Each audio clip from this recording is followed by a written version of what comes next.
Echoes from the Dark, presented as the Zombie Chronicles Book 1 by Chrissy Peebles, Chapter 1, 1 year earlier. It had been a long day in July, with heat waves rampaging throughout South Carolina. Even though nighttime had long fallen and the temperatures had cooled down noticeably, my shirt still stuck to my back. I wondered what good that shower had done that I'd taken before meeting Sherry. A rush of wind blew through my hair as we rode to the top of the Ferris wheel, and then stopped, hovering in midair. I breathed in, relaxed, and listened to the distant screams, music, and laughter echo below us. Sherry set down the stuffed pink pig I'd won for her in the ring toss and folded her hands in her lap, enjoying the silence. I dared a quick look at the stuffed animal, fighting with myself whether to be proud or sink into the ground. The guys back at school surely would have suggested the latter, but I didn't care. Granted, it wasn't the giant teddy bear I'd spent $20 trying to win, but Sherry seemed happy with her little plush pink prize nonetheless. She squeezed my hand, and I smiled. I rocked the cart back and forth with my legs. "Hey, stop it," Sherry said, twining her fingers through my hair. "But you told me you loved it when somebody shook the cart at the very top, and I do too. Love that adrenaline rush." She smiled and batted her lashes at me. Her whole demeanor screamed flirty, so I inched closer and wrapped my arm around her to pull her closer. "Do you want to play games or make out?" She whispered suggestively. Her eyes sparkled like big onyxes as I gazed into them. We had liked each other for months, and we'd been shamelessly stealing glances at each other until I finally plucked up the courage to ask her out. It was our first big date, and I'd been dying to kiss her all night. "What do you think?" I asked with a smile. She inclined her head as though in thought. That same moment, a piercing scream echoed from below us. Forgetting our first intimate moment, I peered below into the darkness to the gathering mass. "What's going on down there?" Sherry asked. "I don't know." I squinted to get a better view, but the steel rods of the Ferris wheel blocked most of my view from where we were dangling. All I could make out were red and blue lights flashing in the distance, blinking in rhythm to the sound of blaring sirens. I leaned out until I could count 5 police cars speeding toward the midway. "What's happening?" Sherry asked again, this time more quietly, as though she was talking to herself. I paid her no attention as I continued to scan the commotion below. A man tumbled to the ground. The same moment, a group of people pounced on him. From up above, they looked like they were attacking him with their bare arms and legs. Sherry grabbed my shoulder and gave it a hard squeeze to get my attention. "Oh my gosh, Dean, I think a gang of thugs are attacking the people in line." I shook my head. It can't be. We lived in a family tourist town, its biggest crimes consisting of kids stealing sweets from the local supermarket and old ladies complaining about Friday night litter on their porches. The crime rate was so low that misdemeanors made the front page. I couldn't even remember the last time there'd been a public beating or any kind of vicious attack. "Maybe it's nothing," I said, my brain trying to justify the picture before my eyes. "8. It sure doesn't look like nothing," Sherry said. "You think they're on drugs?" I shrugged, hesitating. I wasn't naive enough to think there were no drugs where I lived, but to see their effects creeped me out big time. Bang, bang. Before I could answer, shots echoed from the nearing cars. I wrapped my arm around Sherry and forced her head down the way I had seen on television and in all those action movies. "It looks like the police are firing into the crowd," I yelled. "No, they can't be." She clutched her chest. "My sister's down there. I hope she's okay." The ride jerked forward. As we started to descend, Sherry leaned over me to peer at the blinking lights on the bar that rotated inside the wheel.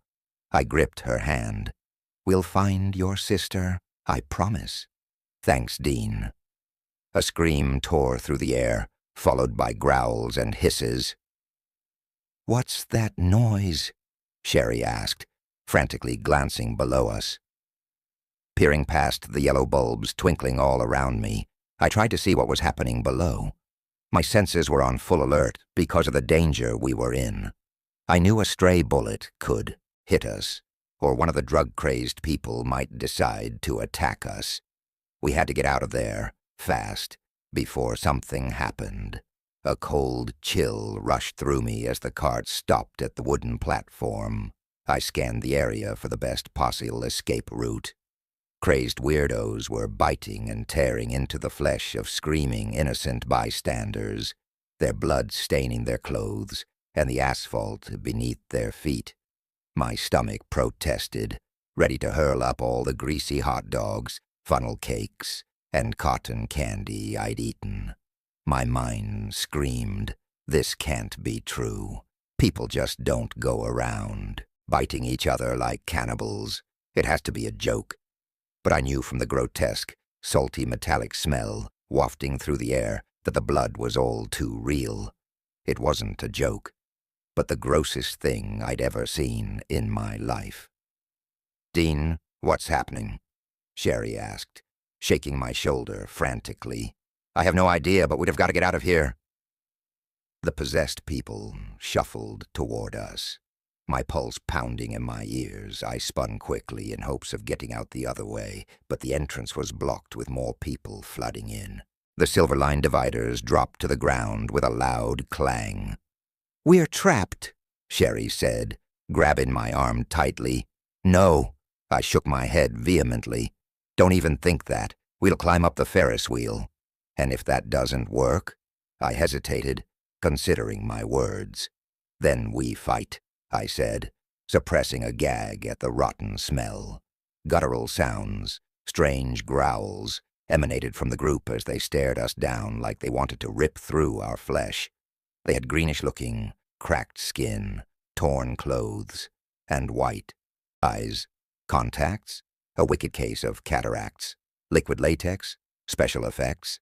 I had no idea, but I was ready to take them on. A girl with long blonde hair inched closer. She looked dead, her head unnaturally askew. Sudden recognition hit me with a jolt. Sherry's sister. "Jenny!" Sherry shouted, her voice overwhelmed with emotion. "Oh my gosh, what happened to you? You're creeping me out."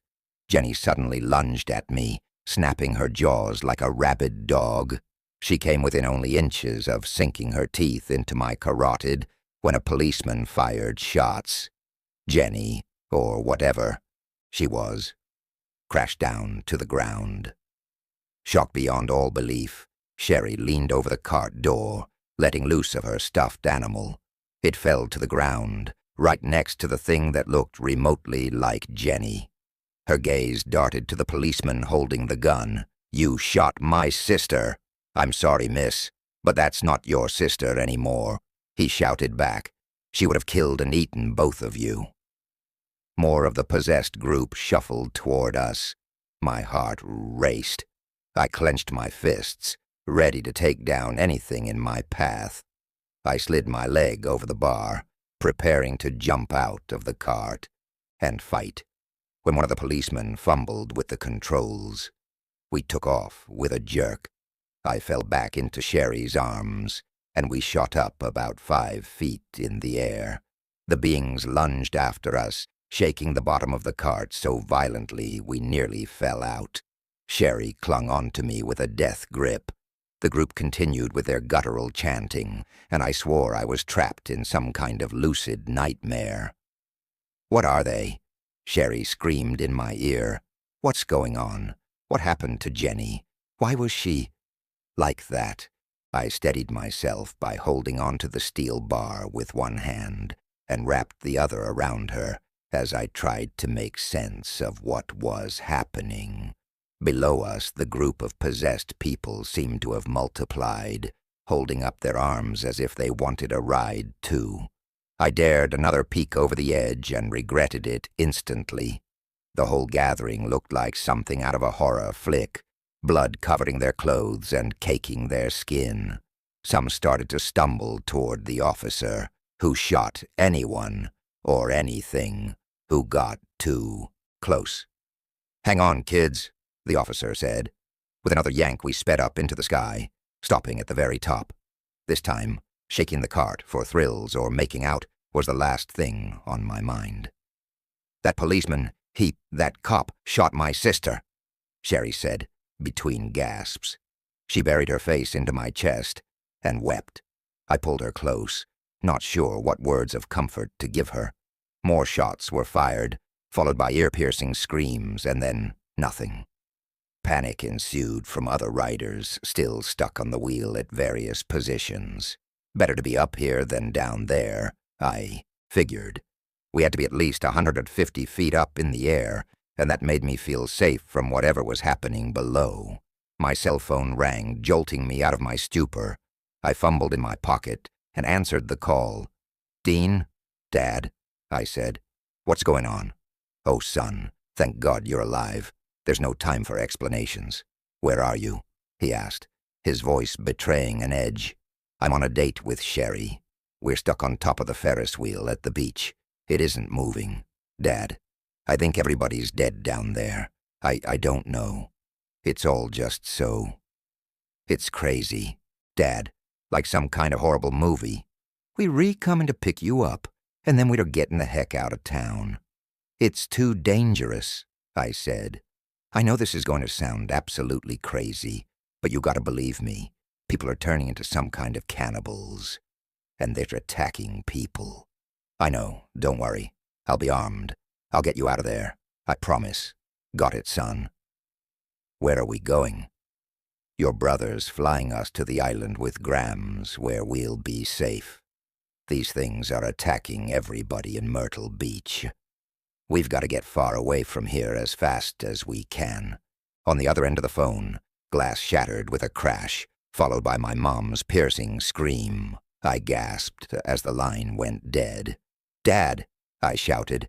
"Dad." Chapter 2. 1 year ago, a deadly virus decimated the world, leaving swarms of brain-eating zombies in its wake. Survivors rushed to the makeshift fortresses, walled-in cities protected by towering concrete walls, and a military force to be reckoned with. I managed to make it to one of these safe havens with my brother and parents, and that afforded me the chance to spend the last year sheltered from the gloom that rocked the land. My brother, on the other hand, decided to leave the safe confines and continue fighting with the U.S. Army to fight the onslaught of the undead. He became a top-notch zombie hunter, but my parents and I didn't see much of him after that. My mother feared he might not come back alive, if at all. Initially, the virus immediately turned anybody into zombies who had type 0+ or A+ blood. The rest of us seemed safe as long as we didn't get exposed through broken skin. We never knew what really caused the outbreak, and when scientists thought they had it figured out, the rules would change slightly. The virus mutated, and now if somebody was bitten or scratched, it could take up to 5 days before they turned, unless they died, which meant the change came immediately. I tried to make the best of the situation. It wasn't that bad. Our house had electricity and water, and I led a fairly normal teenage life, right up until I had to leave and jeopardize my safety, and consequently my future, for the sake of a girl I'd only just met. But I really had no option. She was scheduled for a lethal injection, and I could not stand by and watch that happen. I planned on stopping the execution, even though I knew the stakes were high. After all, if I'd have been caught by the authorities, they would have promptly booted me out into zombie land. It was a fate I did not want to subject myself or my parents to, but after pondering it and considering my options, and the girls, which were none, I realized it was a chance worth taking. I had to save her, no matter what, and I could only hope my parents would understand. My plan was bold daring and sneaky, as a proper rescue mission should always be. I knew that getting her out of the clinic fast, before anyone noticed, was the key to success. I smoothed my hands down my crisp white scrubs, smirking beneath my borrowed surgical mask as I adjusted it. I knew I would need a good disguise in order to get past the soldiers, and I was proud of myself for so easily snatching the medical uniform from the linen room. Lucas, a friend of mine, laughed at the sight of me in the baggy cotton get-up. I thought this was some kind of James Bond mission, not a pajama party. Ha-ha, very funny. I muffled out from beneath the mask. He eyed me up and down. Well, you look ridiculous, but you definitely fit the part. Well, secret agents have to hide their identity somehow, right? I punched him in the arm, and he grinned. Lucky for me, Lucas had the security clearance to sneak me into the isolation area of the clinic, and he'd owed me a favor for a while. It's about time he paid up, I thought, and I knew I could always count on Lucas. He was a fitness buff with huge arms, and he was the one who fit the part. He made for a perfect soldier with his camouflage uniform, army boots, and buzzed head. This is a huge risk you're taking, but I completely understand.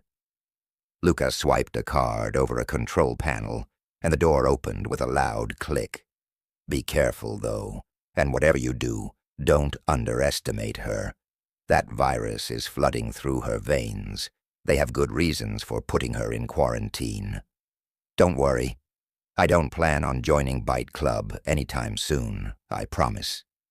With a last glance back, I walked in through the heavy steel door. As soon as the door closed behind me, it hit me. There's no turning back now. I took a sharp breath and focused my gaze ahead. The room looked just like any other sickbed, complete with sterile-looking white walls and the strong bletch-like aroma of a plethora of medicines. On the far right was a huge lamp that cast an unnatural glow on the tiled floor. On the far left, a narrow bed with white sheets that were arranged around a frail woman told me I had the right room. I took a hesitant step forward, then stopped, suddenly unsure of whether or not I really was doing the right thing. What if she's already turned? What if it's too late to help her and I'm risking my safety for nothing? Fighting with myself, I took a step back. Suddenly Val rose to her feet. Her fists were clenched, and her eyes were wide with terror. I pulled down my mask before she got the chance to pound me. "Hey, it's me. Dean," she said. "You know I've been bitten, but why are you— Look, you shouldn't be in here. You know being anywhere near me is a death sentence." I slowly unwrapped the bandages from her arm and cringed. The zombie bite looked worse, far, far worse than I had anticipated. Green pus drained from the open wound on her lower arm, and it reeked of dead, rotting flesh. "That bad, huh?" Val asked, when she saw my ghastly expression, her voice echoing off the white walls in the confined isolation room. She brushed back her disheveled, long brown hair. "It's funny how fate works. I spent so long trying to find you." Her voice quivered as tears welled up in her blue eyes. "And now that I have, we won't even get to spend one day together." I let out a long breath. "Don't talk like that. We'll have plenty of time together. So much time that you'll probably get sick of me." "How do y'all figure that? And for the record, I don't think I would never get sick of you." "Because I have a possible cure?" She cocked a brow. "You mean the experimental serum?" "Yeah." I snatched a bag of vials from the lab. She gasped. "Do you know what would have happened if you'd been caught?" "I don't care. I'll do anything to save you." I wasn't lying. I'd barely known the girl a few hours, but there was something about her, something worth saving, even at the risk of imprisonment or death. The funny thing was, I never thought I had that kind of sacrificial savior in me, especially for a girl I wasn't even in love with. But after hearing her story, I knew there wasn't anything I wouldn't do for her. She needed me, and I was going to be there. I can't believe you'd go through all this for me. Basically a stranger. It's impressive. Thank you. She softly touched my arm, but those vials haven't been tested, so there's no guarantee. Doc was sure this batch would work. He told me they're on the verge of a major breakthrough, so it's worth a shot. No pun intended. She smiled at my accidental joke. Okay, if you say so. Give me the medicine. I'd rather be a guinea pig than one of those brain-munching things out there. I can't, Val. It's too early. The virus has to be in your system for a set amount of time before the medicine has a chance to work. I didn't have the heart to tell her that the medicine couldn't be given to her until after she turned into a zombie, a process that usually took about 5 days with the mutation of the virus now. Yeah, she has a right to know, but just not now. A set amount of time. How long before you can give it to me? She asked, sounding a bit more panicked and demanding. Just a little while more. You know I don't have that kind of time. She threw the bandage back on and pressed firmly on the tape. Be realistic, Dean. You know the rules. I've been compromised. They'll be in any minute to kill me. Humanely, of course. Her words pierced my heart, especially since I knew they rang of truth. If I didn't intervene, she was doomed. That isn't happening. I'm here to break you out. My plan was to sneak Val out, take her to the next sheltered city, and then give her a secret potion that the doc had been working on for months. The supposed cure to the nasty Necrotina virus that had spread across the U.S. and the globe, turning men, women, and children into zombie-like beings with the burning desire to feed on human flesh. Really? She grabbed my arm as if I was kidding. Really? Well, in that case, what are we waiting for? We can't go until Lucas comes back and gives us the go-ahead. If we run into the general, our plan is screwed. It'll just be a minute. She nodded, and then placed her hands on her hips, her gaze imploring. Is your brother going to help us? I haven't told Nick anything about you. He'd just flip out, and right now we need him focused if we want our little plan to work. I want to meet him.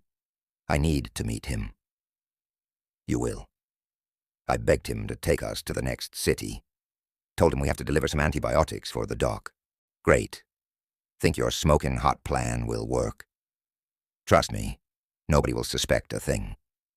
So what's the plan? For starters, we are flying. Making it up to the roof was the only way to get past the heavy security. Nevertheless, even though flying was the safest option, in those days, nothing was a safe bet anymore. Wait, did you say we're flying? Yeah. Didn't I mention that Nick's a pilot? What I hadn't told my brother was that I'd be hiding a secret stowaway in the back of the helicopter. Oh well, I'll worry about that later. I was sure Nick would understand once I told him the entire story. The door burst open, and Lucas peered in. You guys ready? There isn't much time. I motioned her out of the cell and pointed to a gurney. Hop on. I helped Val onto the gurney, then threw a sheet over her body up to her neck, mimicking medical protocol for handling the diseased on their way to the morgue. You've got to play dead, Lucas said, so no blinking. Val blotted the sweat from her brow. Are you going to be okay? I asked her, ignoring the sudden dread in the pit of my own stomach. Her jaw clenched. Don't worry. I'll bring home the Oscar. My life depends on it. As I wheeled her down the long corridor past a group of soldiers, I was hit with a rush of adrenaline like I'd never felt before. Danger aside, I was having the time of my life. I'd never wanted my parents' version of the normal teenage life. I had been thrust into the middle of a real live, or dead if you think about it, zombie apocalypse, The kind people had been joking about and making video games and movies about for years. Like my brother, who had chosen the military for his own adventure. I lived for that stuff, always seeking a thrill. I craved being where the action was, and finally I was there, immersed in a risky rescue. When we approached the guards, a chill ran across my spine. We all knew that if we didn't get past that squad, it was all over before we even really got started. "We're putting her on ice," Lucas said without so much as a nervous quiver in his voice. The sergeant shook his head. "It just never ends, does it?" "Nope." Lucas looked at me. "You got this from here?" I nodded and moved down the corridor fast, my heart thudding against my chest. Once we were around the corner, I bolted. Metal wheels screeched against the tile floor in protest of the speed I was pushing, and I hoped Val didn't fly off the thing as we took the corners. The hall turned right, then a sharp left, and then a right again. "Okay, it's safe," I said, stopping. I started to strip off my white pants. Having Nick see me in scrubs would blow the entire plan, especially if he knew I was up to no good. She sat up abruptly. "Please tell me you have clothes on under there." "Of course." "Now, Kimon." I helped her down and pointed. "The helicopter pads this way." We raced through the corridor and up the stairs and finally reached the helipad, where a healthy gust of wind rushed through my hair. Val jumped into the back of the military helicopter and lay down, and I threw a U.S. Army-issued olive green wool blanket over her. "I have a little confession to make," I whispered between breaths, just in case Nick made a sudden appearance and caught me off guard. "You secretly wear women's clothing?" "Geez, no." I couldn't stifle a tiny chuckle. The girl was funny, even in the most stressful of situations, and I appreciated that. Her gaze narrowed. "Well, that's good to know. So what is it?" "I didn't tell Nick about any of this. He has no idea you're coming whatsoever." She let out a huff. "Ah, so when you said nobody will suspect a thing, you really meant nobody. Geez, I don't believe this. I thought he knew a girl was coming, but he hadn't been informed about my identity." "Nope. Please just keep quiet until we get to the city, okay?" "Fine," she mumbled. "But you should have told him."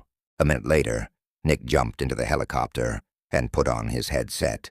"Ready, bro?" I jumped into the co-pilot seat and buckled up. "Yep." "You got the list of antibiotics we need for the doc?" "Sure thing." My big brother always played by the rules. That made him perfect for the military, of course, but it was exactly why I didn't tell him about Val. He would have never agreed to sneaking her out of the city. He did nothing against the rules, ever. He lived by the moral code, 100%. I don't know where he inherited that from, though, because I didn't mind bending the rules when it was appropriate. He turned over the helicopter engine, and a few minutes later we lifted off and climbed slowly into the sky over Kelly's Island. The island wasn't far from Sandusky, Ohio. That's where Cedar Point was located. I had triumphantly ridden all 17 roller coasters in that amusement park, well before everything happened, but I'll never forget the adrenaline rush I felt. Kelly's Island was the perfect place to go for refuge because we were completely surrounded by water.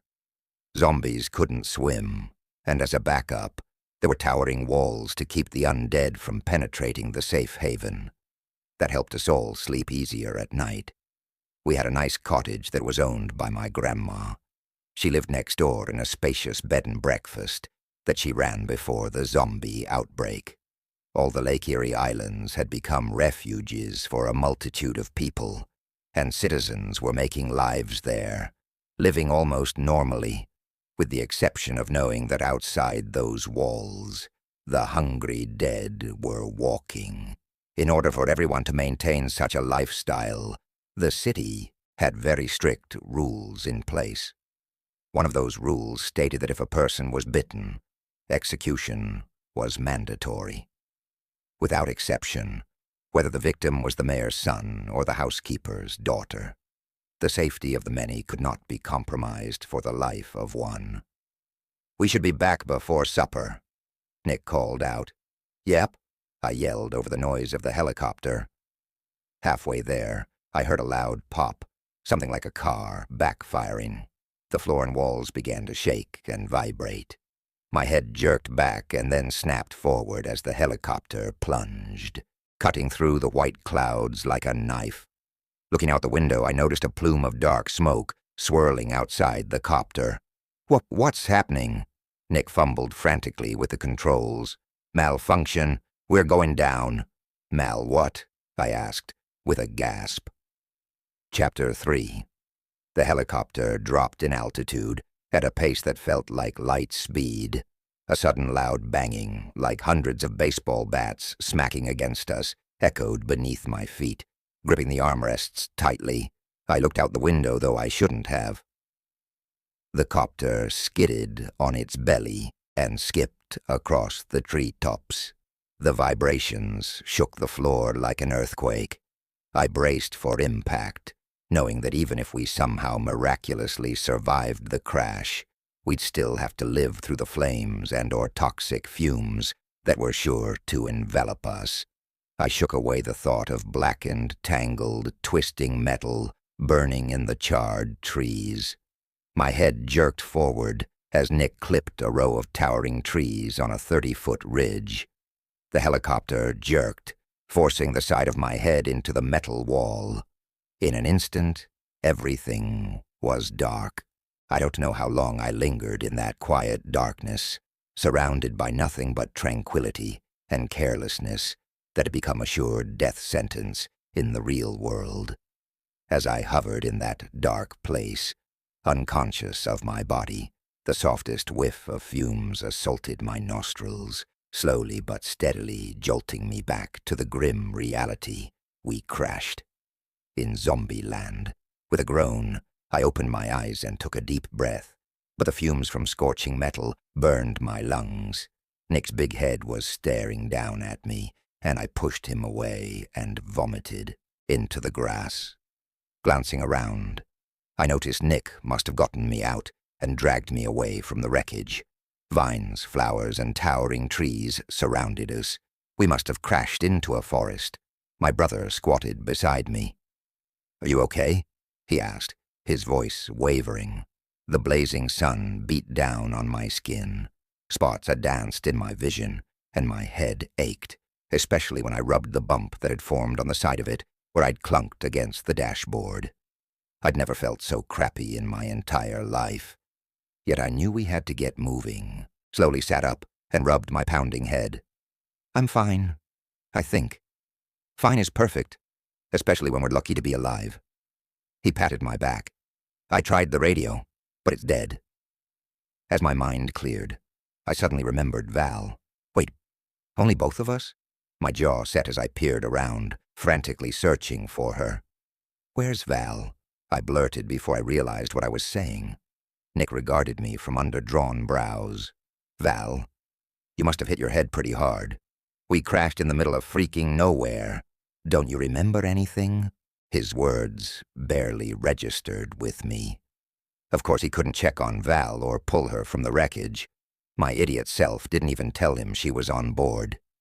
Ignoring my brother's questioning look, I jumped to my feet and dashed for the pile of burning metal. I twisted my body through a jagged opening and climbed inside, ignoring the shark-like metal teeth tearing at my skin and clothes, then dove through the fire and smoke, searching desperately for Val. My hands dived right in, ignoring the searing pain that ran up my arms from when I tried to shield myself against the dashboard during the crash. "Dean, what are you doing?" my brother yelled after me. "I told you the radio's not working. It's fried, man, just like your brain." Ignoring him, I kept looking. The black bag of vials rested upside down on the floor. I was relieved they were plastic and not glass, so they had not shattered, and there was still hope for Val. Coughing and choking, I continued to stumble through the wreckage. I'm not gonna be the one to tell Mom and Dad that your foolish crap got you killed, Nick shouted again. Get out now. Smoke poured from everywhere, and the crackle of fire unnerved me.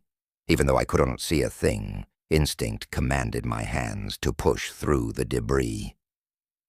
About halfway through, I thought I felt something warm under my touch. Val. Crap, she's not moving. Is she even breathing? Val. I choked out. I could hardly breathe myself from the pain and smoke, so I dragged her toward me. I scooped up her seemingly lifeless body and shuffled out as fast as I could. Oh, Val, I promise everything's going to be okay. Don't you go dying on me. As I felt for a pulse on her neck, Nick ran up to us. Who is that, and how'd she get aboard my bird?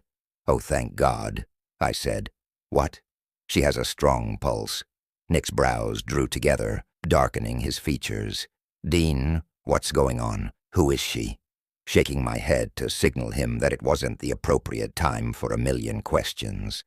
I laid her down far from the wreckage, just in case it exploded like crashes always do in the movies. I'll explain later.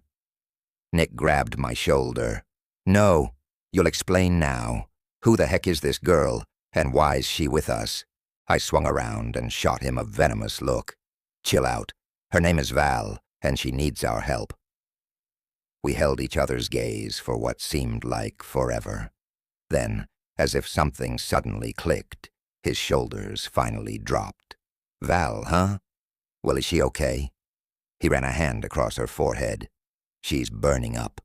Then his gaze drifted to the bandage on her arm, and he peeked under it, gasping. She's been bitten. Nick stared at me in disbelief. What were you thinking? Sneaking a bitten chick out of the city? This is against protocol, Dean. Not to mention you're going to get us all killed with your knight in shining armor. Crap. Let me explain. I hesitated, gathering my words, but he cut me off. I don't want to hear it, and I want no part of this. You're helping a zombie victim. What's wrong with you? You know there's no hope for her. He punched the tree as sudden realization hit. Wait a minute. You lied to me, didn't you? You aren't taking antibiotics to the doc. You were just using me to help you drag her out of there. Do you ever use your effing head? I looked away. I felt so guilty for landing us all in such a dire situation, such a mess. No, I whispered. No what? No, you weren't delivering antibiotics? Or no, you never used your thick head? Both, I guess. I don't believe it. This was nothing more than an elaborate hoax.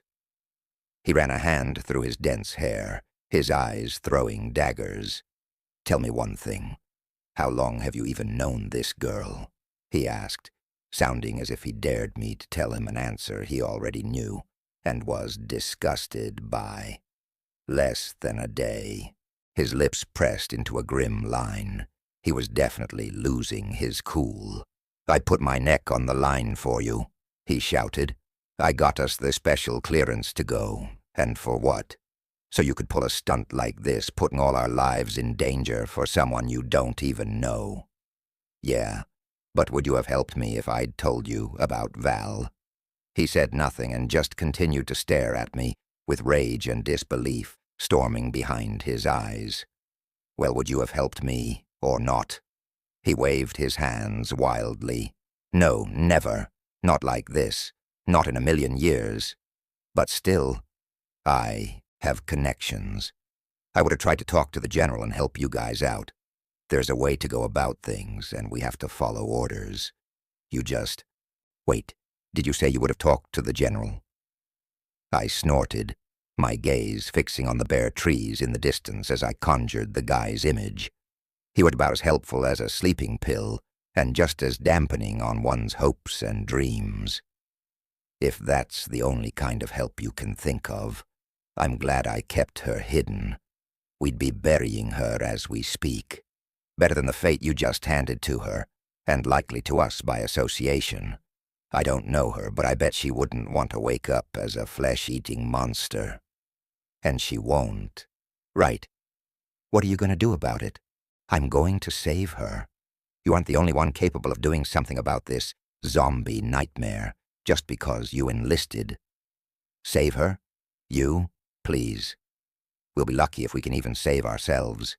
If we run across a herd of zombies, we're as good as dead. We're all alone out here. We've got no communication, no weapons except my handgun, and we're going to be lugging an injured woman around until she decides she wants a taste of us. He shook his head. You risked my life for a girl you barely know, you idiot. I'm sorry, I muttered, irritated. Seriously, how many times do I have to apologize before you believe me? I really was just trying to do what's right, trying to help someone. Apologies don't mean anything if you do the same crap over again. And you would. He was right, and I couldn't argue with that, so I kept quiet. Nick paced in a circle, his brows drawn. I'd never seen him so mad, or scared. We're in North Carolina, and our original destination is 600 miles away. I say we head back home, which is 500 miles away. It's going to take us 3 times as long to get back, because we can only go certain routes. He shook my shoulder as his voice thundered again. Do you have any clue how dangerous it is out here? Do you? Well, I guess you never had a reason to think about it. All holed up safe and sound on the other side of those city walls on an island. I pushed him back as hard as I could. Death and gore, it's all people have been talking about for months, but his blue eyes were intense, and I knew with one flash of them how pissed he was at me. But nothing? You have no idea. This land is crawling with zombies that want nothing more than to eat our brains. You've been sheltered in the city since the breakout of the virus. While you're out flirting with girls, going to school, and trying to live a normal life, the other troops and I have been out here in hell. I've seen it up close and personal, and I can tell you it ain't pretty. In fact, it's probably worse than those stories you've been hearing. You're treating me like a kid, I admonished. I hated when he did that. Fine. Well, if you want to grow up, now's the time. He thrust his gun into my hands. You've always begged me to be part of the action. Here's your chance. You're 18 now, and I've protected you from all this ugliness long enough. I don't need your protection, Nick. I can take care of myself, and of Val if I need to. Spoken like a true idiot. But anyway, keep that attitude. Even if it's a load of crap you tell yourself, you're going to need a bit of that cocky nonsense to survive. I know it's a hard, cruel world outside the city, but I can handle it. I'm a survivor. Love your attitude. I just hope you're prepared because you're going to have to fight like you've never fought before. Fine. You want me to take down some zombies? I'm up for that. It wasn't that I'd had much experience at such a thing, but I was sure it couldn't possibly be that difficult to defeat a mindless army of already dead freaks who walked around stumbling over everything. I'd been taking lessons at the shooting gallery all year, and I'd pretty much amazed myself. You'll have plenty of chances to mow down some zombies later, trust me. Right now, though, you have to get rid of our other little problem. What problem? You've got to kill her. You have to kill the girl and put her out of her misery. What the heck are you talking about? I'm not killing anyone unless they're dead already and trying to gnaw on my leg like a drumstick. But leaving her to her fate is just, it's cruel. My heart lurched. No way. He rolled his eyes. You're such a liar. You didn't just meet her. How long have you been hiding your secret girlfriend from us? Girlfriend? She's pretty and everything, but that's just wrong. It's not like that, man. I really did just meet her. Here's your chance to be a man, Dean. A real man has to make tough decisions, decisions that will save his own life and the lives of his trusted comrades. This girl, this Val, will kill you in a heartbeat, giving no thought to all your pillow talk or those cute little hearts she scribbled around your name in her diary. Leaving your friend here to face her fate is heartless and cold if you care about her at all, whether you just met her or have been seeing her for months. Please be a man and put a bullet in her head for all our sakes. I shook my head violently. He would never forgive himself, just like I wouldn't. I've had to make hard decisions myself, Nick continued, unfazed. For goodness sake, I even walked in on my zombie girlfriend devouring a couple of my best friends. Shooting her was the hardest thing I'd ever had to do, but it had to be done, so I pulled the trigger. I shot him a hard look. Who are you? You're so cold, so heartless. Not the big brother I grew up with. Protecting the city and killing zombies has made you a merciless killer. We have to face the reality of the situation. I know what she'll become. Except for the first night it happened. You've never seen it outside of television reports. But I have. You've changed, Nick. When you suited up for the army, you became different. You talk about her becoming a monster, but maybe you should take a good look at yourself. He cocked a brow. You're calling me a monster? Really? I nodded. Even though I could see the way he clenched his fists, I kept going. Just look at you. You're somebody else. I don't even recognize you anymore. His eyes narrowed to slits, as if he might argue for a moment, and then they softened with the pain of the truth. Well, yeah. I guess being out here all the time, well, it changes you. I didn't want to talk about it anymore. I just wanted to get Val and get out of there before the army of the undead showed up. Val's coming with us, and that's final. Dean, come on. Don't you get it? Once she dies. He threw his hands up in the air to make his point. Look, I've seen it myself. When they come back, when she comes back, they aren't people anymore. Give me the gun, and I'll do it myself. Don't you dare, I shouted. I wanted to pound the idiot so hard. Listen. Grabbing the gun out of my hands, he cocked it and pointed down at Val's head. We're doing her a favor. Besides, she'll try to eat us the second we fall asleep. Is that what you want, little brother? I mean, I'm sure you would love her to nibble on your ear and all, but not literally. Ignoring his attempt at sick humor, I jumped into the path of the gun. You're pathetic, he shouted. Just move out of the way. I flung up my arms like a madman. No, put down the gun. You can't kill her. Nick shook his head. You're emotional, not thinking straight. She's as good as dead anyway. I hadn't gone through all of that just to watch my brother murder the girl before my very own eyes. I lunged at him, but Nick twisted and dodged me. His military training had paid off. I lunged again and shoved him hard, and he threw me full force onto the ground. Crap. Cool, calm, and collected, my brother aimed the gun at Val's head. Obviously, it wasn't his. First time, and I was sure it wouldn't be his last. You can't do it, I shouted. She's... What, Dean? Why is this girl so important to you? I couldn't believe he was being so cruel, so nasty. She's... We can't kill her because Val is our sister. And just like that, I'd played my trump card. Even worse, I'd broken my promise to Mom not to say one word to my brother. He lowered the gun as confusion washed over him. What? Our sister? Either you're lying or you hit your head harder than I thought when we crashed. It's the truth, I swear. I sat up carefully, but I didn't inch any closer. I didn't want him to flip out and shoot her just because he felt threatened or even more pissed.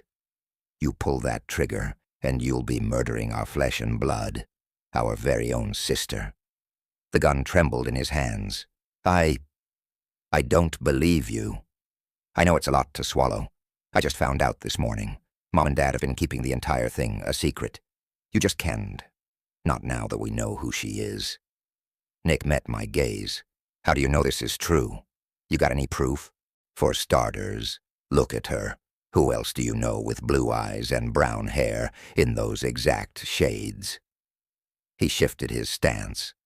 There are a lot of blue-eyed brunettes in the world. That doesn't mean we're all related. You know what I'm talking about. Look at her. She looks just like us. I shouted. Just look. She has Mom's nose and Dad's chin. Take a real good look. Deep down, you can't deny it. Just open your eyes for once and ignore the rules and protocols. Some things aren't so black and white, and you can't just kill your sister because it's in the rule book. He stared down hard at her, as if taking in every feature. You're right. She's the spitting image of us. If it's true, why didn't Mom and Dad tell us? Why did they keep her a secret? I let out a long sigh. They gave her away when they were teenagers. She's 2 years older than you. 2 years, huh? That makes her 24. He pushed the gun into his waistband, and then ran a hand through his hair as emotion overwhelmed him. You should have told me right off the bat. Like I said, I just found out. Besides, I promised Mom I wouldn't say anything. She wanted to tell you in her own way, later today. So how did you find out? I overheard Val talking to Mom. I couldn't believe it. I pulled out a vial from my black satchel. It contained the precious green serum. You stole for her, too. She's not just any girl. She's our sister. Should we give her some and see if it works? Doc seems to think it will do the trick. It could kill her, like the last guy. He snapped. I don't know what to say, what to do. I do know we'll never make it to a city before she turns into a full-fledged monster. Wouldn't that look great on the front of the family Christmas card? Yeah, she'll make a lovely addition to the family reunion next year. We have to do something. Like you said, we can't just leave her to her fate. He crossed his arms. You hold the possible formula in your hands, right? Right. So why haven't you put it to good use already? Well, Doc says it won't work during the transformation. We can't give it to her until she actually becomes a zombie. That's how the formula works. The problem was, General Lofters planned to execute her right away, as soon as he found out she'd been bitten, and you know darn well there are no exceptions. So what do you propose? We wait, invite her to lunch, and then hand her a cup of tea. She'll rip our heads off as soon as she turns. I've seen how these things work, and eat. They're almost unstoppable. She couldn't wait to meet you, I said. You're her little brother. Yeah, right. You mean she couldn't wait to eat me? He shook his head. Play the guilt card. Why don't you? Then he swiftly picked up Val and cradled her close. It's not safe out here. You think I don't know that? Well, what are you waiting for? I've got Sister Dearest, so let's go. I nodded and swung the black bag of vials over my shoulder. You're going to love her when you meet her. Maybe, as long as she doesn't get hungry. Chapter 4. Nick and I took turns carrying Val, my arms clasped beneath her body to hold her in place. I struggled along the woody path, intent to keep up with Nick, even though he didn't seem to want to make it easy on me. Granted, he was still pissed that I hadn't told him about our sister right away, but knowing I had saved her life was my personal redemption and justification. I released a long, settling breath and moved the thicket out of the way. Still, the deeper we moved into the woods, the denser the thicket became. To make matters worse, Val's long hair almost trailed down to the ground, and I had to be mindful of it so it wouldn't get caught in anything and hurt her. It seemed to me that she should have woken up already, but as the seconds and minutes ticked by, I began to worry that she might not ever wake up again. Are you okay? Nick asked hesitantly, after what seemed like an eternity. I noticed his worry lines straight away, as his gaze shifted from Val to me, then back to Val, as though he couldn't make up his mind whether to forgive me for the sake of our sister, or keep being a jerk about it. "Let me take her," he muttered, grabbing her out of my arms. I opened my mouth to thank him, but he'd already turned his back on me, leaving me standing in the middle of nowhere while he continued his march. For the next hour, Nick carried Val without complaint. The bulging veins in his arms and neck told me his muscles were nearly at their point of fatigue. Unable to watch his struggle any longer, I put my arms under her. "Hey, man, it's my turn again. Take a break and let me carry her for a while." He jutted out his elbow and ignored me as if I was nothing more than some pesky fly. We spotted a trail and decided to follow it. It was a brilliant stroke of luck, because we soon came to a clearing, and our pathway ended at an overgrown dirt road. Nick was hopeful that there was a city nearby, so we started to walk off to the side. I tried not to worry about Val, but it was difficult to put her failing condition out of my mind. "I wonder when she'll wake up," I said. "Don't go getting all worked up over it. This is completely normal." He shrugged, as though he'd seen it all before, and he had. "During transformation, she'll have these long sleeping spells."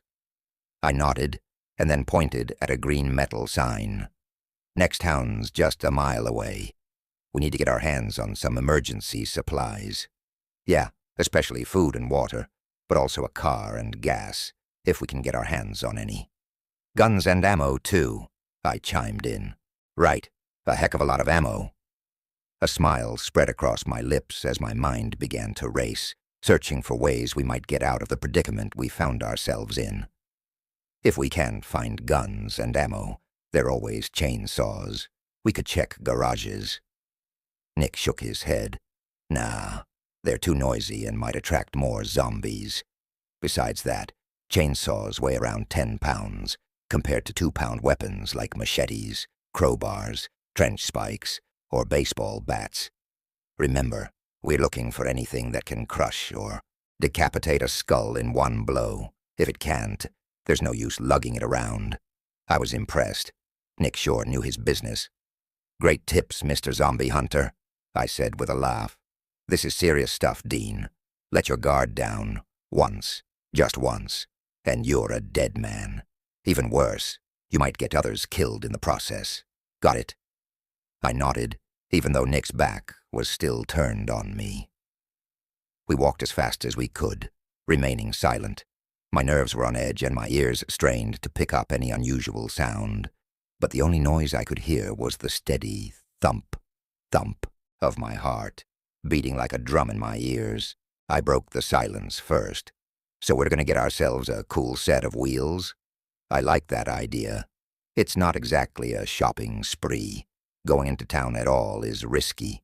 Our goal has to be to get in, get what we need, and get out as quickly as possible. "You got that?" Nick said without turning. "Yeah, I got it." His camouflage shirt stuck to his sweaty back. I wished he'd let me take a turn carrying Val. We walked for another minute or so before footsteps thudded behind us. I swung around, ready to battle whoever it was. As I squinted against the glaring sun, I made out 2 figures in the distance, running straight toward us. My first thought was to run away, but then I came to my senses. Zombies can't run that fast. Who could that possibly be? "Quick, take Val." Nick handed our sister to me and whipped out his pistol.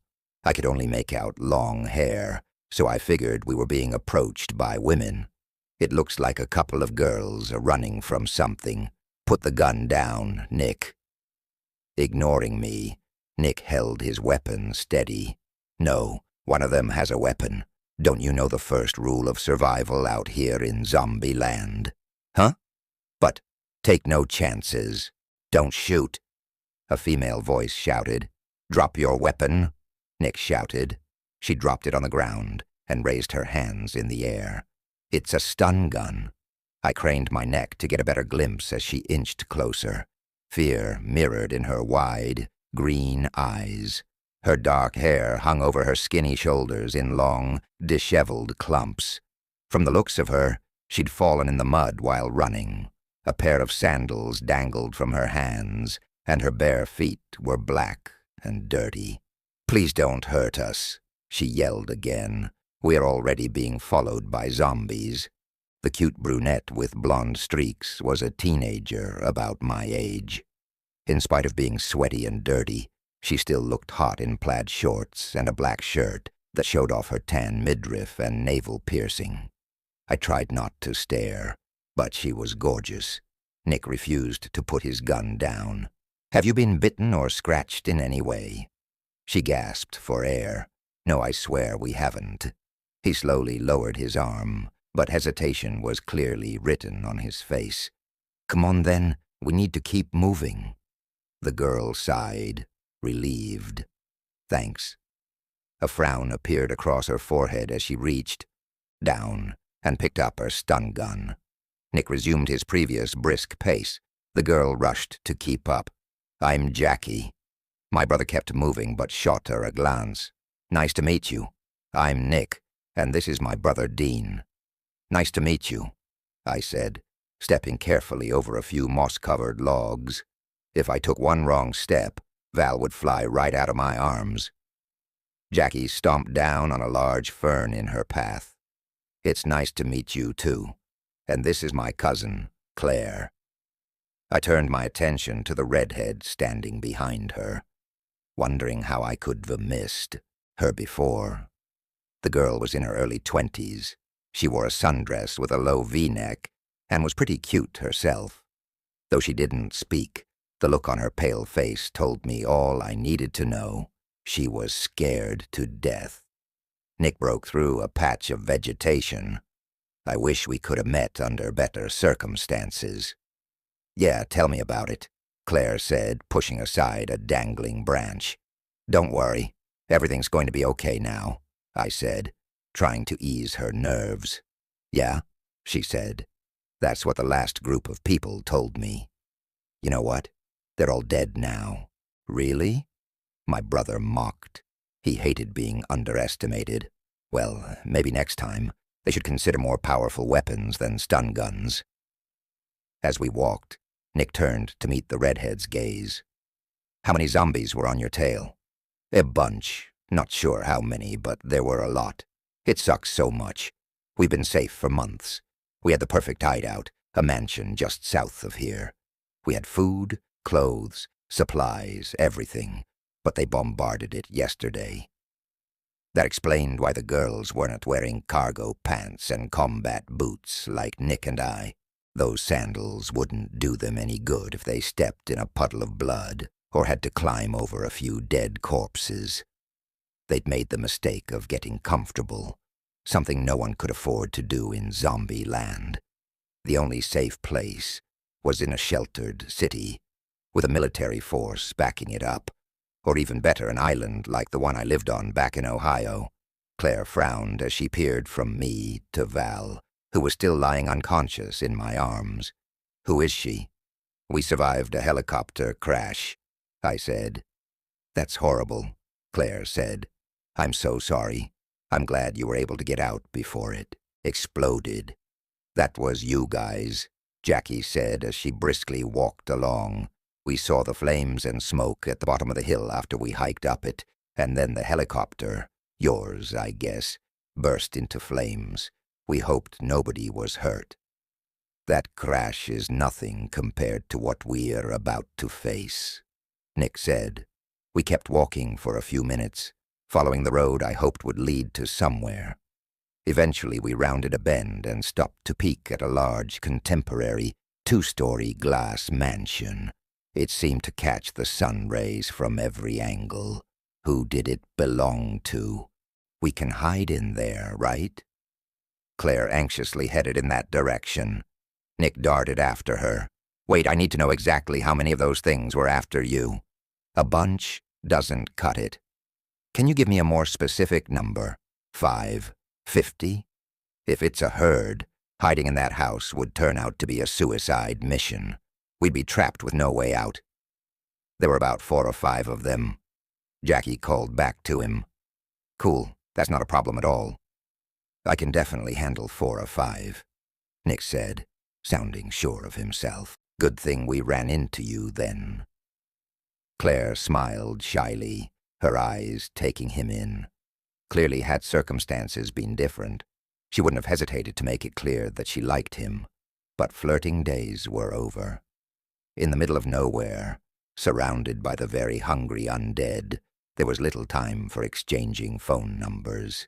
It was more important to tell each other how to avoid a zombie bite. If Nick did notice the girl's rising interest in him, he certainly didn't show it. His commanding voice barked at them. Just in case more come, can you girls fight?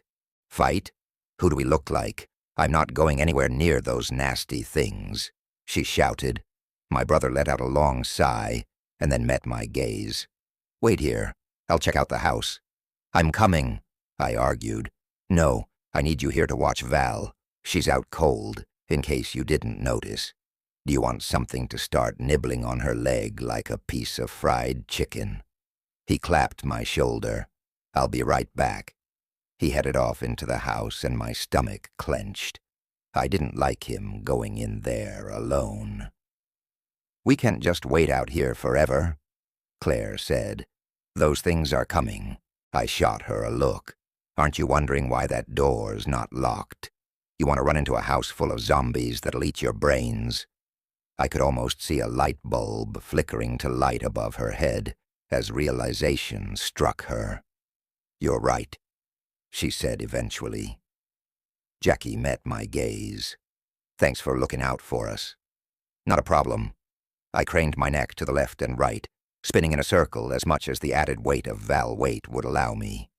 Though Val was thin, she was a dead weight. My gaze focused in the distance, taking in every detail that might give away a possible pursuer. But I didn't see anything out of the ordinary. The sky was blue, and the birds chirped away like they didn't have a care in the world. It was hard to believe I could be facing a zombie at any given moment. It all sounded like some bad dream, like something I'd read in my comic books as a kid. A few minutes passed, and my brother's voice snapped me out of my thoughts. The house is clear, but there aren't any good weapons. Let's head into the garage. Sure, I said. Nick nodded. Look, I need you out here to help me fight. You up for it? Sounds like a plan. I'd always wanted to jump into the action, especially when my brother came back and told me all about his zombie-fighting adventures. Finally, I was going to get that hands-on experience I'd been longing for. My heart pounded as realization kicked in. Let's get Val inside where it's safe, I said, shuffling into the mansion. I didn't have much time to check the place out, but it was pretty clear that the former residence had been loaded. If the place truly had been abandoned, we'd surely find some useful supplies to take with us. After setting Val down on a yellow sofa, Nick motioned for us to go. I turned toward the girls as I set my black bag down beside the couch. Please watch Val and my stuff, and lock the doors behind us. Got it, and don't worry, I got your girlfriend's back, Jackie said. Nick yelled for me to hurry, so there was no time to explain who Val really was. Wait, Claire said. Do you want my stun gun? What good is that going to do? I just sprinted out the door, calling the girls to make sure they'd lock it behind me, just in case they'd already forgotten or misheard my first instructions. I didn't know them all that well yet, so I naturally didn't feel like I could trust them with my sister's safety. At the moment, all I could think of was protecting her, so no one would get to her in the first place. With one hard yank, Nick opened the sliding garage door. It was as loud as a flippin' freight train, and I only hoped it didn't draw any attention. Once it was open, I dashed into the garage and stumbled over a few bicycles that had fallen backward against some white wicker patio. Furniture. I caught myself by hanging onto a monster-sized grill. You okay, Klutz? My brother rolled his eyes. I'm fine. Missed a step, that's all. I took a deep breath to calm my nerves and regained my balance. Tools hung neatly on hooks along a giant pegboard, attached to the wall next to a large workbench. Wrenches were hanging in order of size. The owner had certainly been organized, and I felt almost bad, even considering messing up his neat little display by taking a wrench. But then something better caught my attention. A sledgehammer, sitting right there on the table, begging to be used. Granted, it wasn't the most lethal weapon, but I figured it was better than a screwdriver. Good choice, Nick said, but remember, a zombie with a broken collarbone is still a zombie. Smash the skull and kill the brain. Yeah, I know. Stab, smash, penetrate, crush, or puncture the skull. It's pretty simple if you ask me. Nick frowned. Don't you dare get cocky, and never underestimate those freaks. Do you understand? The minute you do, you're dead. A little confidence never hurt anybody, Nick. It's worth its weight in gold in any arena. He glared at me. Dean! I could tell my brother wasn't keen on involving me in an episode of Man vs. Zombie, so I tried to reassure him. I can do this, Nick. Really, I can. If I did not think you could, little bro, I'd have left you in there with Jackie and Claire, who are very ill-prepared to live in the world we're now faced to live in. Hey, your gun's loaded, right? I asked. Yeah, but we've got to save our ammo. I'll only use it if I feel it's absolutely necessary. Plus, we don't want to attract the zombies with noisy gunfire. We can handle a few, though. No worries. We left the garage and walked down the long, straight driveway. I spun toward my brother. I don't see anything. Just as my brother was trying to assure me that we'd have the upper hand, my jaw dropped. Something growled behind me. Chapter 5. An unmistakable, menacing growl erupted from behind me. Crap! I held my breath and turned slowly. My hand clutched the sledgehammer more tightly as I mentally prepared myself for the unavoidable. Don't try to be a hero, Nick mumbled. Unfortunately, his words didn't quite register in my brain as I raised my gaze at the disfigured human being before me. The gaping mouth, full of black, putrid, rotting teeth and oozing gums, made me want to take a step back, but I had to prove myself, to Nick as well as to my own ego. I stood my ground and forced the bile back down my throat. Ugly blue veins stuck out from a shiny, bald head. Where strong, healthy arms had once been, there remained only holes, flesh eaten away by bugs. But what scared me the most were the eyes, human, yet dead. I swallowed hard and shook my head slightly. In that moment, facing that thing, I realized that the naive confidence I'd had before was not enough.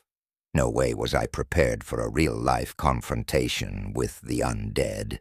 Yes, I'd originally been thrilled about the opportunity to kick some zombie butt, but seeing them in person again was a totally different story. For a minute, I was reminded of the Ferris wheel incident all over again. That was the very first night people had become sick and turned into zombies. I froze in my boots, but not for long. The creature began lumbering toward us. As it moved, thick, dark blood, something like motor oil, ran down its face, dripping off its rotting chin to the dirty shirt, the result of a recent head wound. The hole in its left cheek looked fresh, and clearly its last victim had fought back with a gun. With my heart thumping, I zigzagged left, away from the bullet-ridden zombie. I grabbed my weapon, but before I could put it to any use, Nick leapt forward and chopped into the zombie's skull. The left eye socket made a suction sound as the eye propelled onto the ground. The corpse stopped dead, and then fell backward onto the ground. I punched the air. Yes, my brother nailed it. He absolutely knew what he was doing, and he'd had plenty of experience. After all, he'd been out there fighting those things for a year now. Nick raced over to the downed zombie and jerked out his axe. I cringed, hoping the zombie wouldn't spring back to life like they always do in horror movies. "Get ready," Nick yelled. "More are coming." "I'm ready." I bolted down to the end of the driveway. As I looked over my shoulder, I saw 2 more zombies to my left. One was heading toward Nick, and the other had its sights on me. I needed more preparation, more weapons, and more tips from my brother. Yet I knew there was no time left. The zombie wasn't about to wait for me to get over my rookie stage fright. I knew I had to fight. Nick's and Val's lives depended on me. Dragging its right leg, the zombie inched closer and then swung its rotting arms at me. He fought like a small child. I knew I could easily take the monster on, especially since everyone knew zombies had an IQ barely above freezing, and they were slower than constipated turtles. It was such a grotesque foe. I stared into sunken white eyes with no visible pupils. It had green-tinted skin and dirty blonde hair, and the red exposed muscles around its mouth made me want to gag. Or maybe it was the foul stench of dead and rotting flesh. He wore a dirty, ripped mechanic's uniform, and his name tag read Bob. Poor Bob, I thought. How could this thing have been a human? Had he been in a Halloween costume contest, he might have won for his makeup application and most interesting contacts alone. But I knew it had nothing to do with elaborate Hollywood special effects. It was all too real, and regardless of what he'd been in his life, in his living death, Bob was an enemy, and I had to take him down. Bob hissed, flashing his black, sticky teeth at me. I was ready to give the mummified mechanic the biggest headache of his life. The sledgehammer smashed through meat and bones like they were breakfast cereal, sending a pang of pain through my upper arm as it reverberated from the impact. I pulled away, and then slammed it into the creature one more time, this time with less thought and more power. The second time did the trick, and he dropped to the ground. Realization didn't kick in straight away, but as my breathing quickened and my eyes focused on the bloody mess at my feet, I knew I'd have to fight off nightmares for a while. For a whole second, I breathed out, relieved and thinking it might just be over. But barely had I had time to congratulate myself for surviving before the sound of footsteps thumped behind me, warning me of someone's arrival. I spun around quickly, focusing my gaze on the tall figure hovering over me. "Your first zombie kill." Nick slapped my back. "You did good, man. If the girl's head count was right, there are about 2 left." The adrenaline pumped through my veins. "Well, what are we waiting for? Let's go take down those slimy suckers." I glanced around, and my senses went on full alert. Another goon advanced toward me. This one was missing an eye. Its decomposing leg was covered with thin, blackened and bloodied shreds of rotting flesh, and severed bone was visible through its torn, tattered jeans. I gagged. "You got this, bro?" Nick asked. I held my position. "Bring it on." "Good. I'll take the other one, the one coming from the right. The more we can knock out with the first strike, the better." I wiped my brow with my sleeve. "Don't worry, I got this."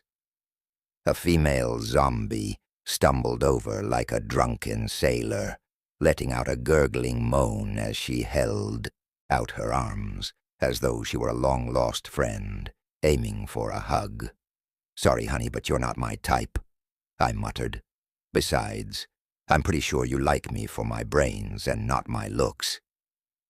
Focusing on my target, I charged, running toward the zombie at full speed, before I kicked it.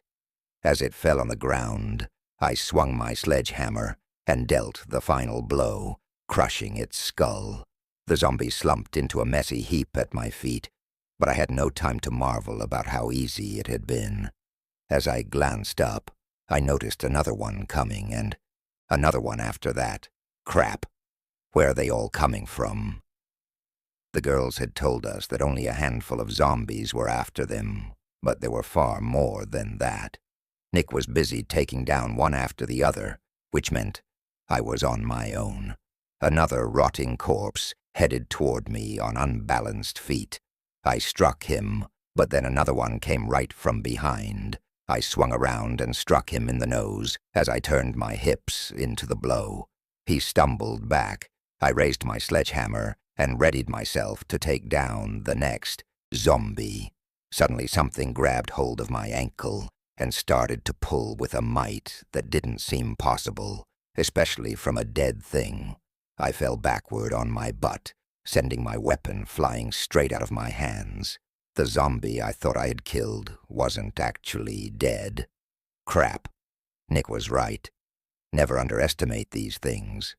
I kicked and flailed, trying to smash its face, but it would not release the death grip it had on my boot. I had forgotten that zombies were not capable of feeling, even pain.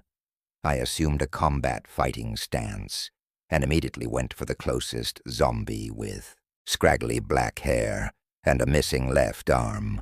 It was shirtless and flat-out nasty.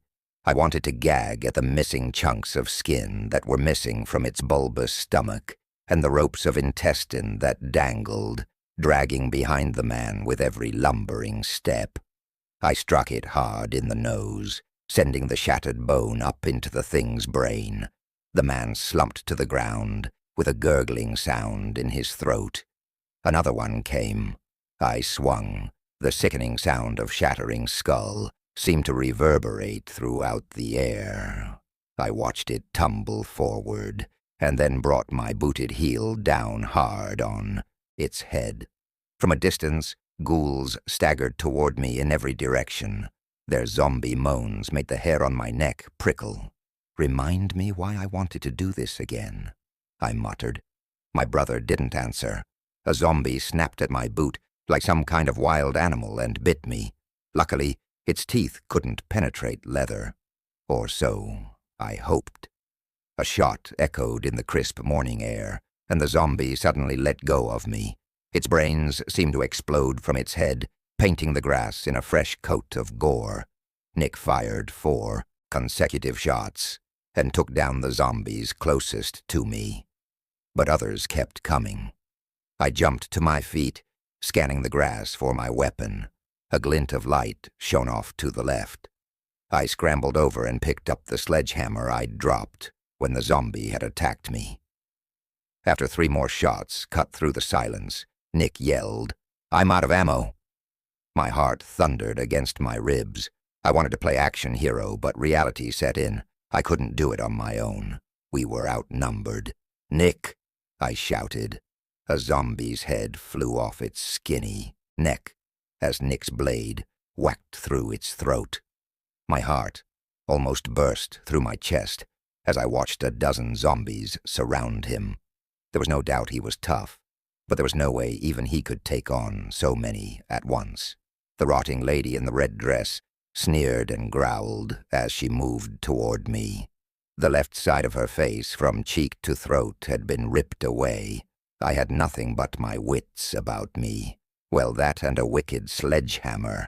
The decomposing woman half staggered toward me. I took her down in one quick blow. My fingers tightly wrapped around my weapon as one of those things growled behind me. I spun around. Black slime oozed from its mouth, and for a split second, I stared into its lifeless eyes. Moaning in a grotesque fashion, it inched closer to me, but I was ready. Before I even got a chance to swing, a loud crack sounded in the air, and the zombie collapsed in front of me. I glanced at the house. Val stood just outside the door, a rifle tucked into her shoulder, as she squeezed out one shot after another, taking down the rest of the undead army like some kind of female gunslinger. If Nick had ever doubted her being our sister, she had just proven his doubts wrong. Without hesitation, I started pounding skull after skull. She smiled at me, and then turned her attention to Nick, who looked stunned. "Camouflage gear and combat boots?" she asked. "You're military all the way, aren't you?" "You know it. I figured as much. Where did you find a rifle?" Nick asked. There's a false wall in the bedroom closet. It's loaded with guns and ammo. That's awesome, I said. Nick flashed his famous white smile. You're as resourceful as me. Val shrugged. Well, what can I say? I'm the curious type. That was a compliment, Nick said, slapping her shoulder slightly, because I'm pretty resourceful myself. A hue of red flushed across her cheeks. Okay, in that case, thanks. Never much one for giving out words of praise. Nick rubbed the back of his neck, slightly embarrassed. I didn't have too much time to look around. You were passed out, and I was worried for everyone's safety with all those zombies around. And Val grinned. No need for explanations. We're all on the same team. But if I were you, I'd go upstairs and get some more ammo for your gun. She then reached down and threw me a handgun, which I caught in one swift move. She regarded me from under lowered brows. You know how to use one, right? Yep, I said. I've been training at the shooting gallery for some time now. Good. Nick put his gun away. Thanks for saving our butts back there. Her blue eyes twinkled. Hey, what are long-lost sisters for? We both smiled. It's nice to finally meet you, Nicholas, she continued. Please call me Nick. I don't even know where to begin. I have so many questions. This entire thing has totally taken me by surprise. She grinned. Nick ran up to her, hugged her tight, and spun her in a circle. Dean told me a little, but not much. We'll catch up later, huh? She asked. He nodded, and then motioned around to the dead zombies on the ground. I didn't know I had such a tough sister. I laughed and joined in on the reunion. Val held our hands as tears welled up in her eyes. I've waited so long, or this moment. I've met my biological parents, and now I've met both of my siblings. This is best day of my life. Oh, couldn't possibly let those monsters take that away from me. My brother tucked his gun away. Girl, we crashed in the middle of zombie land. It doesn't matter. We're together, and that's all that counts. Even though it had barely been a day, I already loved her just as much as I loved Nick. I knew how important it was for us, a family, to stick together through thick and thin. I did have to wonder, however, if humanity would even survive the cruel plague of reanimated cannibals. It wouldn't be easy, but deep down I felt we'd somehow make it. We had to. Failure was absolutely not an option. Hey, do you have that cure with you? Val asked. Now might be a good time to use it. She wanted to use it because she was slowly beginning to change. I could see that much in her eyes. I thought about how I could break the news and soften the blow, but it would be like trying to hit someone gently with a battle axe. I do, but I can't give it to you yet. Mistrust filled her voice. Why not? I realized I'd have to tell her delicately, so she wouldn't flip. You're going to have to let the change occur first. Become a zombie. My brother chimed in. I'm sorry, because it's going to suck, but there's no other choice. As much as I detest it, we'll be there for you. When the time is right, I'll give you the antidote. Val's jaw dropped, and various emotions crossed her features, from dread to disbelief, then back to dread. I elbowed my brother. I was going to tell her in a nicer way than that. I half whispered, there's no way to sugarcoat it, bro. She needs to know the truth. But I can't. I don't want to turn into one of those things. Val's eyes brimmed with tears. It's the only way, I softly said, rubbing my hand up and down her back, which was about all I could do. As much as I wanted to help, I was helpless. I couldn't even find the right words to soothe her, if soothing was even possible at that point. I expected a fit or lots of crying. She did neither. She just spun around and headed toward the house, her long hair dangling behind her like a curtain. Wait, I shouted, running after her. Where are you going? I need to punch something, preferably a wall. I looked at Nick. Yep, she definitely has our temper. Of course, if I'd have been faced with the same dilemma, I'd probably have wanted to start punching holes in things too. "See, Mon," Nick said, "punching a wall will solve nothing. Trust me on that. I've only done it 1,000,000 times. Some of the holes I've left aren't pretty, and my knuckles weren't either. Like I said, it accomplishes absolutely nothing." She stopped and turned slowly, her eyes ablaze. "Fine. Then I'm going to give those chicks you picked up a piece of my mind. Geez, you should be just let her go hit the wall," I mumbled. She threw her hands up in the air. "You two left me in the hands of complete and utter idiots. Had I not woken up, we'd all be dead." I hated to admit it, but she was right. Even if the girls didn't want to fight, they could have been our eyes and ears and let us know which way the zombies were coming from, so we wouldn't have had to worry about sneak attacks. Instead, they just hid inside the house after we risked our lives to help them find shelter. "You're angry at us," Nick yelled. "Not them. You're mad at the way the cure works. I understand, because I'd be pissed too, but you can't take out your anger on them. Who in the heck dresses fashionably in the middle of a zombie apocalypse anyway?" she said. "Look at me. I'm wearing blue jeans, a t-shirt, and some great running shoes to get me the heck out of Dodge should the need arise. Really, who are they trying to impress? You can turn on a freaking zombie, no matter how cute your outfit is. Maybe they have a thing for Bob." "Bob?" I pointed down at the dead zombie in the mechanic's work suit. "At least that's what his name tag says." She rolled her eyes, obviously not finding my joke very funny, and I really couldn't blame her for being in a bad mood. We didn't even know if the cure would work. If I was a nervous wreck myself, since the thought of losing my only sister scared me to death, I knew she had to be even more on edge. "Those little fashionistas hid in the house like a couple of scared mice," roared Val before she slammed the door, beyond pissed.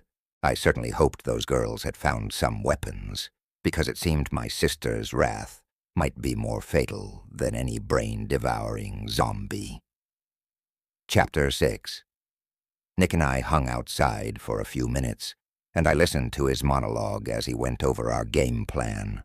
I tried to listen as closely as I could, but after a while, I couldn't help but interrupt his train of thought. "Those zombies looked like animated corpses, like something out of a horror movie. It's just unbelievable." "I think you're still high from all that adrenaline. As you can see, it's not all movie magic. Get up. It's the real thing. We're fighting against the living dead here." I shook my head, trying to comprehend his words. They're pretty easy to take down when they come at you solo. Like I said, never underestimate them. All it takes is one scratch or bite. We lost Martin from just one tiny prick from one of their nasty nails. I nodded, thinking back to the one guy everyone on our street liked, Martin. We had grown up together and gone to school together, where we'd been trained in combat.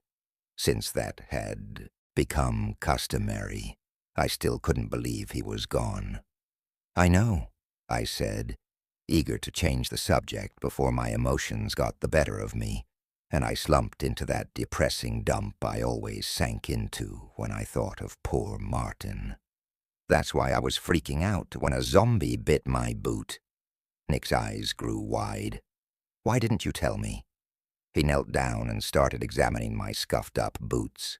I pushed him away, a bit rougher than intended. "Hey, I'm fine. He didn't get through." Nick stood. "You're pretty lucky. Their teeth can cut right through leather." "Yeah, lucky." His gaze pierced mine. "Don't ever let a zombie get that close to you ever again." I returned his glare, ready to stand my ground if need be. "It wasn't like I planned it." "Yeah? Well, that's what Martin said, too," Nick said dryly.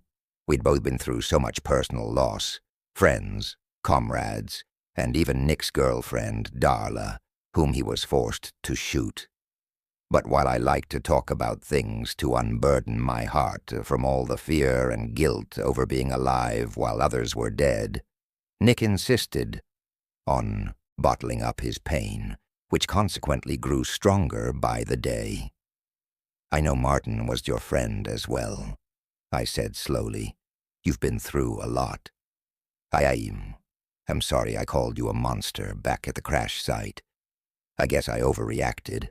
I just couldn't believe you'd want to kill our sister." He hesitated a moment before answering. I could see his emotions on his face, playing out like a film, right before my very eyes. He felt guilty, but at the same time he also felt it was his responsibility to take on the lion's share of work. "It's okay. I've never claimed there isn't any blood on my hands. I'm probably everything you said and more, but it's what I've had to do to stay alive and defend the city. To survive." I cocked a brow. "We're cool then?" I asked, knowing we'd just about reached our limit of sentimental, emotional talk. He gave me a fist bump. "Yup, little brother. Cool as ice." As we took a quick walk around the house, I noticed 2 4x4 Jeep Wranglers in the backyard. They are perfect. I love Jeeps, man. It's the perfect go-anywhere, do-anything vehicle. "No off-roading, Dean," Nick said. "We don't want to give the zombies an advantage over us. We stay on open, paved roads. Got it?" 33. I nodded. My brother's gaze darted toward the house. "The first thing we need to do is see if anyone lives here. We're all fighting to survive out here, and we have to learn to respect each other, so no stealing. If the owner has abandoned this place or is, gone, then the trucks are up for grabs." On first glance, the house had looked abandoned to me. I felt confident that we'd soon have ourselves a set of wheels as I swung the door open. I knew the place had to be unoccupied because dust was caked on the furniture and mirrors. The fireplace wasn't stocked with wood and was ice-cold to the touch. The living room was spacious and furnished in ugly yellows, antique furniture, oak floors, and cream-colored walls. A mirror hung over 2 large yellow sofas. I listened to Val going off on the gals, and had absolutely no doubt she was my sister. She acted exactly like Nick, and maybe a little like me, too. Claire ignored Val and kept playing a simple tune on an ebony grand piano sitting in the corner of the room. "You're a natural," I said. She closed the lid of the piano as tears welled up in her eyes. "I know now isn't the right time to be playing. I just couldn't help myself. That was the last song my mom and I played before we got separated. I'm sorry," I said softly, hoping the words would convey just how much I meant them. She walked away, and my gaze drifted over to the spiral staircase that led up to the second-floor balcony, which stretched across the room with a glass railing. I glanced around for Jackie, who was sitting on the sofa, sipping on a can of Pepsi. My eyes roamed over her perfect body. I knew Val hated her outfit, but it sure showed off her incredible curves and long, pretty legs. I was mesmerized. Val stared at me for a while, her mouth pressed into a thin line. For a moment I thought she wanted to say something, but then she just shook her head, as though she found it a hopeless cause to share what was on her mind. She turned her back on me, hesitating, then poured bottled water over a towel and handed it to me. "Clean that thing off, and don't think I didn't notice your drooling." She pointed down at my sledgehammer. I wasn't sure whether she meant I should clean it, or that she thought she'd seen me drooling over it. My gaze wandered from the damp towel to the sledgehammer, and a smile crossed my lips. "I didn't realize a sledgehammer could be so sexy," I said. She rolled her eyes. "I'm pretty sure you know what I meant." "Thanks. I know you mean well." With a nod from her, I started to clean all the zombie guts off the hammer. Val had calmed down some, but I could tell my sister's theatrics weren't over. "When did you have time to change that dress of yours?" she asked Claire, her voice sweet as honey. "While I was out there saving our butts." "It was bloody," she yelled back with mock disgust. "If all you care about is looking cute, you'll never survive out here. How far do you think you'll get in flimsy sandals?" Jackie cut in. "Hey, if we'd have known zombies were about to break in and we'd end up running for our lives, trust me, we would have chosen other shoes." Val set her bottled water down on the coffee table. "If you're going to hang with us, you darn well better get yourself a decent pair of tennis shoes. And next time, you better have my back." 34. "We will," Jackie said. "We'll go find some jeans and better shoes upstairs. I think I saw some close to our size." "Why do I smell perfume?" Nick asked. Val motioned to the girls. "These geniuses found a bottle upstairs and slathered themselves with it. We were trying to get the smell of blood out of our hair and clothes." Claire whispered, the telltale hue of red covering her cheeks. "We've been through a lot, so please, can you just—" Her voice trailed off insecurely. I regarded her intently. The way her gaze shifted across the floor uncomfortably told me she knew she should have been out there helping us instead of cleaning up. But either she couldn't help herself, or it was her way of dealing with the prospect of an untimely death. Who can blame her? Val looked at me and shrugged. "Can you believe these girls? How are they still alive? I'll tell you. They've been riding everyone's coattails and—" "Val, that's enough," Nick said, as he sipped on a can of warm Pepsi from the pantry. "These girls have lost people they've cared about. They're in shock and doing the best they can. Besides, they're the least of our worries right now. Let's scavenge the house for supplies." I nodded. "Yeah, let's look for any possible weapons, canned food, bottled water, and medical supplies," I suggested, knowing Val's dressing needed to be changed as soon as possible. "You guys are right." Val stood and walked over to the glass wall. "There are jeeps outside. Whoever lived here might have tried to make it out alive, but they obviously didn't, which explains why the place is deserted. Let's load the jeeps up with survival gear and get our butts on the road before the same fate befalls us." "We need to hurry, people," Nick said. "Lingering in this fancy glass house makes us sitting ducks. The only way to stay safe is to keep moving." Claire suddenly cleared her throat.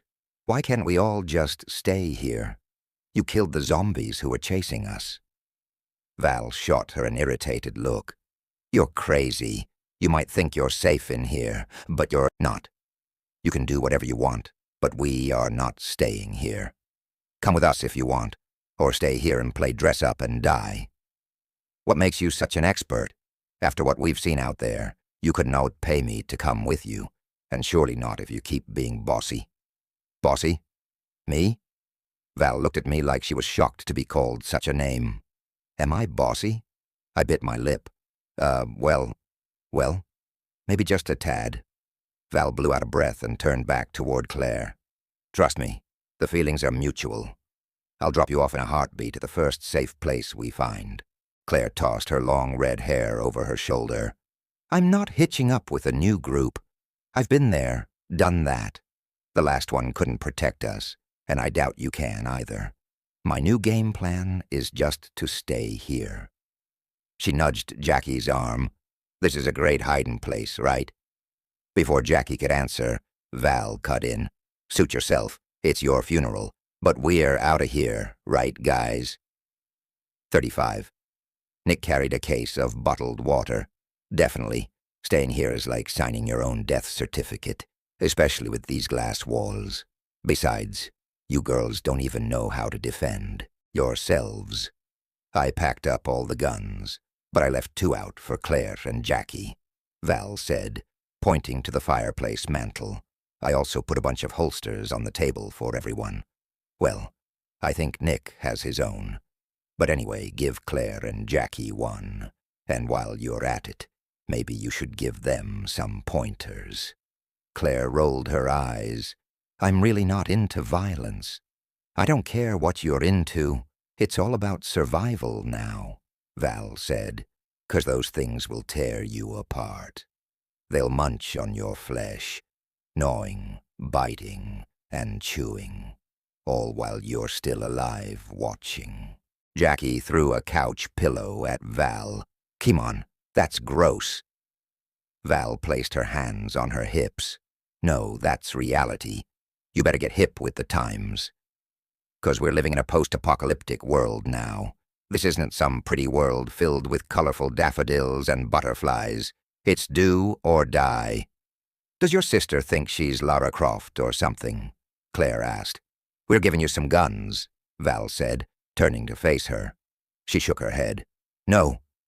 Val met her gaze, straight on. "Yes, you have the right to defend yourself. If a zombie crosses that line, you're gonna need an equalizer." Claire rolled her eyes as Val continued.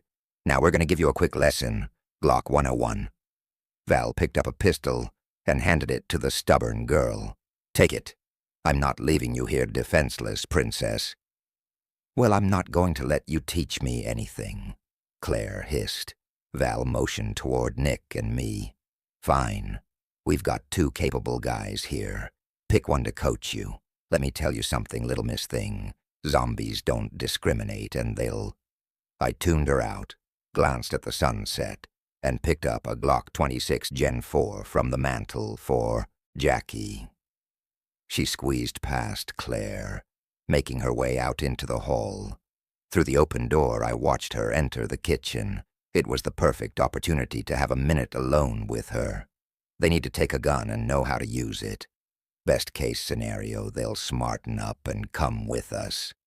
"Try to talk some sense into her, Dean," my brother said. "I'll work on Claire." Claire stepped toward him. "Hey, I'm right here, you know. Quit talking about me like I'm not even in the room."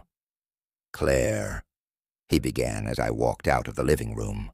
I needed to convince Jackie somehow to leave with us. But if she refused, I still wanted her to have a weapon so she could take down any of those undead freaks who ventured near the house. I knew we couldn't actually fire off bullets without attracting every zombie within miles, but I needed to teach her the basics. I found her standing near the kitchen counter, her arms pressed against the smooth formica, her forehead creased with fine lines from anger and worry. Her eyes lit up the second I walked in, and her forehead smoothed, as though all her worries disappeared the moment she saw me. "Hey," she said. "Hey." She held my gaze. "What's up?" "Can I talk to you for a minute?" I asked. 36. "I'm not so sure your girlfriend would like that. She might kick my butt and feed it to the zombies." "Val's not my girlfriend," I said. "Your brother's?" "Nope. She's our sister."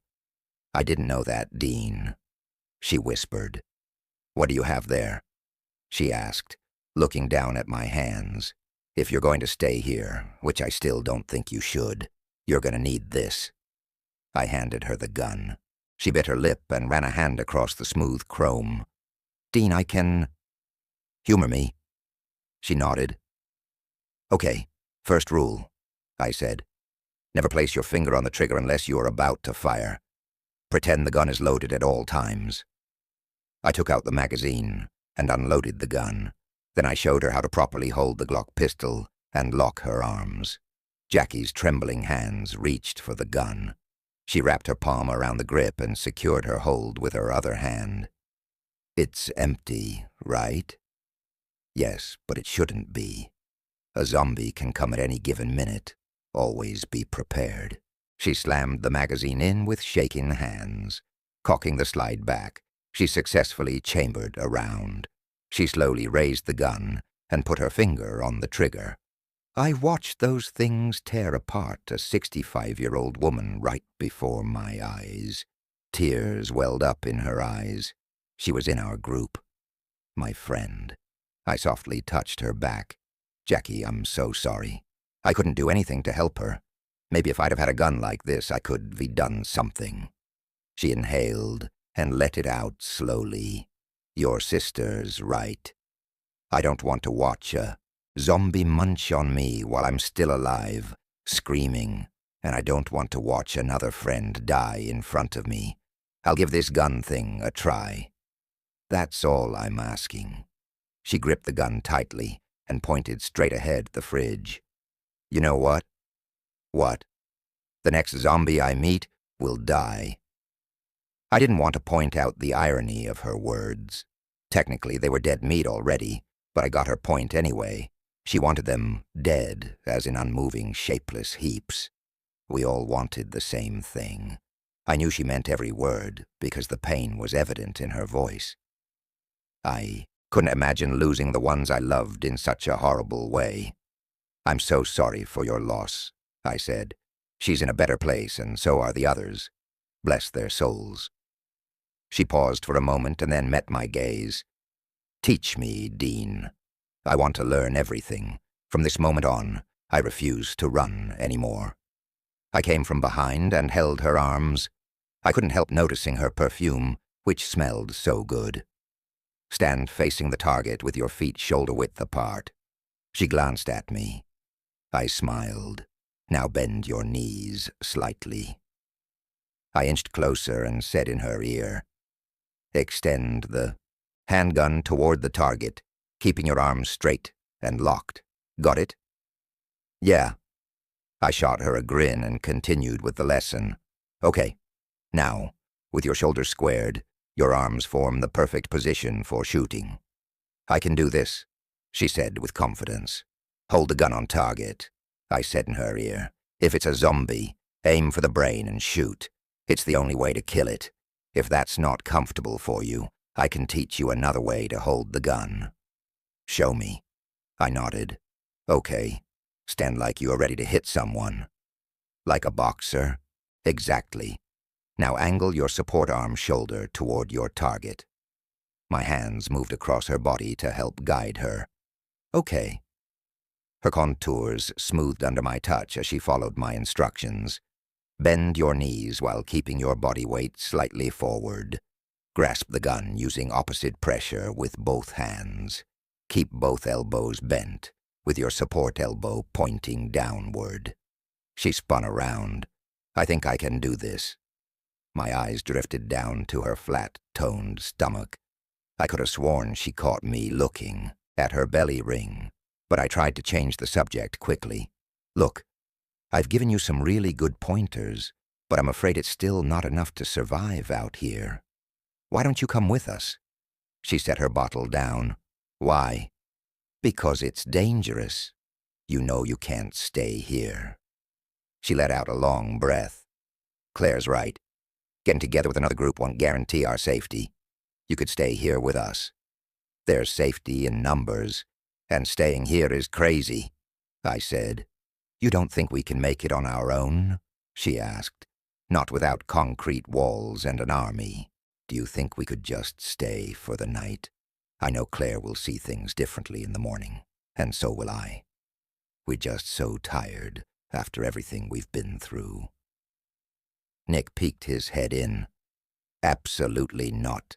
This place isn't safe. We need to get some supplies and load them and our butts in those jeeps. He grabbed my shoulder. Get moving now. Chapter 7. Val, Nick, and I quickly loaded up the 2 jeeps with bottled water, a case of Pepsi, and canned food we found in the pantry. I also packed the black bag holding the precious vials. I started up both jeeps. They ran great. Val found a few red plastic gas cans in the garage next to the lawnmower, which was great. We didn't want to stop anywhere if we didn't have to. It would be wise to get a head start, with nothing to slow us down. We were all set to go, but my heart sank. I couldn't imagine leaving Claire and Jackie to their fates. I just hoped I could convince them to change their minds, especially Jackie, who I was really taking a liking to. Nick gave me 10 more minutes to try and convince her to go with us. I found her in the humongous master bedroom on the bottom floor. What made the room really neat was that it extended from the house with 3 glass walls and a glass roof. "Dégué place," I said, noticing she had cleaned up and changed into new clothes. They were a size too big, but they were much more practical than what she'd been wearing earlier. I was sure Val would be impressed with her blue jeans, white t-shirt, and black tennis shoes. She'd also put her hair up in a long ponytail. "Deg we re getting ready to leave, but I wanted to talk to you first." "Deg don't worry. I've got the gun you gave me, plus." Jackie glanced out through the spacious glass wall, watching as the setting sun flooded the sky with brilliant colors. She placed her hand on the clear glass. "Deg it so beautiful, isn't it?" "Puss. Deg yep. Something like that could even fool you into thinking the world hasn't gone to hell in a handbasket." "Face." She frowned and sat down on the bed. "Deg, I was trying to block all that out, if only for a minute. Plus." I sat next to her. "Deg, this is a cool bedroom. It's kind of like a glass cube." "Pull plost." She glanced up. "Deg, yeah. I bet it's neat to see the stars shining at night." Boom. I stared at her black hair with blonde streaks. It was striking, original, and beyond cute. I loved her bold look. "Deg, so what's your story? Plus," I asked. "Deg, my story." "Deg, yup. Everyone, W's got one, right?" "Deg, right. But I guess right now I am only concerned about the ending. Plus She sighed. "Deg, just want to live another day. Tell me, Dean, is it really possible to survive in such a hostile, undead world?" "Yes. And that said, I have to make one last-ditch effort to try and convince you to change your mind and come with us.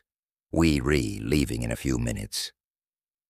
She continued to stare off into the sunset. "To give it your best shot. Deg, Jackie, there are plenty of cities out there that are still safe, like the island in Ohio where Nick and I live. I've been there since the outbreak, with no problems. The zombies aren't immortal beings.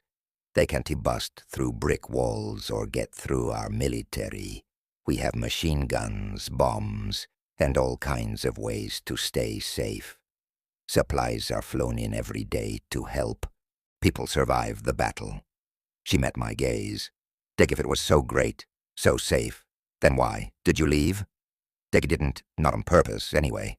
Our helicopter crashed on a trip for a make-believe supplies." She cocked a curious brow. I continued. "Deg, I know it sounds weird, but it's a long story. I can tell you all about it on our road trip." Plus, I was pretty cocky and certain she'd change her mind and come with us. By the twinkle in her eye, I could tell she liked me, at least a little. "Deg, I'm sorry you crashed. Deg, it was what it was, plus," I said. "Deg, you cannot cry about it now. I need to stay focused and keep moving. Deg, can we ever defeat these things? I mean, do you think our lives will ever be normal again?" Plek. I reached for her hand. "Deg, yes, I believe we will prevail. Zombies will die off, and eventually their bodies will rot away. All we have to do is outlive the infected. Yes, there are overwhelming odds stacked against us, but we can do this. I believe with all my heart that humanity can overcome anything, as long as we don't lose hope. Plus, Deg, so you heading to a safe haven, one of the walled cities. Plus, Deg, yes. We can hold out in the fortresses created around the United States. Zombies will run out of food and die, and we'll get our world back. We just need a little time." Plus, she nodded. "Deg, you make a good point, boss. Deg, then come with us. I'm sure Claire will cave once she sees you. Right serious about leaving." Plus, a thump on the window drew my attention. Jackie jumped. "Deg, what was that?" Plus, I turned and couldn't believe my eyes. A zombie with rotting flesh and oozing eyeballs was hitting his head against the glass. He shot me a stone-cold, glazed-over look that said in not so many words, "Deg, I want your brains, now, plus." The stupid thing seemed stumped as to why he couldn't pass through the transparent glass wall. Speechless, Jackie pointed to the other glass walls. I gasped. Crap. Another one stared me straight in the eyes. This one looked like a raccoon, with blackened skin around her eyes. She definitely had that I just got out of the grave look about her. The dead seemed to be coming out of the woodwork like cockroaches, multiplying before our very eyes. Our beautiful view of the sunset had turned into a grotesque nightmare. I stood, but my sudden movement made them moan and groan even louder. Decaying human. Hands pounded on the glass walls from all three sides of the bedroom, and my heart raced. Brain-hungry walking corpses staggered around with white, sunken eyes and green, mottled skin. It was downright disturbing. I sucked in a deep gulp of air. The glass shook, and I wondered if it would shatter. I gasped as bloody handprints streaked across the glass. Windows are notoriously easy to break, but I wondered how well a glass wall would hold up. I sure didn't want to find out. I backed up slowly, focusing on the zombie who was making the most fuss. Even though he had decayed hands with exposed tendons, he still kept pounding. I cringed at his blue-green veins and the open flesh wounds on his forehead, cheeks, and neck. Through a tear in his shirt, I noticed an exposed rib cage with decaying flesh hanging off of it in grotesque shreds. The right pant leg was also torn to reveal a long white femur. Even a famous horror writer couldn't have invented anything as horrible as the very real monster I was staring at. "Let's go," Jackie said, grabbing my shoulder. "Nick," I yelled, "we've got to go now." Chapter 8. With the orange light of the setting sun as a backdrop, the zombie looked like a creature out of a horror movie. His decaying palms pressed against the smooth surface of the glass wall, and his open mouth dripped with spit and blood as his dead gaze focused on me, making me flinch. For a whole second, I could barely breathe, let alone form a coherent thought in my head, and then it dawned on me that we had to get the heck away from there. I grabbed Jackie's hand and headed down the hallway, calling as loudly as my lungs would. "Allow. Nick, Val, there's a pack of zombies out there. We need to get going now." Our feet pounded the hardwood floor as we passed the hall and rounded the corner into the living room. The door stood ajar, as though no one had bothered to close it behind them. I yanked it open and stopped in my tracks when I took in the two towering guys resembling wild mountain men with their unkempt appearance, greasy hair, and long, thick beards. "Going somewhere?" one asked. "What the heck?" I took a step back, unsure whether they were friends or foe. They didn't look like zombies, but for all I knew, they could be been bitten and might turn on us any minute. Even if they weren't part of the undead army yet, they could have still wanted our food and weapons. "Who are you? How did you get in here?" My grip tightened around Jackie's hand as I pushed my body forward to form a shield between her and the wildlings. If they wanted her, they'd have to force their way past me first. Not that I could have been much of a safeguard against a pair like that. But I hoped I could at least buy her a few seconds to get away. The one in the red checkered shirt raised his hand and waved his rifle at Jackie and me. "You two with them?" He pointed behind him, toward my brother and Val, who were lying on the ground, their mouths pressed in a grim line that didn't leave me much hope. With Nick holding the back of his head and Val's bloody lip, I knew they'd been attacked and put up a good fight. The wildlings were clearly after our food and weapons. Whether they'd leave us alive or not wouldn't make much difference with the zombies out there, ready to burst in any minute. I took a deep breath and then a step forward while pushing Jackie behind me. "Look, mister, there's zombies out back. We've got to get out of here now." The other wild man regarded me for a second, probably considering my words and trying to read my expression. to see if I was telling the truth. He patted Jackie and me down and took our guns. You don't trust me? I spat through gritted teeth. I wouldn't either in your situation, but if I am telling the truth, which I am, we're all dead. Go and see for yourself. The red checkered shirt guy motioned the other forward and then aimed his gun a bit higher, right at my face. I didn't even flinch as I watched his companion walk past. The mountain man then forced me and Jackie to stand next to the others. A few seconds ticked by before his friend returned, his face a pale mask of horror. I saw his faint nod, and then the red checkered guy lowered his weapon. We're going to have to work together if we want to make it out alive. I nodded and heaved a big breath. Give us back our weapons, I said, pointing at my brother and the girls. We won't be of much help if we can't shoot. The red checkered guy nodded and held out his hand. I'm Earl, and that's my friend Tahoe, like the lake. I ignored him as I walked past. We had to work together to get out of this mess, but I had no doubt the hillbilly twins would happily shoot our heads off and take all our food and supplies once the zombies were properly dispatched. I'm Nick, my brother said. That's Dean, Val, Jackie, and Claire. Give us back our weapons, now. Tuning them out, I headed for the side door, pulling Jackie with me. I wanted to see if the zombies were starting to come around to the front of the house. Unfortunately, we didn't get far before a flat metallic click warned me of danger. I turned on my heel slowly, my gaze focusing on Earl's rifle, which was now pointed at me again. Stop, or I'll shoot you both dead in your tracks. My automatic response was to touch my holster, but then I remembered that Tahoe had disarmed me, so I remained frozen to the spot.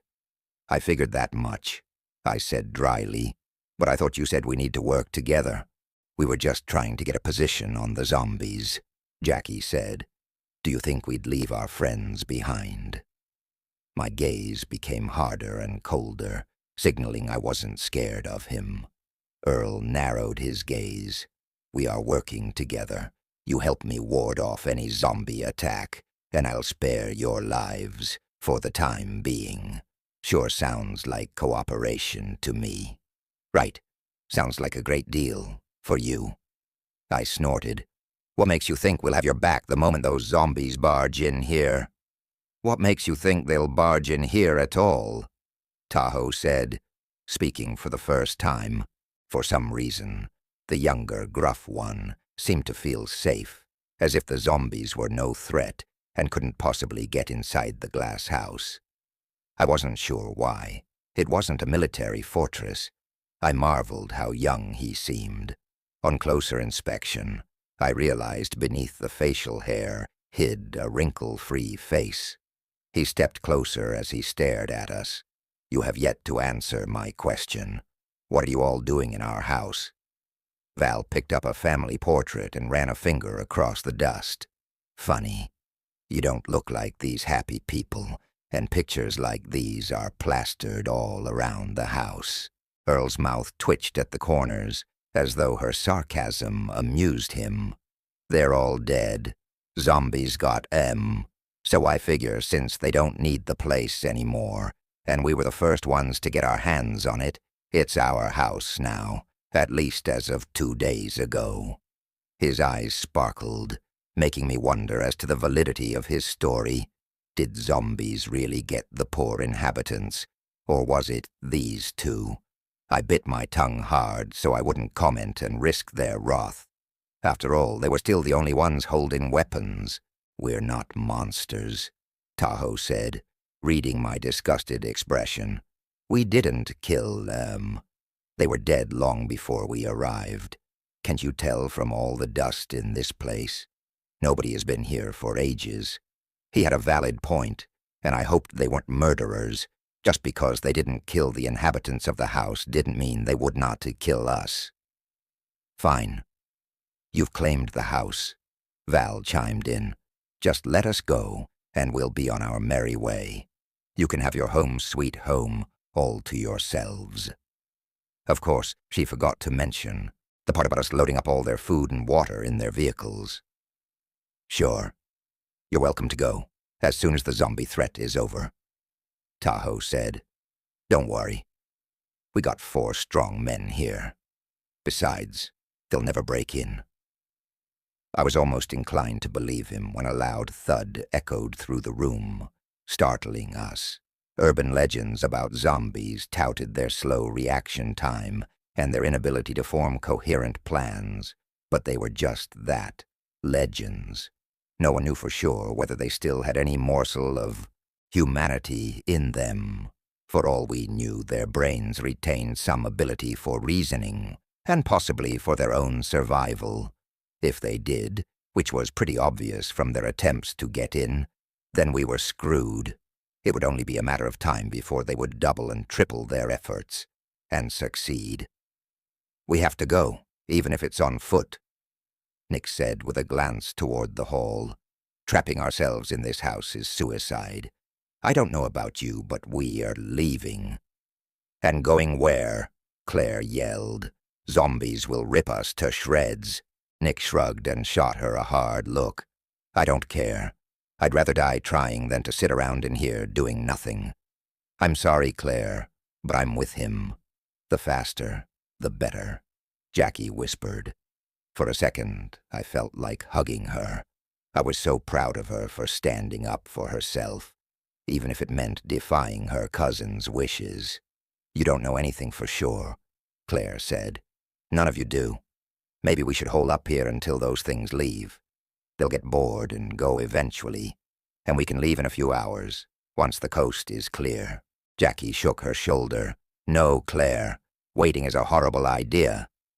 You're safe here, Tahoe said. There are a lot of them, but they can't bust through these walls. And like Claire said, they'll get bored after a bit and move on for easier prey. I've seen it 1,000,000 times before. I agree, Earl said. It's best to hide out here until they leave. It's stupid to engage them, but if they break in, of course we'll fight with everything we have.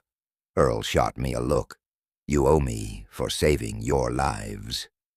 What? I asked. If you would let us leave, we would have been long gone already. Earl gave me a cocky grin. Wrong, my boy. What you'd be is dead. I'm offering you protection here, and when this is all over and done, I expect to be paid for it. Paid? With what? We don't have any money, Claire said. We only came with the shirts on our backs. Earl smirked. Who said anything about money? I just want one of you cute gals to keep me company tonight. Is that so much to ask for the price of saving your lives? Nick's hands balled into fists. The vein on his forehead throbbed so hard that I prayed he wouldn't do something stupid, like try to hit the guy. Fortunately, he either came to his senses on his own, or the rifle pointed at his face made him reconsider. I grabbed my brother's arm just in case and hissed, "Don't let him rile you up. We gotta leave with our heads still attached to our shoulders."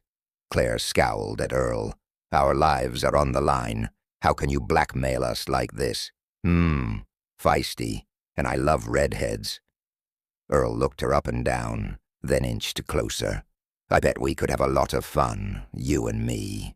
You're sick, Val shouted, but didn't inch closer. I glared at Earl.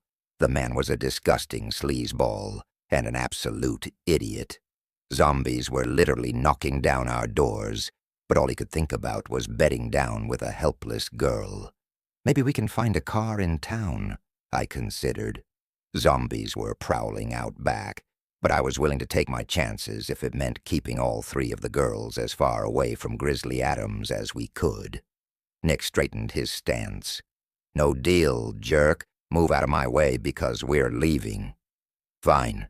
You boys can go, Earl said. We boys? Yep. But we're keeping the women.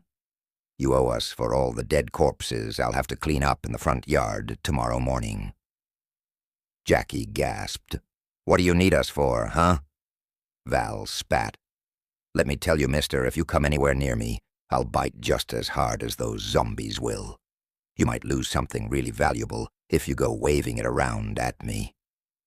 Tahoe cleared his throat as if he was trying to stifle a laugh. Val took a step toward him, her eyes darting in my direction, signaling something. She was trying to get their attention so we could devise a plan. Nick must have realized it, too, because he nudged Claire. "You still got that stun gun?" he whispered. She nodded, wide-eyed, and touched her pocket. Nick bobbed his head slightly. "Good. On the count of 3, stun Earl while Dean and I tackle the other guy, then stun him too." "And then we run," Jackie said. I moistened my lips and signaled that I was ready. Claire wrapped her fingers around the stun gun just as the zombies from the back of the house moved onto the front lawn. They were shuffling everywhere. The scratch of their cracked, yellowed nails raked against the glass. There were so many that I had no idea how we'd get past them without being attacked. We had lost our precious opportunity, thanks to Earl and Tahoe. Nick grabbed Claire's arm and whispered into her ear, "Wait, hold off. The house is surrounded now. There's no way can we just walk out the front door." He glanced at me. "If zombies break in, we'll need the mountain men to help us fight them off." I nodded, and Claire slipped her stun gun into her pocket. Our plan was ruined, and it was too late for us to make an escape. We all knew we should have run the second we saw the zombies entering the backyard, but the 2 Sasquatches had foiled that little plan. We could have been in the jeeps, long gone before the zombies had come around to the front of the house, but that chance had slipped away. Now Nick was right. We needed the mountain men conscious so they could help us battle the undead. On our own, we might not make it out alive. "What the—" Earl said, locking the door. "We've never had to fight this many before." "I tried to tell you," Jackie said. Earl rubbed his chin. "I thought there might be a group of them running around, but I never would have imagined anything like this, and it's all your fault." "What?" Val screamed, furious. "That's right. Y'all brought them here to my doorstep. Look at all those corpses in my front yard. I bet you idiots used a gun, attracting them from everywhere."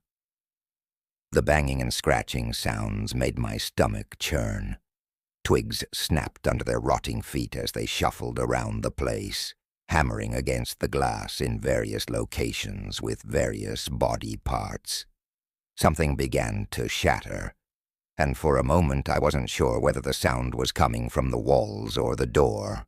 I even heard muffled footsteps somewhere at the back of the house, or maybe it was the basement. They were fighting their way in, and that meant only one thing. We had to fight our way out, and the front door was out of the question. Out of the corner of my eye, I saw a zombie licking and clawing at the glass in front of me. His decomposed face with black and brown muscle wrinkling over the skull stared at me as though he had already chosen his main course for the evening.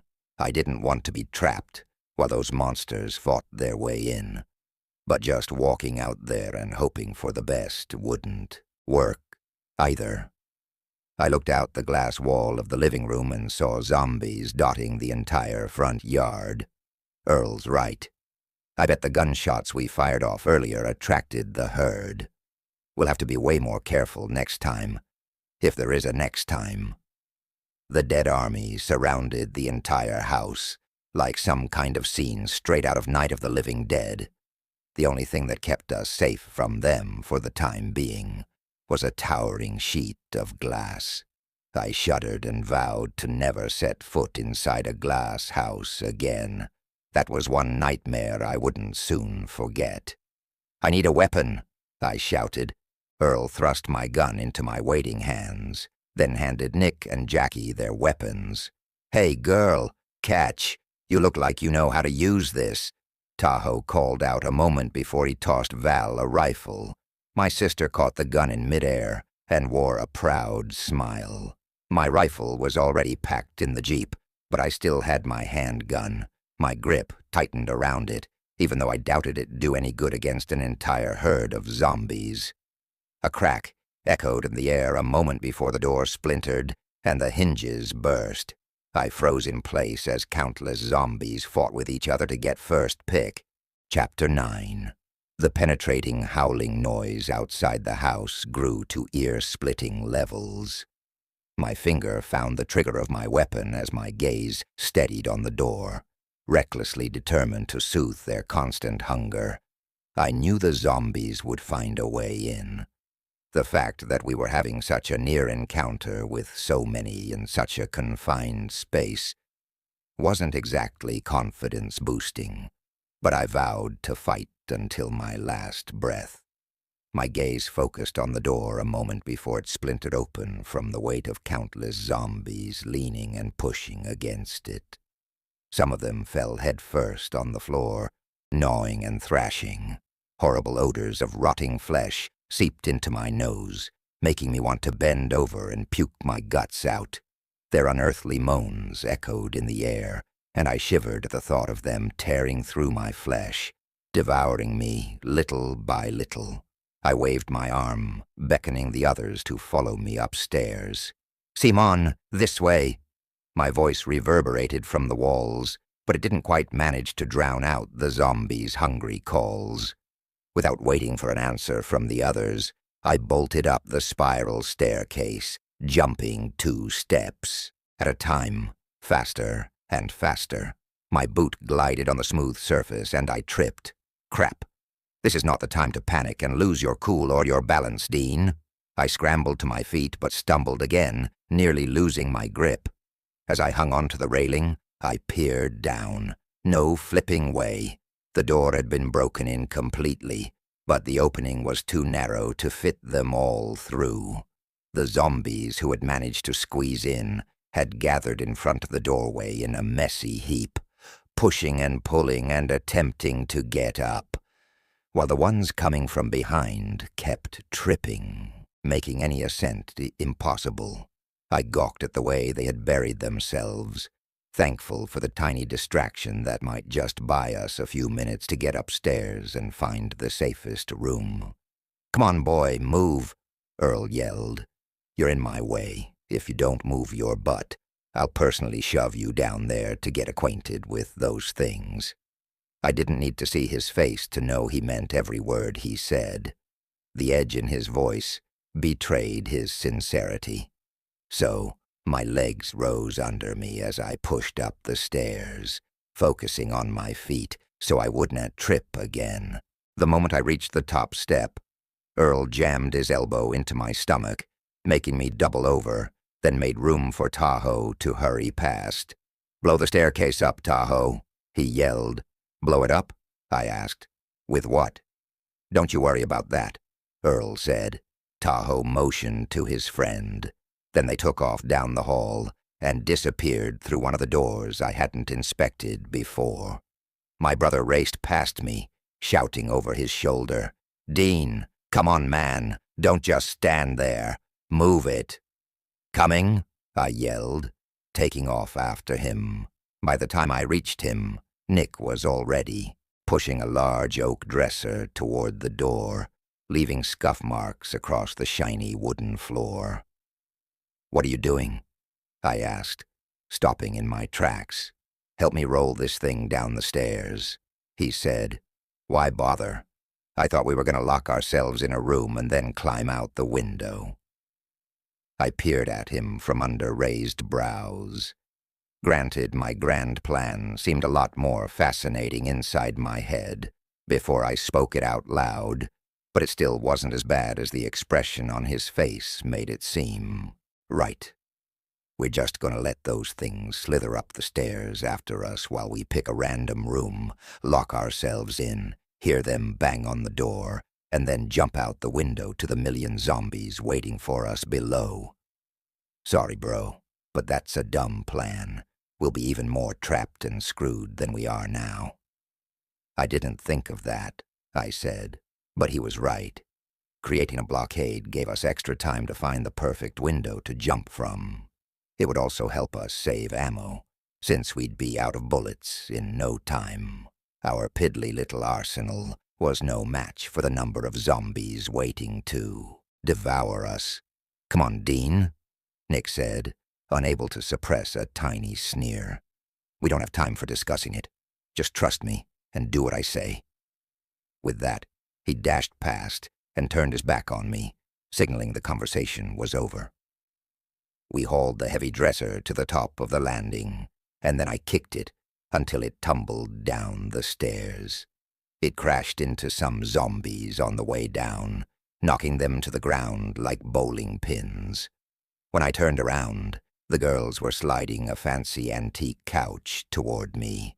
With a last heave, I pushed it down the stairs toward a zombie who was heading toward us. I let out a few choice words. Of course, it wasn't the most mature thing I could have done in front of Jackie, but I couldn't help myself. The adrenaline running through my veins was making me say things I wouldn't usually say. Besides, every single triumph, no matter how tiny it was, counted when death was lurking savagely around the corner in the vacant eyes and slimy mouths of those things. Val had dragged an enormous chest of drawers to the top of the stairs. Jackie and Claire began slipping out the drawers and throwing them down on the zombies, hitting them on their heads. Finally, the two girls gave the furniture a final shove, and it flew down, taking out a couple more of the hissing creatures. Nick threw a box spring, followed by a mattress tossed by Val. Our furniture onslaught wouldn't last forever, but we hoped it would grant us enough time to find a spot where we could safely jump from a window into a smaller crowd of zombies that we could fight off. "Watch out," Earl called from behind. I moved out of his way as he lit up a stick of dynamite and threw it down the stairs. I watched the fire eat through the cord, slowly but steadily, flying through the air in what seemed like slow motion. It all happened so fast, yet I felt as though 1,000,000 years must have passed. "Get down!" Earl yelled, as it landed with a dull thud with uncanny precision, right in the middle of the gathered zombie herd. I ducked and threw my body over Jackie and Claire as a loud boom echoed in my ears and smoke swirled all around me. Raising my head, I coughed and peered through the blanket of fire at the gap between the upper and the lower levels of the house. The stairs had evaporated into a huge mess of wooden splinters, interspersed with blood and gore. My stomach protested at the sight, but I didn't have time to digest the image because the next wave of zombies was already gushing in. I peeked over the banister. There was absolutely nothing left of the stairs, so our only way back down was gone. I didn't know whether to feel relieved or pissed off that the guy didn't consult us before doing something so bold and irrevocable. What if Nick's plan fails? What then? He blew up the freaking stairs. We're stuck up here. "Where did you get the dynamite from?" I asked, miffed. "That's no concern of yours, boy," Earl spat. Again, I had to bite my tongue hard to keep from lashing out at him. I could only assume he must have hidden a stash somewhere and didn't feel the need to tell us about it. For all we knew, the Doomsday Mountain dudes probably had a stash of every kind of weapon known to mankind hidden all over the place, so I mentally prepared for more surprises to come along the way. "You should be told us," I muttered under my breath. "We had the situation under control." "Right like furniture would have stopped all those things," Earl said, shooting me and Nick a glare as he bolted down the hallway with Tahoe on his heels. "It did slow them down some," Val shouted, as if defending our honor. "Hey, Dean," Nick called out. "Now's the time to put that plan of yours to good use." "Great. I'll go look out the windows for a possible escape route," I said. "I was talking about myself," he said. "I need you guys to stay here and be a distraction." "What?" I asked. "Don't worry," Val said. "We're safe up here. They can't fly." Nick continued. "If the zombies see food, They'll focus their efforts toward this part of the house. We need as many of them as possible here in the living room and front yard so we can sneak out the back or side window." "I like it," I said. "Let the freaks gather up here while you find the perfect place for us to sneak out. Then we'll be gone, and they'll still think we're up here, the dummies." "That's the plan," Nick said. "So stand here so they can see you." Claire grabbed his arm and gave it a squeeze. "I'm coming with you. There has to be a way out of this place." "I'll be right back," Nick said. Okay, be careful, man," I said, scrambling to my feet. The idea of splitting up sat in the pit of my stomach like a rock, especially when I was the distraction. The human bait. With a nod, he shot off down the hallway, with Claire following after him. "They'll be right back," Val muttered to no one in particular. I opened my mouth to tell her everything would be all right, but the sound of shattering glass boomed in my ears, stopping my words from coming out. I peered down at more zombies breaking through the towering glass walls and gasped. "Oh my gosh!" yelled Jackie. "They're busting through the walls." Her gaze bore into mine, questioning the meaning of it all. For once I was at a loss for words and couldn't give her the answer she wanted to hear. If the walls were coming down, it would be only a matter of time before the upper floor was compromised. We fell silent for a moment. The crunch of dragging feet on broken glass as the zombies flooded into the spacious living room was all we could hear. My stomach lurched when a loud choir of the undead groaned, echoing in my ears. The giant room had filled up with moaning, groaning, and hissing, as though the zombies had multiplied. I'd never seen anything like it. I had only seen such horrific scenes in movies and video games, but now it was happening right in front of me. I was witnessing a real live, or dead, as the case was, zombie apocalypse with my very own eyes. Val clapped my shoulder. "Stay calm, okay? The plan is working perfectly. They're all coming to the front of the house. Nick will be back any minute with the perfect spot to sneak out, and then we'll run to the jeeps as fast as our feet can carry us." I nodded and forced the fear that was quickly grabbing hold of me to the back of my mind. "You still got the keys?" she asked. I nodded, remaining stunned and silent. She continued bravely. "Good. We need to be ready to pound the pavement the second Nick comes back." I felt my pocket, just to make sure the keys were still there, but they weren't. Much to my dismay, I suddenly remembered that I'd left them on the table. I pointed at the living room. "No flippin' way. I left them. They're down there. I can't believe this." She took a trembling breath as she regarded me. Her face became an impenetrable mask, as her mind began to weigh the possibilities. I breathed in sharply to calm my nerves. With the staircase gone, no zombie could climb up, but we couldn't climb down either. Unfortunately, the keys were down there. Our chances of getting out before the walls collapsed down on us were pretty slim, and I felt it was my fault for stupidly leaving the keys downstairs. "How are we going to get down there to get them?"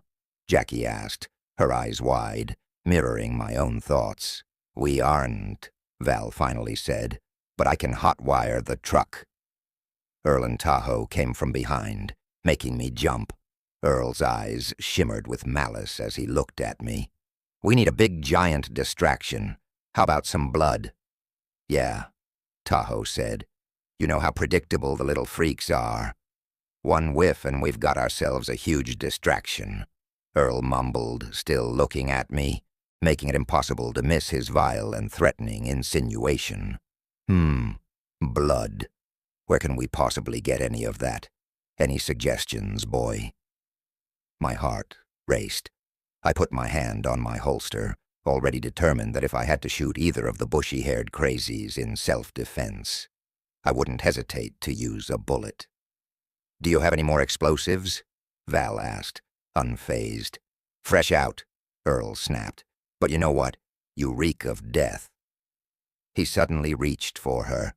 Val let out a scream as he ripped the bandage off her arm, revealing the infected flesh. I couldn't help but stare at the darkening gash and the white bone peeking from beneath.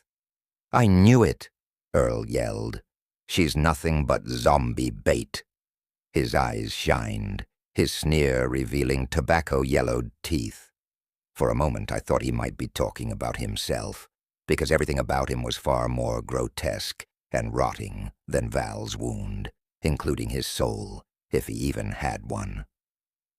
Val kicked him in the nuts and turned to run, but he grabbed her around the waist and forced her to stay put. My hand instinctively moved to the gun in my holster, but someone gripped my arms from behind and yanked them hard, sending jolts of pain through my shoulders. Crap! My weapon flew out of my hands and clattered to the floor, not far away from my feet. I peered at it and pulled toward it, but the guy was in the more advantageous position, making it impossible for me to twist out of his grip. Earl followed my line of vision and kicked the weapon under the railing. It sailed across the floor and under the banister, landing in the crowd of zombies below. Glancing over my shoulder, I yelled, "Tahoe, let me go." He continued holding me in his iron grasp as he hissed, "I have my instructions. He'll kill me if I don't follow them." "No," I shouted. "Then at least let her go." "Ain't happening, boy. You might as well just give up now before the same fate befalls you," Earl said. "Take me instead," I begged. "You're not infected. She, on the other hand, is. She's one bacteria away from being one of those nasty things." Jackie whipped out her gun, her eyes shifting nervously from Earl to Tahoe, then to me. She seemed hesitant about shooting another human being, and I knew we were losing the battle. Before she could even make up her mind, Earl shoved her back, and she crashed helplessly through the glass banister, almost plummeting into the void below. She clung on the second-floor railing as her legs dangled dangerously close to zombies. The way they kept reaching up made it obvious they wanted nothing more than to devour her legs as an appetizer. My stomach clenched as their mouths started to snap open like hungry piranhas. "Val." I flailed against Tahoe, but he only tightened his grip on me. Earl grabbed Val and swung her over the banister, hissing, "Sorry, sweetheart, but you're gonna die soon anyway. Might as well go out like a hero and save our butts in the process." "Don't do this," she yelled. "Try and show some compassion. At least put a bullet through my head first, so I don't have to feel them. So I won't know they're eating me." "No." I squirmed and desperately tried to free myself. I knew Jackie wouldn't be able to hold on much longer, and my sister desperately needed my help. I yelled for Nick down the hall, but I doubted he could hear me over the screams and chaos of the zombie frenzy. "I can't hold on to him any longer," Tahoe shouted.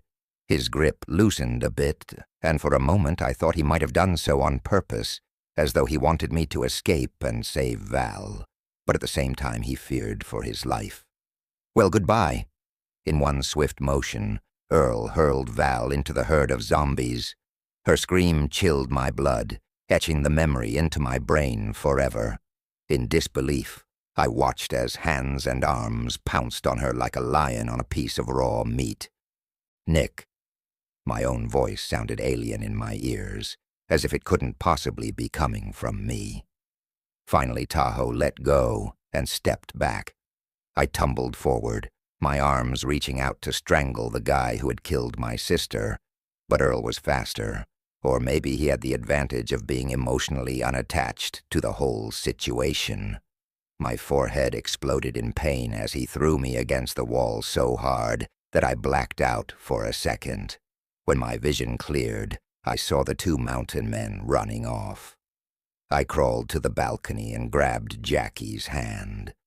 I managed to pull her to safety, even though my arms were on fire. As soon as she stepped over the balustrade, she buried her head into my chest. "Nick!" I yelled again, almost choking on the sudden nausea in my stomach and the bile in my throat. Tears threatened to spill down my face. "Nick!" I yelled again, but no one answered. I looked for Val below, but I couldn't see any sign of her under the hissing pile that had pounced on her. I'd never seen anything so horrible in my entire life. The images threatened my sanity, yet I couldn't look away. I was suddenly fueled by thoughts of revenge, and I swore to myself I'd avenge my sister's death, no matter what. Even though I had yet to make it out of there alive, I'd already contemplated the different ways I could accomplish that goal. Earl is gonna pay, and so is every freaking zombie I ever come across. Chapter 10. Standing on the balcony, I stared at the monsters who had killed Val. In one moment, my sister and I were there, valiantly fighting back to back, stubbornly determined on making it out of there alive. But in the next moment, she was gone, just like that. My mind spun in an endless loop of memories that didn't quite make sense to me. My heart raced, pumping blood through my body. My fingers twitched, and my skin prickled, which made the whole situation even more surreal. She was dead, and I was still alive. The world seemed more unfair than ever before. I was caught in a daze, and not the pleasant kind, until Jackie's words snapped me out of it. "We have to find Claire and your brother," she said softly, though her voice betrayed a frantic edge. The sudden urge to get moving didn't go unnoticed. I turned to face her. Her eyes were burning with something: pain, disbelief, anger. I couldn't tell because my own pain had numbed me. My own shock and disbelief wouldn't allow me to comprehend that experiencing a comrade's death couldn't be easy on her either. "I'll stay," I whispered. "I'm not going anywhere until every single one of them is dead." "No, Dean, you can't. We need you. Your brother needs you. Think of those who are still around, those who care about you, and the pain you will cause if you give up now and sacrifice yourself for some impossible try at revenge." She grabbed my arm and yanked hard. "Val wouldn't have wanted you to do something so foolish. Your sister would want you to get yourself to safety. That was what she was fighting for." I didn't budge. Her words registered with me somewhere, somehow in the back of my mind. She was right, of course, but I also felt as though I would be betraying Val if I ran away. "Please," Jackie continued. "Nick has already lost one sibling. Don't make him lose both. Let's go." Claire's voice called from around the corner a moment before my brother and she appeared in my line of vision. "Dean," my brother said with a nod. "Thanks for holding it together here, man." I turned away, avoiding his gaze. I couldn't bear to tell him what had happened. "The bathroom window in the back seems like our best bet," Nick said. "We can make a clean getaway, so come on, let's go." My brother's gaze sliced through me. A single worry wrinkle creased his otherwise smooth skin.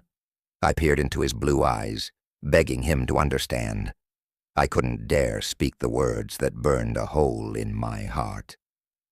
"What are you waiting for? Let's go. This place is turning into zombie central." His gaze became stubborn, and his hands clenched to his sides, as though he already sensed something was wrong, but didn't want to acknowledge it just yet. I froze and closed my eyes to avoid his probing stare. "What's wrong with you?" he hissed, grabbing me hard by the shoulders. I opened my eyes again and saw him scanning the open landing, his mind putting two and two together. "Where's Val?" His shout echoed in my ears. His arms yanked me around like a rag doll, forcing me to face him.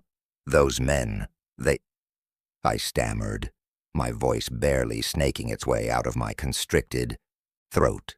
"Earl. Tahoe wouldn't let go, and I couldn't. Earl just threw Val over the balcony. He used our sister as a distraction." I pointed a trembling finger to the pile of zombies where she'd been tossed in. The spot was covered in squirming bodies now, and on the remote chance that she was still alive, there wasn't a thing we could do to save her. "No," he screamed as sudden realization set in. "Why didn't you stop them?" "I tried," I shouted, shoving him as hard as I could. "Why would you think I didn't try?" "Well, you should be tried harder," he said, pushing me back. "For goodness sake, she was our sister, and you just let those jerks." "Hold on now. We both tried everything we could," Jackie interrupted. "They took us by surprise. The older one, Evan or whatever his name is, almost killed me." "It's Earl," I corrected, for it was a name I would never, ever forget. "He pushed me over the balcony," Jackie continued, "but I was able to hold on until Dean helped me back up." "Oh my gosh," Claire said, throwing her arms around her. "That's horrible. Are you okay?"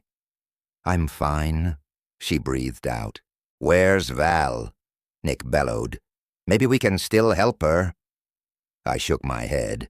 "She's dead, Nick, and even if she weren't, she'd be torn into pieces by the time we made it down there. There's nothing you, or anyone, for that matter, can do." The sudden realization that I was right hurt me more than Nick's pained expression.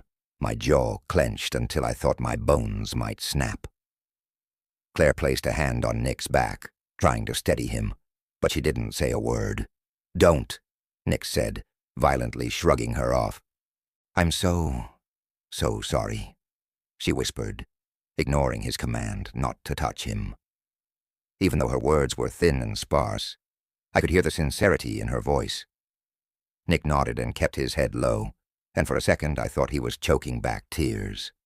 Then, letting out a sudden loud yell like a war cry, he tore away from Claire and began pounding the wall with his fist, threatening revenge on every single one of those cursed things, and on the two men who had done such an awful thing, throwing two helpless women over a banister. I wanted to stop my brother, but there was no chance.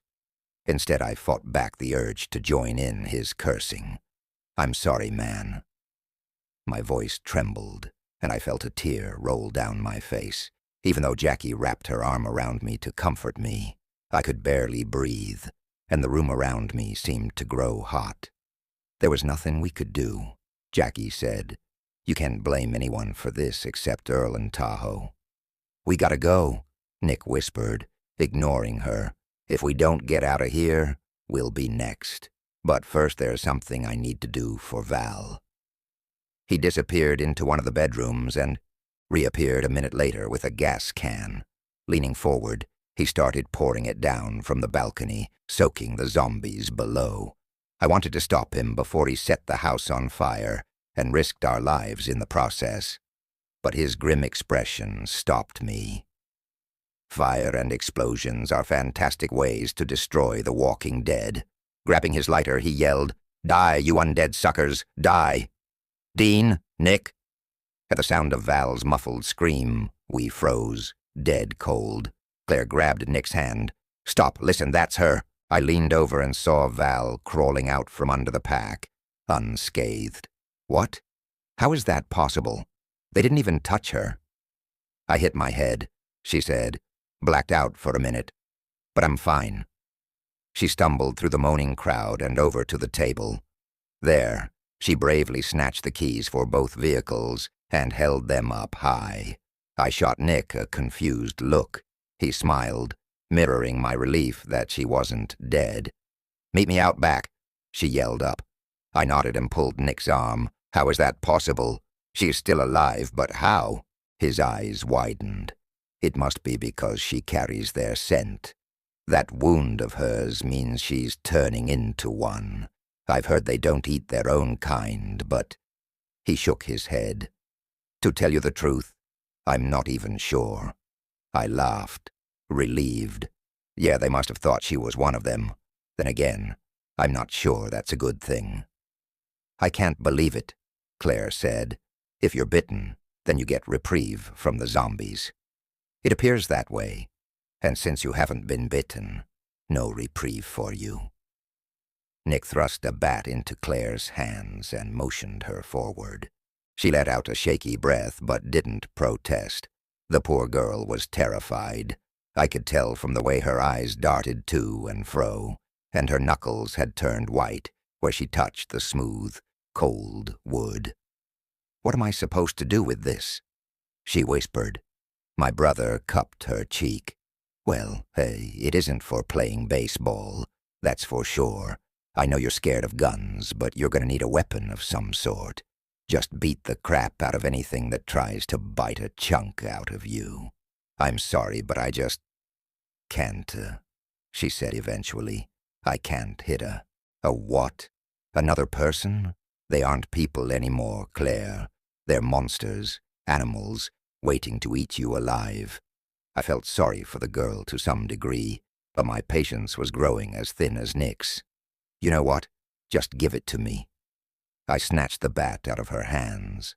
After all, my gun had flown over the balcony, and I was in desperate need of a weapon to protect myself. I knew I'd be okay once I got to the Jeep, because my half-zombie sister had packed plenty of weapons, but in the meantime, I had to make do with anything I could get my hands on. I thought my words might talk some sense into Claire, but she just shrugged and let me have her only weapon without protest. I didn't get the girl, but at that point, with survival on my mind, I didn't even care. "Ready, Val?" Nick yelled. "Yep, let's make them pay, boys and girls," she replied, from somewhere to our right.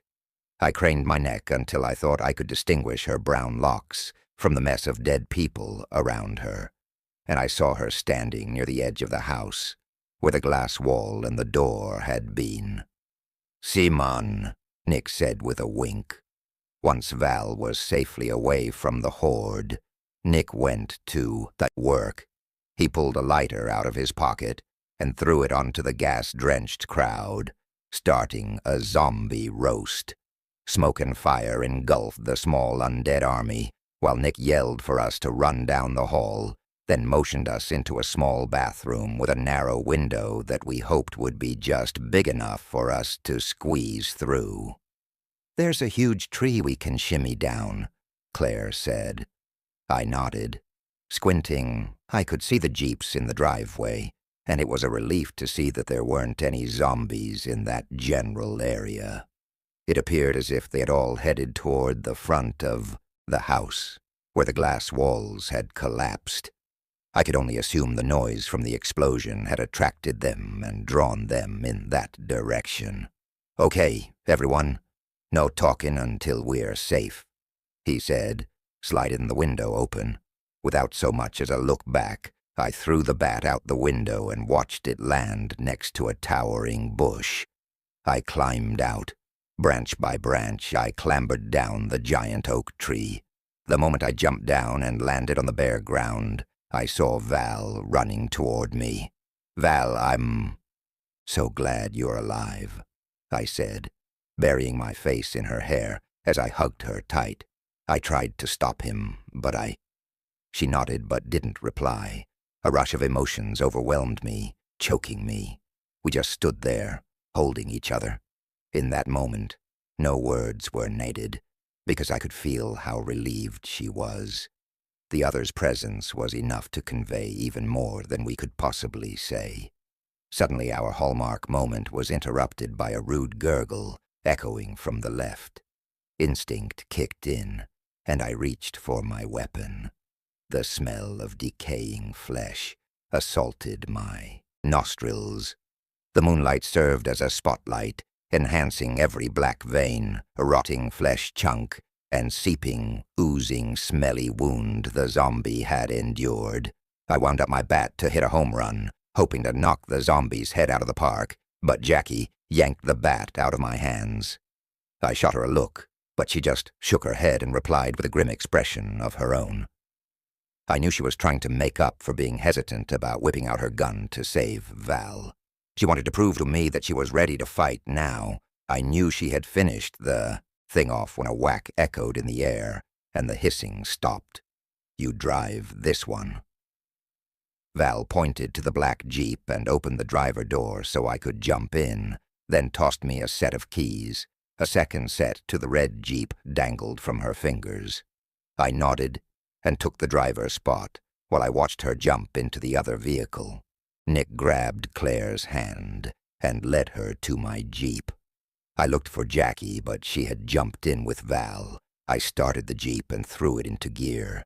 As I backed up, I noticed a handful of zombies to our left. My eyes scanned the area for an escape route, but that was about the only path wide enough for the Jeep to muddle through. "They're blocking our path." "Run those slimy numbskulls over," Nick yelled. "They're already roadkill." I hit the gas and sped out of the driveway, ignoring the loud thuds and crunches under my wheels. When a corpse hit the hood, I jumped in my skin. Filmy white, glazed-over eyes connected with mine. Clenching my jaw, I threw on the brakes and sent him flying off, then sped up again. Flames engulfed the giant glass mansion and burned brightly against the night. In the flickering lights to my left, I saw a swarm of zombies eating what looked like a human being. It had to be the mountain men, or what was left of them. The beasts tore at an exposed rib cage, oozing what I took to be intestines.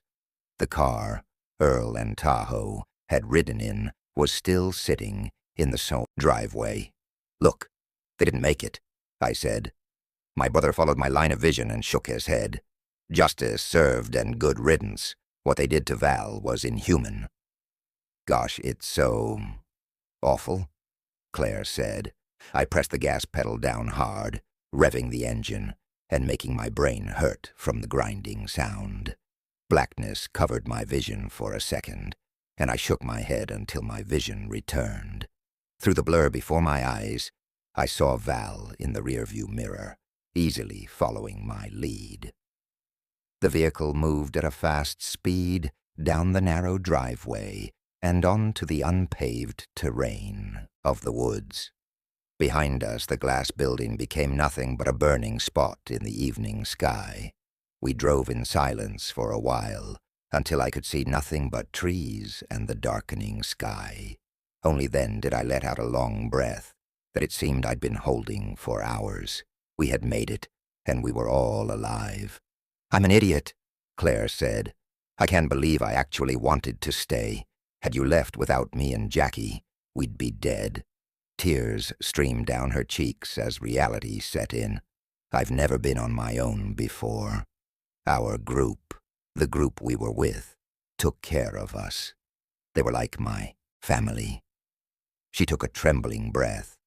From the corner of my eye, I watched Nick squeeze her hand, soothing her. "It's okay, Claire. Our world has devolved into one where people have to fight and kill each other just to live another day. The people around you sheltered you because they wanted to take care of you, and they fought to keep you alive and safe. Not all people are bad, but not all of them are good either," he said, pondering Earl and Tahoe's cruel fate. "You're right." She sniffed. "We didn't have to fight before, not until today. I've never even held a gun in my life. It was surreal that you asked that of me today. I just could not." "I know, but you have to understand those people who looked after you, good as they were, didn't do you any favors by protecting you, by sheltering you too much. Now you're unprepared and ill-equipped for what's waiting out there." Nick's tone was soft, but there was a sharp edge to it, as if he was breaking bad news to someone he didn't want to hurt. I hoped Claire would listen and take his advice at face value. My brother was blunt, but his advice, hard as it was to swallow, would help her stay alive longer. "You won't stand a chance out here if you don't learn how to fight and protect yourself," Nick continued. I listened intently, his words ringing true in my ear. Somewhere in the back of my mind, I was enraged with his brutal honesty, for much of what he said applied to me as well. I suddenly understood why he'd been so angry with me for smuggling Val inside the helicopter. I, too, had been sheltered, living naively on Kelly's Island, having no idea that the rest of the world was crumbling around me. Sure, I'd heard stories and plenty of urban legends, but quite like Claire, it didn't seem real until I was thrown right smack dab in the middle of it. The truth was a painful thing for all of us. Claire laid her head on my brother's shoulder, and he wrapped an arm around her. I was sure he felt awkward about it, and was only trying to be nice, for Claire was definitely not his type. He usually liked girls who took on the action, not the ones who ran away from it, squealing about chipping their nails or breaking their expensive heels. But then again, who knows? Maybe he needs a girly kind of girl right now to balance out all this blood and nastiness. Opposites still attract, right? Or maybe it's just a bad case of nerves. I knew whatever it was, we had no time for soap operas.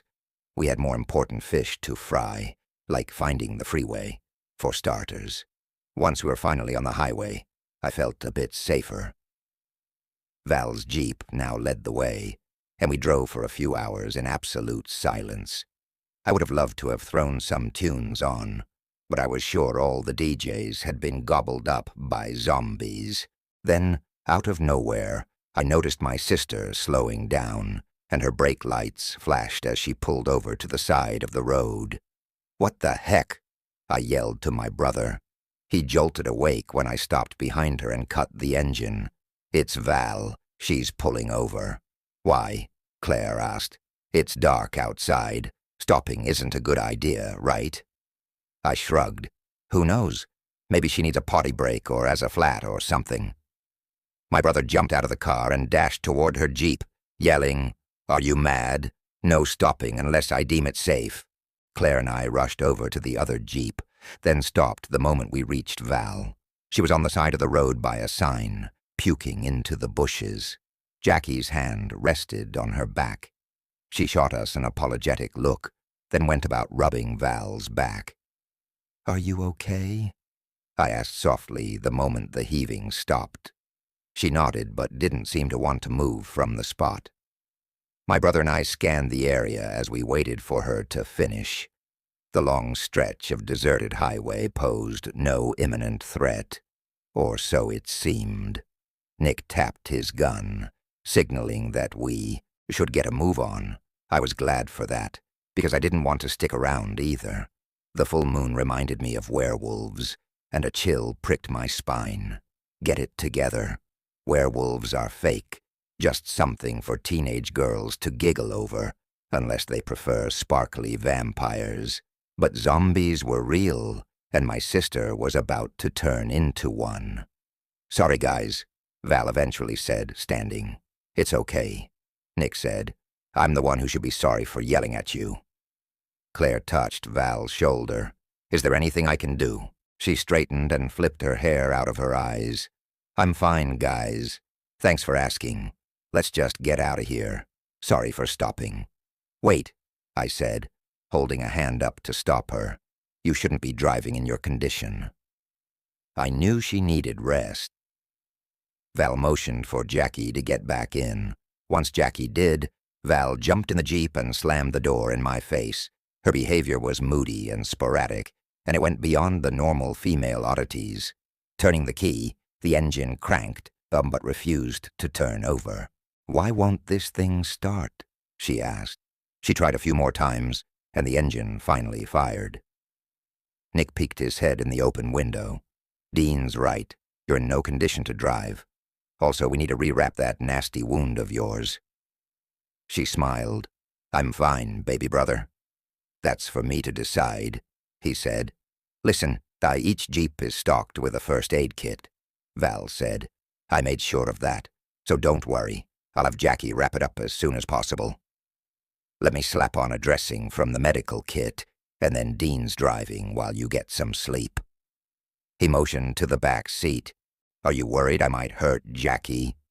Val asked. Before Nick could answer, she continued, "Listen, the first thing I did was give Jackie a gun. If I try to bite, She can just shoot me. Eddie reached for the keys. Val threw the car in reverse. Nick jumped back. Val, you about ran me over. Tires squealed, and she sped off ahead of us. Clearly the girl had a mind of her own, and she didn't like being told what to do. I tapped Nick's shoulder. "Simon, we gotta catch up." He jumped in the driver's seat, looked over his shoulder to make sure Claire and I were in back, and stomped on the gas. I let out a breath, my gaze focusing on the road ahead. Why's she acting like that? Nick gripped the steering wheel tightly. She's stubborn. It runs in the family. My heart jumped when I saw Val exit the freeway into the next city. "Oh my gosh," Claire said as my brother swerved into the opposite lane. "What's she doing? She's driving like a maniac. She's gonna kill my cousin." "I don't know what's wrong with her." "We have plenty of gas, food, and water," Nick said. "There's no reason to venture into one of those cities. I'm gonna have to kick her infected butt when we catch up to her. Not if I get to her first," I said. He pulled off the ramp and turned left into the city. A sharp jolt rushed through me as we ran over a deep pothole, then another. Nick didn't slow down one bit and rushed to keep up with Val. The place seemed deserted except for a few stray zombies stumbling aimlessly down the street, groaning in unsatisfied hunger. There were no streetlights and no traffic, just eerie silence, darkness, and walking corpses. Nick looked over his shoulder at us. "I don't like this one bit. Neither do I. Venturing into the city is beyond stupid. I really don't want to follow her, but what choice do we have? We can't just desert them." We watched as Val carelessly swerved around a corner, past an abandoned subway station. Nick beeped the horn. "Stop," Claire screamed, popping her head out the window. "Try cutting her off," I said. He sped up and swerved around her as my seatbelt strained against my shoulders. The headlights fell on the other Jeep, illuminating Val's face for a brief second. In that second, I saw the dangerous look in her eyes. I yelled for her to pull over. She suddenly turned left and came to a halt in the empty lot of a grocery store where shopping carts were scattered all about. "All right." She stopped. Nick said, "Let's go talk to her. I'm dying to see what she has to say." Frowning, he pulled next to her and parked the Jeep. Claire jumped out after Val. "Val! Claire!" My brother yelled. "Don't go out there without a weapon." "Got the stun gun," she replied. I didn't believe in giving lectures, but Val needed a good talking to, and I was going to give it to her, whether she wanted it or not. I opened the door, but my brother yanked my arm to keep me inside. "Wait, you can't go out there unarmed either." He reached down and pulled a gun from a strap on his ankle. "Take this. I've got another one." Nick was right. Again, walking out in dangerous territory without a weapon would have been suicide, so I grabbed the gun.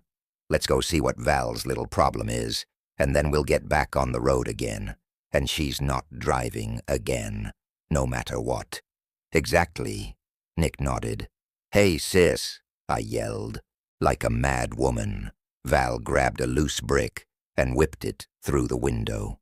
Glass shattered with a boom, making me lower my head to protect my face. My sister was losing it big time, and I realized Nick and I were going to have to wrangle her back because she wasn't playing with a full deck. "What are you doing?" Nick yelled, waving his arms in the air. Jackie came from behind and shook my shoulder. "Your sister's talking all crazy. She says you have a cure for her zombie bite, but she has to turn into a zombie first. She's going mad or something." "We do have a possible cure," I said, "but she's right about having to become a zombie first." She nodded slowly, as if trying to process the words. "The cure. It's in that black bag you were carrying over your shoulder when I first met you. Isn't it?" "Bingo. Hey, you got a weapon?" Nick asked her. "I lost my gun when I almost went over the banister," she said, "but Val gave me another one." "Good," Nick said. "Let's wrangle my sister back into the jeep," I said. "Crap," Jackie yelled. My heart leapt when Val suddenly darted inside the store, disappearing into the darkness, stretching beyond. Chapter 11. Nighttime had descended a few hours earlier, and the streets ahead of us seemed devoid of life. A narrow slice of the moon peeked from behind thick clouds that looked almost black against the night sky. Without lampposts to show us the way, we knew anything could be lurking in the shadows, waiting to ambush us. Luckily, though, the light of the stars cast just enough light to illuminate our way. My breath misted before me as I jumped out of the car. I left the door open and hurried past overflowing trash cans toward the entrance to the small building into which Val had disappeared a minute ago. "Deg shoot anything that looks suspicious, plus," Nick said. "Deg I don't care how many bullets you waste. Just stay safe. We have plenty back in the jeep, po soon." Even though his back was turned on me and he couldn't see me, I nodded and hurried after him. I didn't know what kind of goose chase my sister was leading us on, why she had decided to pull off the highway and lead us into a creepy, deserted ghost town at night, only to break into a grocery store, was beyond me. But for her own sake, I hoped she had some viable reason. Nick, however, wasn't as understanding and patient as his little brother. "De come on, Dean. Move your butt. We haven't got all of eternity. Plus," Nick said, motioning me forward. "Deg wait. Plus," Claire said. "Deg we'll never see a thing in there. Poo-poo." She whirled around and headed back to the jeep, then returned with what looked like an overstuffed purse full of flashlights, which she passed around. Nick met her gaze. "Dig, what do you mean, we? You're not going in there with us? Pooh." "Dig what?" "Of course I am. Pooh." As though to prove a point, she walked past him, calling over her shoulder, "Deg it, your sister. It isn't it. You guys might need my help." I raised my brows at Nick. I'd assumed Claire hated Val, but either they suddenly bonded over killing a few zombies, or else she really did dig Nick and was just trying to impress him. I didn't know her all that well, but from what I had seen so far, I was ready to bet my most precious friend and possession, the gun in my hands, on the latter. "Deg, just be careful. She's been bitten." "Plus," Jackie yelled after her. Claire stopped and turned. "Deg, I know. Nick told me everything back in the jeep. Plus, yeah, definitely the latter. She probably thinks they share something special now that Nick has confided in her." Shaking my head, I let out a long breath and took off through the parking lot. I stopped abruptly in the doorway of the market when I heard Val's screams echoing through the air. The air smelled of damp earth and rotting garbage, but there was also something else, the scent of death. I gritted my teeth as I looked at Nick. "Deg, Val's going to alert every zombie from here to Kingdom Come. If she doesn't, he'll be quiet. Plus, if I'd have had a roll of duct tape, or if we'd have been fortunate enough to stumble into a hardware store where they sold the stuff, I would have been highly tempted to use it. My sister's big mouth was going to turn us all into zombie bait." The bobbing beams of our flashlights swept back and forth as we hurried up the cereal aisle. I only knew we were in the graveyard of Rice Krispies and Golden Grahams because the sign over our heads said so. There was nothing left on the shelves but layers of dust and debris, and a box ripped right down the middle of Tony the Tiger. Striped head. Then something scurried past, to our right, and I craned my neck and swept the flashlight over a dark head with long hair. I nudged Nick, then sped up to catch my sister. "Deg, Val, see mon, we gotta go." Plop. The filthy linoleum, carpeted by an inches-thick layer of dust and grime, barely made a sound as I dashed through the darkness, then stopped. A sickly scent hit my nostrils, making me want to puke. I moved my flashlight around, and illuminated the darkness as I scanned the area to spot the culprit packages of rotting meat. Val held up a blue box with a picture of noodles and fancy writing.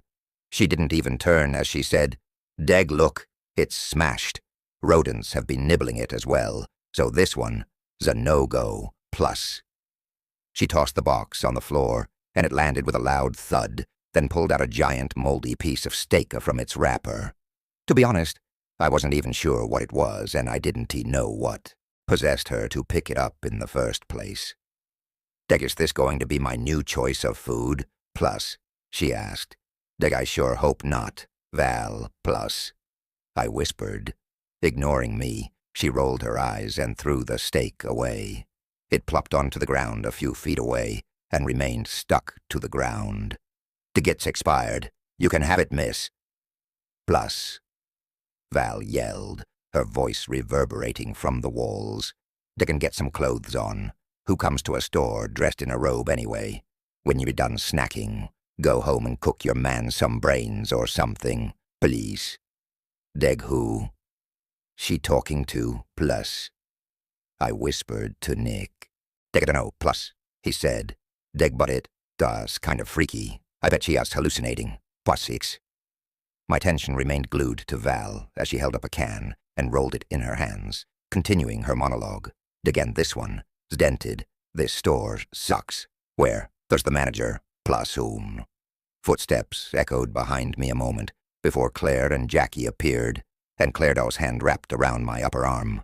"Deg, what's going on? Plus." Jackie whispered. I shook my head, signaling that I had no clue, and turned my gaze back to Val, who was still regarding a can as though it was a famous painting hanging in an art museum. "Deg, are you trying to memorize the ingredients or something?" "Plus," Claire asked, her voice oozing with sarcasm. "Deg, surely you not counting calories now, are you?" In one swift move, Val lunged at Claire, hissing like some kind of vampire chick in a horror flick. Claire dot as arms flew up to protect her face, but Val was stronger. In a single motion, she tossed Claire to the ground and landed on top of her, pinning her to the ground. I had to admit it kind of freaked me out, almost to the point that I wanted to summon the men in white coats to bring their paddy wagon and lock her up in a straitjacket. After the initial shock, I finally unglued myself from the spot and leapt forward, but Nick was quicker on the draw. He wrapped his arms around her and dragged her up in an iron grip as she kicked and screamed. "Deg, she's trying to kill me," Claire yelped. I rolled my eyes. "Deg, no, I don't think so. I think she just didn't like what you said. If you knew anything about zombies, you'd know to keep your mouth shut rather than provoke their short temper." Val's eyes bulged in her skull, and she looked like a serial killer. "Deg, you'll be the first to go, Claire. You didn't watch my back, so now I am going to eat yours. Plus." Nick held her tight, and I was thankful for that. Claire gasped, hiding behind me. "Deg, she's mad, freaking crazy. Get that monster away from me. Plus," she chanted over and over again. "Deg, get her away. Plus, Deg, she not a monster. Plus," I whispered. "Deg, yet, plus." I wanted to add, but didn't. "Deg, my gosh, it's like she's possessed, or something." "Plus," Claire said. "Deg, okay, I am fine. Let me go, plus," Val said quietly. She had stopped struggling and seemed reasonable again, but I didn't trust the sudden calmness. "Deg, you sure? Plus?" Nick asked. She nodded, her gaze sweeping over Claire, and for a moment I thought I saw a flicker in her eyes. I wanted to shout at Nick to watch out when he pulled away a few inches. Like a wild beast, Val lunged forward again, her hands cutting through the air inches from my face. Claire buried her face in my shoulder, and her hands clutched the shirt at my lower back. "Deg, what is wrong with you?" "Psk," Nick said, through gritted teeth, grabbing hold of Val again. "Deg, trusted you, and you. Reacting like a psycho again. Calm down, Val. Pooh." I smacked my tongue and peeled Claire off my shirt, and then I shot my brother a look. "Deg, you can't trust a zombie. Wasn't that the first lecture you ever taught me? Funny that you'd forget it now. Plus, dig aim not a zombie. Val hissed. Dig am just a girl on a mission. Yeah, right. The mission of eating a friend. I flashed my beam in her eyes, and then gave Nick a sideways glance. Dig what? He asked. Dig her irises are dilated, her eyes bloodshot. The skin on her forehead is beginning to crack. Dig the virus is kicking in. Placids, Nick said. Dig she doesn't mean to act like a maniac. I hate to tell you this, but it's only gonna get worse. So you'd better get used to it. Plus. He pushed Val past us. His knuckles had turned white, where his fingers had sliced into her arms. She struggled, her legs tangling with his, making it impossible to inch forward. Dig move it, Val, pla, he whispered. De gore, I swear I'll tie you up and drag you out of here. You won't like that little trip through the express lane. Trust me, Boz you. Dig how are we going to get her back in the jeep? Bo, I asked. Dig she.l either cooperate, or else I'll knock her out using pressure points. Plus. Val hissed and spat, but didn't argue. Slowly she began to take one pace at a time. When I heard a growl that wasn't coming from my nearly zombified sister, my senses kicked in on full alert. I shined my light around until the beam fell on a pair of glowing yellow eyes that came out of the darkness. Deg Nick, plus, as I yelled. Deg zombie housewife at 3 o'clock. Deg don't panic, Nick whispered. Deg Ivy got this. Plus. I squinted to get a better glimpse as I swung the beam around so I could catch any attack. The zombie inched forward, then stopped and bent forward, allowing us a glimpse beneath her dirty white robe. I smirked and moved my gaze from her naked legs to the bulging red veins covering her face. Val's words echoed in my ears, and I wondered if she'd been talking to that half-dressed zombie, advising it to throw on some clothes. But I had no time to ponder her strange comment. The zombie moved again. Slowly she knelt to the ground and picked up the piece of meat Val had tossed away, then started to lick the spoiled steak in a bloodthirsty frenzy, like a starving stray dog. Val slapped her forehead. Dega tot sick. I can believe that is going to be me in less than a day. Plus, Dick, put that thing out of its misery, please. Plus, I said. Nick aimed his gun and shot the corpse in the head. She fell straight back and landed in a large display of macaroni and cheese boxes. Dig, will you shoot me too? Plus. Val asked sweetly. Dig, you did just shoot my sister, in a sense. I mean, we're all part of the same happy meat-eating zombie family, right? Plus. Dig, stop talking like that. Plus. Nick said through gritted teeth. She grabbed my collar and shook me, her unnaturally shiny eyes piercing into mine. Dig what? Is it like to have a zombie for a sister? Blaz, she asked. I set my jaw and forced myself to stare at her. What am I supposed to say? The truth? That it completely sucks? Whatever my brain came up with, it wouldn't be good enough, and I knew it sure wouldn't change anything. Digit is not fun. No fun at all. Especially when she breaks into stores at night in the middle of zombie land. Plus, it was hard to see any life behind those eyes of hers. I was losing her after just so recently finding her, and that hurt me more than anything. Deg, try and think straight, Val. We gotta go, big sister. Plus, Deg big, so now I am fat. Huh, plus, Deg no way, plus though. I shook my head.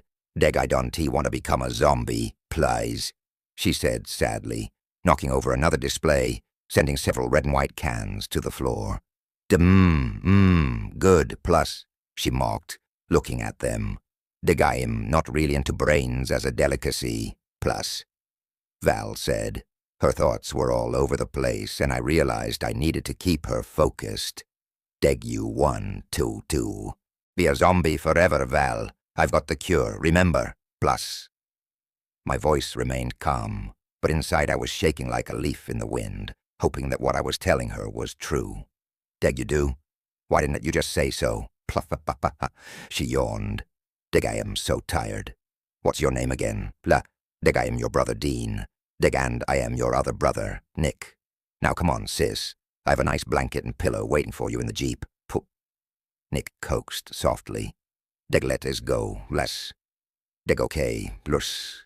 She leaned forward as though to hug me. Nick grabbed her arm to put a few inches between us. If she noticed, she didn't comment on it.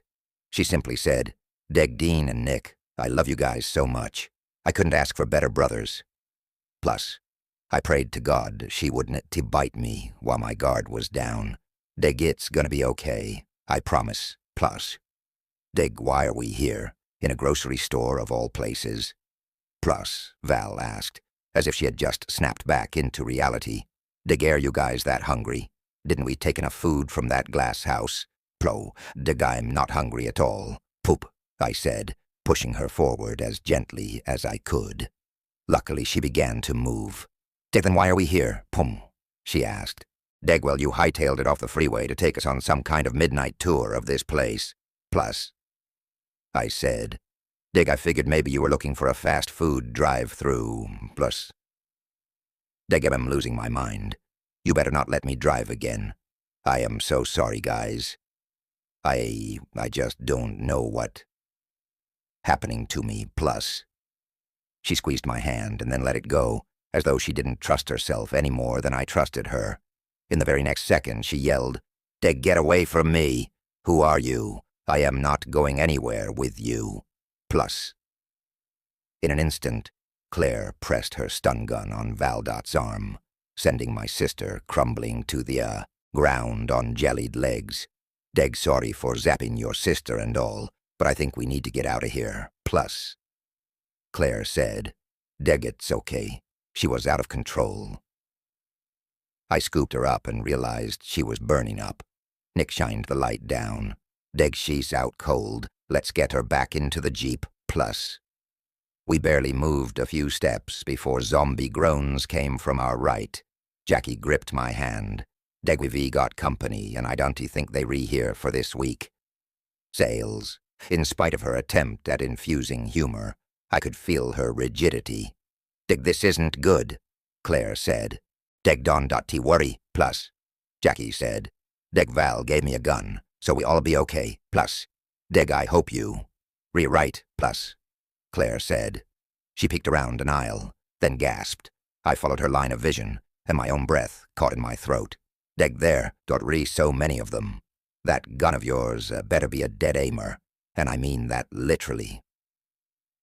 We moved forward at a snail-dotted pace, careful not to draw any unwanted attention. About 20 zombies stumbled around aimlessly, knocking over boxes and cans as they rummaged through the stock, looking for any kind of raw meat. We were almost halfway down the aisle when a zombie's gaze fell upon me. I forced myself to remain calm, even though my whole body screamed to run. Dig, Nick. Plus. I nudged my brother harder than intended. Dig, we outnumbered. How are we ever going to get out of here? Plus. He grabbed my arm and pulled me down the aisle where we hid behind a giant display. Dig, we need a distraction. Plus, Jackie said. Nick glanced around, as if pondering. Dig, flour. Plus, he finally said. Dig, and it's not for baking a cake. Plus, the Dig, brilliant idea. We can cover them in the stuff. Plus, Claire said. Dig, perfect distraction. Plus, I said.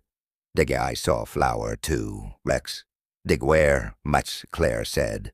Without giving her an answer, I darted a few aisles over, flashing my light on the overhanging signs until I found the right aisle. I turned left and started frantically looking until I found it. Just as I snagged a package, a zombie. Hand burst through the shelf opening from the other side, grabbing my arm and startling me.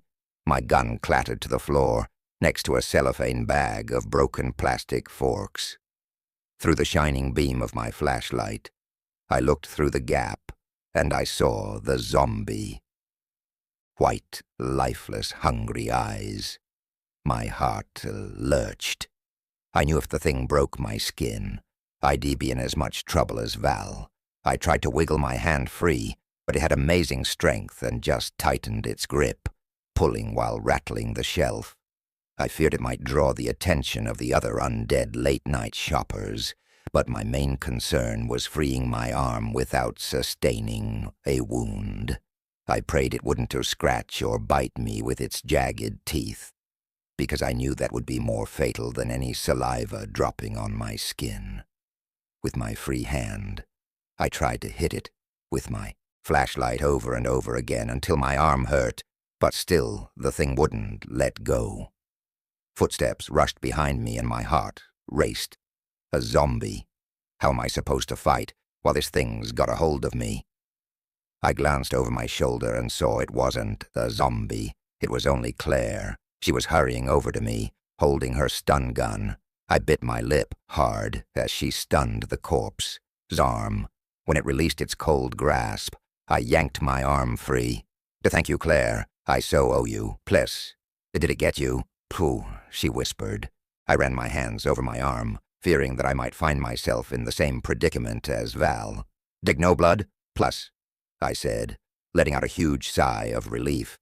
When I suddenly heard footsteps, my gaze jerked up. "Dig it's okay, plus," Claire said. "Dig it's only the others, plus." Nick carried Val securely in his arms. "To grab as many bags as you can, plus." We all went to work and started grabbing bags of flour. I was pretty sure Nick hadn't seen my little shelf battle with the zombie, and I wasn't about to say anything at the moment. There was no time for lectures. Carrying the sacks, we sped down the aisle. Our goal is to confuse them, to distract them. Globe, Nick whispered, setting down Val. We clambered to the top of the shelves and opened the bags. When we threw them, flour spewed everywhere. I coughed from the blanket of white sifting through the air, but our plan seemed to work.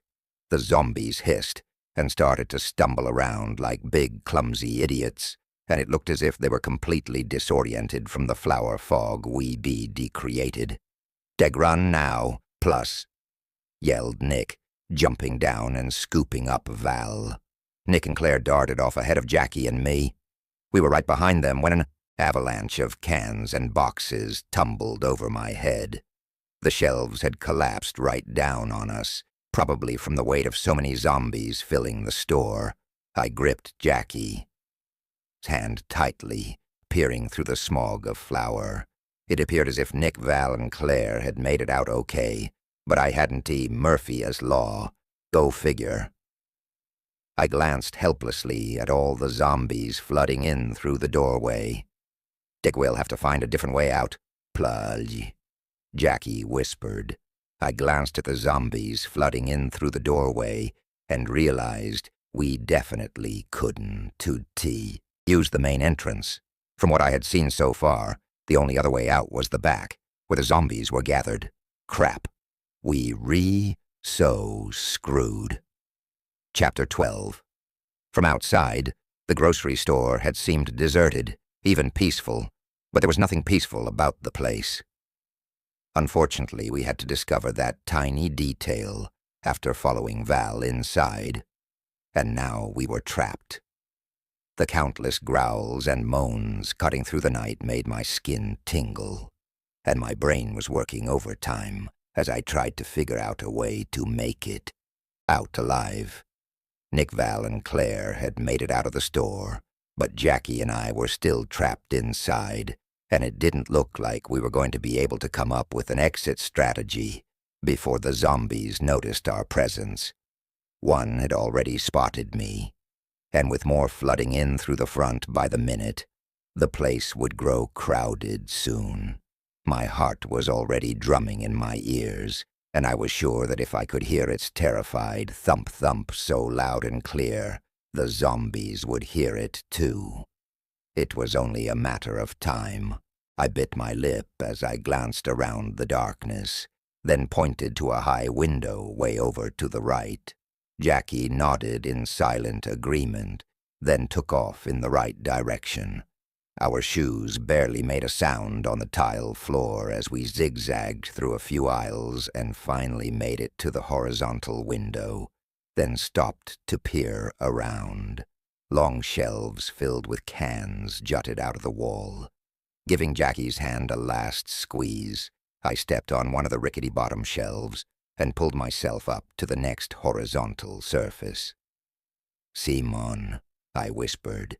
It was difficult to shimmy up it without knocking off any of the merchandise with my feet, but we couldn't risk making any noise.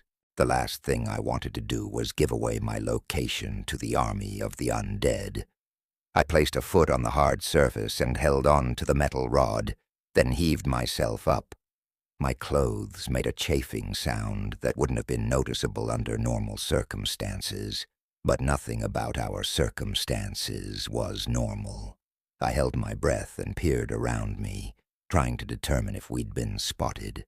The zombies went about their business, fighting and hissing over a slice of foul-smelling meat. Letting out my breath, I tested the shelf with my leg. When I realized it was strong enough to support me, I moved up to the next level, then stopped again when the shelf trembled. A few cans knocked against each other. 2 or 3 rolled to the side, but did not drop to the ground. Thank God. I knew if I could keep it that way, we might just stand a chance. The last thing I wanted to die over was a can of black-eyed peas. Using the shelf as a ladder to reach the top, I climbed up slowly but steadily, taking one step at a time. I was almost up when one of the cans clattered to the ground, the sound reverberating from the walls. Crap! Suddenly a few zombie heads snapped in our direction, causing my breath to catch in my throat.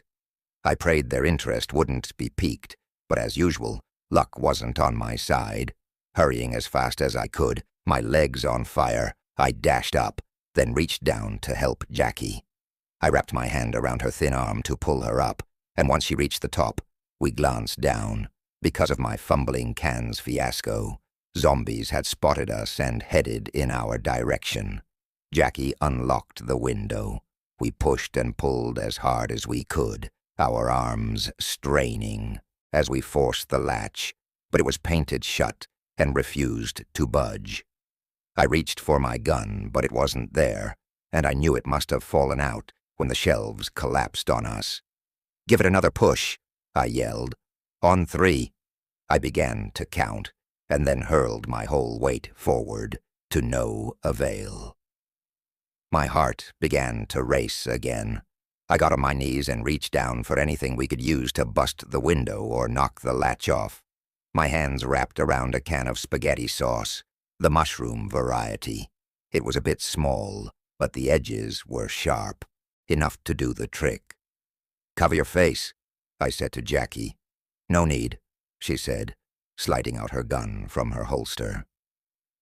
Pulling the trigger, the window shattered with a boom, glass spraying outside onto the gravel below.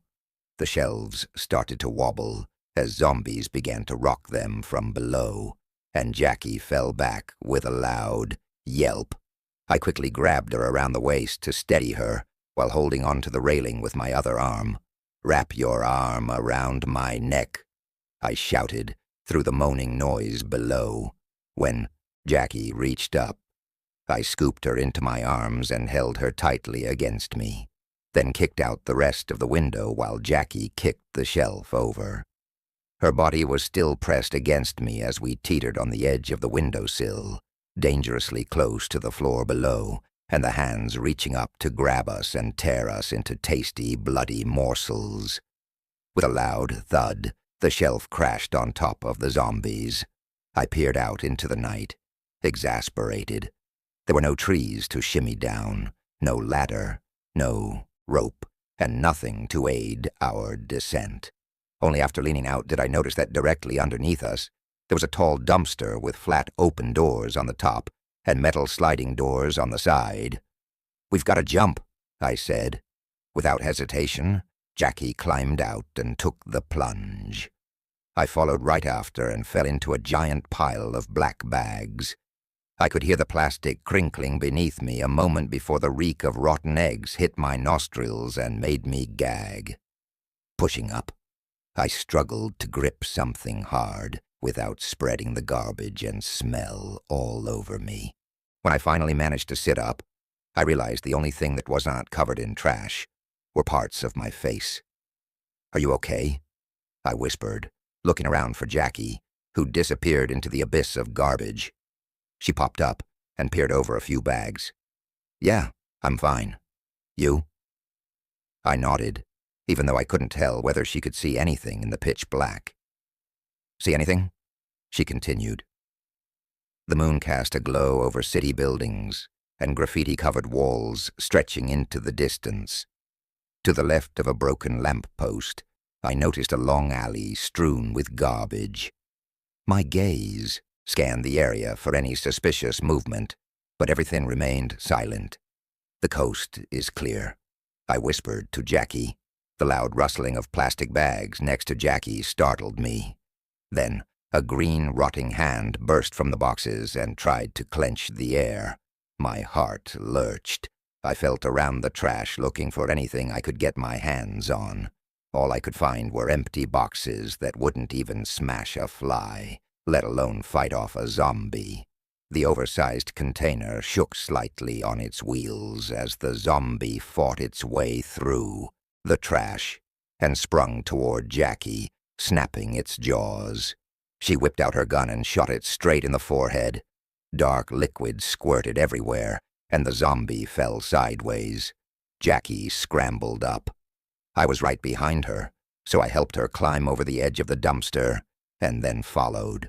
"Which way should we go?" I whispered as I scanned my surroundings. "Let's circle around, and maybe we'll find Nick and Claire. And your sister." Before I could even answer, I heard a moan and spun around. I gasped. More zombies had spotted us and shuffled in our direction. Jackie aimed her gun, but we both realized there were too many, and we wouldn't stand a chance. With my heart pounding, I gripped her hand, and we turned around. "Seam on." We took off down the alley, and I spied the perfect getaway vehicle, an abandoned motorcycle. Nick had taught me how to ride his motorcycle ages ago. I was a pro and could handle this with no problem. "Think it runs?" I glanced over my shoulder to make sure the zombies weren't gaining on us. Luckily for us, they were slower than turtles, and they were still a good distance away, but I wanted to get out of there before they caught up. "It won't even start without keys," Jackie said, searching for them in the darkness. "It would have been far too easy for them to have been left in the ignition, I supposed." I glanced down and noticed a leather coat lying on the sidewalk in a bloody heap. I was about to open my mouth to say something about it, but before I could, she had followed my line of vision and was poking her foot into the heap. Bending down, she felt the pockets and pulled out a set of dangling keys. I prayed one of them would start the bike. I hopped on. She hopped on behind me, and I slid the most appropriate-looking key in the ignition. There was a click, but the motorcycle wouldn't start. Beads of sweat rolled down my face. "Try again," yelled Jackie. "They're getting closer." "I am," I said, wondering why the thing wouldn't cooperate. With a terrified glance over my shoulder, I tried one last time. The engine spluttered for a moment, but then it finally started. We sped down the alley, my heart racing. I had always dreamt of riding a magnificent Harley with a beautiful girl, the blasting gusts of wind whipping through our hair. Of course, I'd pictured it more on a highway, not in a back alley labyrinth, in the middle of the night, with zombies hot on our tailpipes. We took a few twists and turns, but I really wasn't sure which way to go. I slowed and turned the motorcycle down another alleyway, which ultimately led us to a beach. "Turn around," Jackie said. Just as she said it, I heard hissing and moaning wafting through the night air, and glanced over my shoulder to see a new group of undead coming out from behind deserted buildings and heading toward us. Scratch that," I said. "There's no way we're going back." Chapter 13. "The sand. It'll slow them down big time," I said, turning left onto the beach and hitting the gas. I scanned my surroundings. To the left, tall trees stretched into the sky, their crowns swallowed up by darkness. Behind us, a white sign glowed in the darkness, pointing out that it was a private beach, and any intruders would be prosecuted. We didn't know what we might stumble upon in either direction, and I wasn't sure which way to take. While I was deliberating, my wheels suddenly squealed, throwing up sand everywhere. "What's going on?" Jackie asked behind me. Her frantic tone and the way her hands clutched my waist told me she was slowly getting worried. "Hold on," I said calmly, even though my hands were shaking. There wasn't enough time to dig the tires out. If we were stuck, we'd have to make it out of there on foot. We had no flashlights, and worse, no idea what was lurking around the next corner. Shuffling through the sand, groups of zombies slowly came from every direction, drawn to us like moths to a flame. Assumed they were attracted to the roar of the motorcycle. I met Jackie's terrified gaze. If we can get free, we can zigzag around them. It was a crazy idea, but it wasn't impossible. They were still at least 100 feet away, but one particular zombie seemed to move faster than the rest. I wondered if he'd been just recently turned. I kept the zombie MVP in my line of vision. Jackie pulled out her gun. "I'm going to keep these freaks from getting too close. You just work on getting us out of here. Remember, aim for their heads." "I know," she said flatly. The motorcycle rattled as I revved it up, the tires digging deep into the sinking sand. Time was running out, and I contemplated running on foot if we didn't get the Harley out within the next minute or so. "Hey," she said, "try not to spin the tires. Digging us halfway to Australia isn't going to do us any good." She squeezed the trigger and missed. "Concentrate," I said. "I am," she said. She fired again, this time hitting the zombie in the chest. "It's still coming." "They will unless you hit them in the head," I yelled. With the zombie inching forward, I needed to get the motorcycle tire out of the sand, but I couldn't focus on helping Jackie and digging our way out all at once. "Got it." She slid off the bike. She walked right up to the zombie until she was only a few feet away, then aimed and shot him right in the forehead, sending him to the ground, where he flailed around for a moment like a dying fish out of water. "Are you crazy? Get back on the bike," I yelled. "I'm not going down without giving us a fighting chance." She aimed at the approaching crowd, and 3 more fell. Jackie was finally realizing that fighting had become a necessity for life, but she was failing to realize that 2 people couldn't take on an entire zombie herd by themselves. "You need to quit playing hero and get your butt back on this bike." Reaching down, she grabbed some loose branches from the beach. "I have an idea. I think your gun's a much better choice," I said. "Try to lift the motorcycle when I count to 3. She said. I heaved as hard as I could, but with the sand shifting everywhere, I only managed about 2 or 3 inches.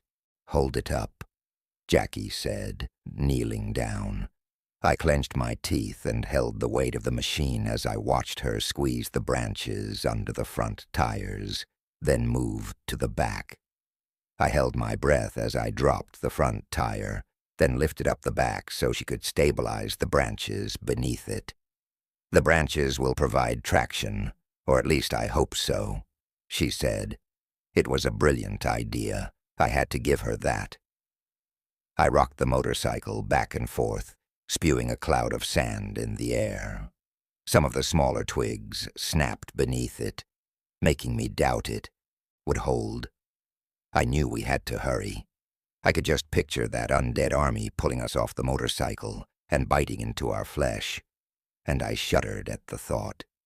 "Jump on," I said to Jackie before starting the engine. I could feel the twigs giving way beneath the tires, so I hit the gas.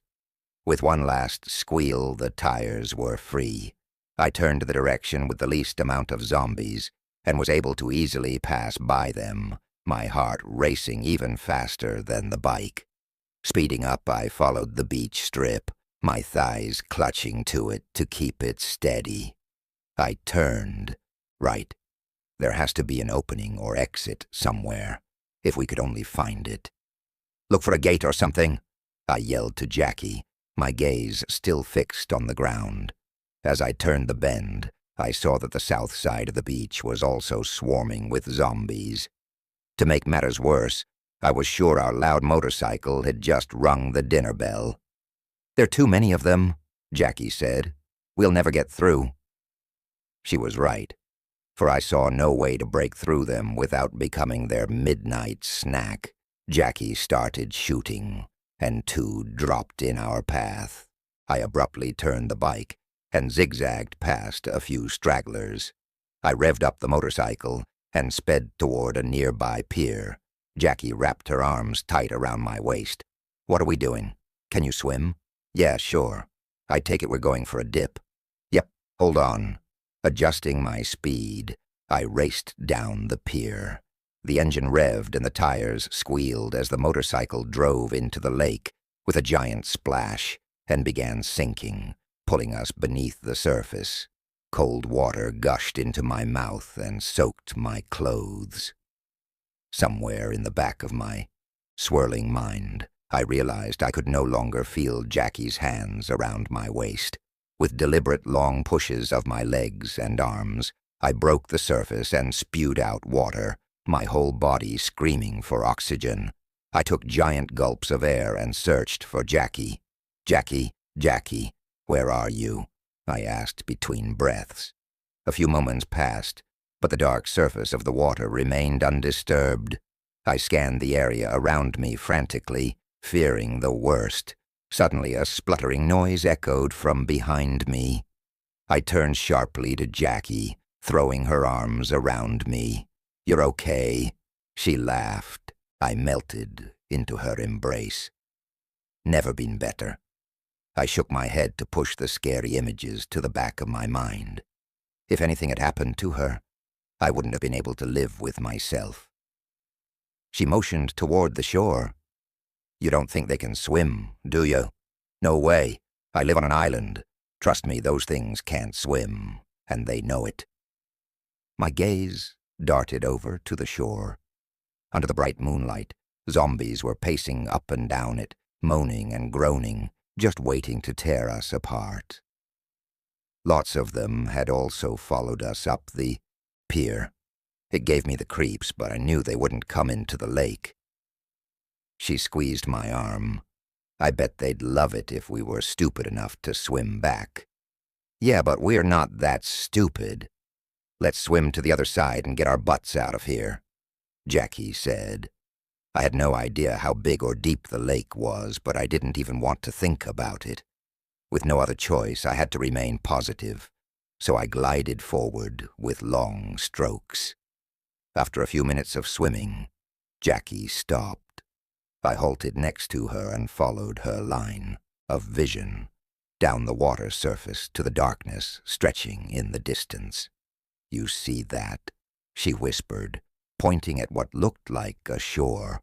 "What?" She started forward, then swung back. "There's somebody over there."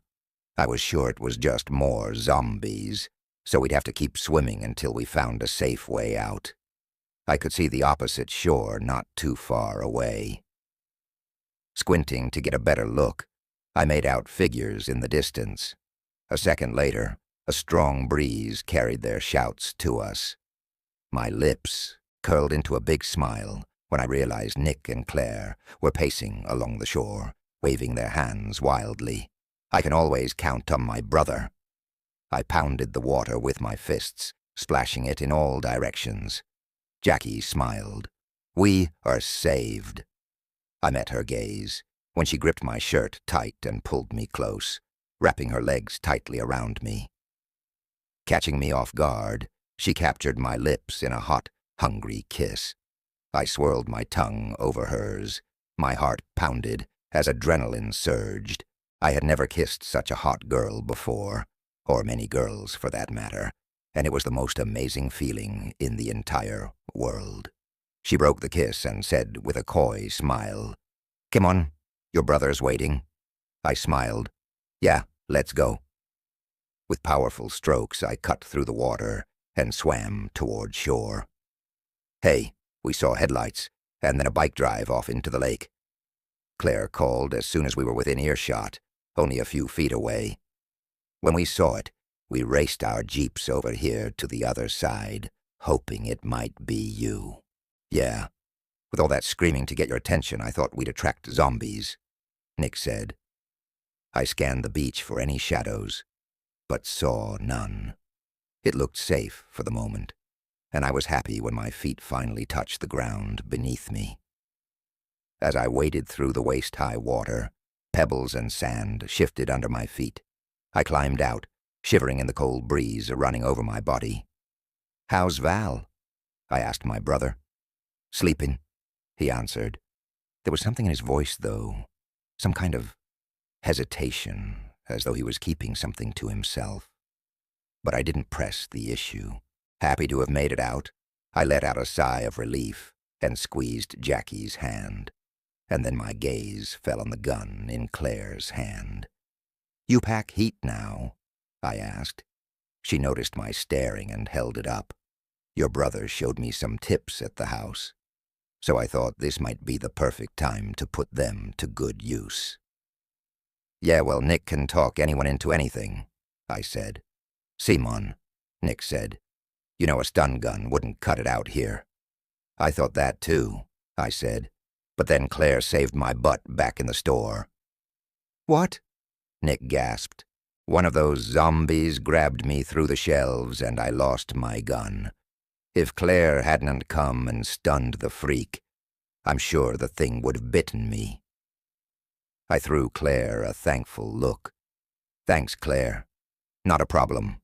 Claire slipped her gun into a holster around her waist, then threw an old blanket around me and Jackie. The wool felt so warm against my freezing skin, I couldn't stop shivering. Nick hugged me. "I'm so glad you two are safe. You scared me to death." "Sorry, man. That was crazy," Nick said. "Don't you dare ever pull a stunt like that again. The bike could have dragged you underwater and drowned you." Jackie laughed. "A stunt? As if we planned it." I nudged her, smiling. "Yeah, I knew he'd be totally freaked." "Why wouldn't he be?" Claire asked, as if standing up for his honor. "The last thing we saw was you guys heading off to the lake on a motorcycle with a herd on your butts." She let out a trembling breath. "We tried to distract the zombies by beeping the horn. And then Claire's Jeep wouldn't start at first. About giving me a heart attack." Nick said. "I really think we should be on a lookout for a new vehicle." Claire said. "Yeah," Nick agreed. "Anyway, Claire laid on the horn like you wouldn't believe." Claire nodded. "Some of them turned, but most of them had their eyes set on you." I found it funny that Claire had tried so hard to deter the undead army. The girl I'd met only hours earlier wouldn't have dreamt of attracting their attention when he could have just run away. It was quite a change, quite an accomplishment. I was sure she didn't do it entirely for me, though. It was for Jackie, her cousin. When someone's loved ones or friends are in trouble, they'll go to astonishing lengths to save them, no matter how scary it is. I learned this firsthand with Val. "We got separated when the zombies knocked the shelves over," Jackie said. "We made an escape out a window. Yeah, we were totally freaked out when we lost you guys." Claire wrapped her arms around both of us. "I'm so glad you're safe now." "Thanks for finding us," whispered Jackie, hugging her tight. "You think I'd let my BFF and cousin get eaten by zombies?" Jackie chuckled. "Not in this lifetime." We all laughed. Nick insisted I ride with him because he wanted to discuss game plans and routes, so Claire and Jackie drove one Jeep, while Nick, Val, and I took the other. We took off, heading for the highway. Val was sprawled out across the back seat. Nick drove, and I rode in the passenger seat. "You really think Val's okay?" I asked. "She looks so pale." She's fine, but I'll tell you one thing. If our crazy sister pulls another stunt like she did back there, I'm gonna—" He didn't finish the thought. She had definitely put us in a dangerous situation, and I hoped she would stay passed out for a while because I had no idea how to handle her. When's she going to turn so we can see if the cure works? Soon, very soon. A thumping sound startled me. Turning sharply, I signaled Nick to keep quiet as I listened for any more strange noises. A second later, the thumping started again, stronger than before. My head snapped in Val's direction, even though I knew she was out cold. With my heart racing in my chest, I whipped out my gun and motioned for Nick to pull over as I prepared for yet another surprise coming from the storage compartment of our Jeep. Chapter 14. We'd been on the highway for at least half an hour, listening to the rhythmic sound of our tires on the asphalt, when a strange noise made me look up. I held my breath and listened. For a whole second, nothing stirred, but then a thudding sound reverberated from inside the Jeep, the strange thudding and thumping we'd heard before. "What the heck?" I mumbled, motioning Nick to pull over and cut the engine. "I think something is in here with us." "I hear it too. Stay calm," Nick said. "Let's not confront anything until we're all safely out of the Jeep. That'll give us a huge advantage." The moment the Jeep ground to a halt, I grabbed Val and jumped out, setting her softly on the grass. If something was in that Jeep with us, I didn't want her to get hurt, especially while she was out cold and couldn't defend herself. I dashed for the back of the vehicle, with my weapon drawn. Nick reached me in 2 long strides and placed his large body on the other side of the rear hatch. Signaling him to keep quiet, I pointed my gun at the storage compartment located behind the second set of seats, and mentally prepared myself to shoot the miserable stowaway between its dead white eyes. I had no idea how a zombie could have gotten in there, but I was going to make it pay. With my eyes glued to the rear hatch, I inched closer and reached to open it. Suddenly tires screeched on the asphalt behind us, and the doors opened and slammed shut. "Get back inside," Nick yelled. "There's nothing to see." "What's going on?" Jackie asked, ignoring him. "You just stopped in the middle of nowhere." "Is it Val?" Claire asked, appearing beside me. I pushed her a step back and peered at Nick's face, which resembled a mask of irritation. "We all have to be quiet," I whispered, "or you might just wake up the monster, and I'm not talking about the zombie in the storage compartment of the Jeep." As though in answer, a thud echoed from inside, followed by a louder one. Claire jumped back, startled. "What the heck? A zombie? How did it get in there?" "Probably while Val was on her little moonlight shopping spree." I shrugged. As to why it would have wanted to crawl in there, don't ask me. I guess they're not claustrophobic or prone to motion sickness. "Okay, we are opening," Nick said, pointing at Jackie. "Can you stand guard?" She nodded, pulling out her gun. "Okay." Nick sighed heavily, then unlocked the rear hatch and slowly opened the compartment door. I drew a sharp breath and held it, bracing myself for the worst. Something stirred inside, as though whatever was in there had sat up groggily and tried to maneuver themselves out.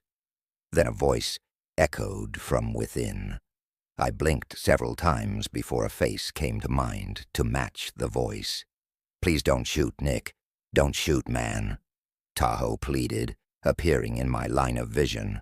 His face was covered in darkness, but I would have recognized his hands anywhere, for they were the hands that had almost cost Val her life. From the corner of my eye, I noticed Nick stepping closer, his jaw clenched in anger. "Nice touch remembering my name, Lake Tahoe. But do you think that's gonna actually save your sorry butt? The tables have turned for you, buddy. Now I'm in charge." I shined the flashlight in Tahoe's eyes, unable to believe the guy's luck.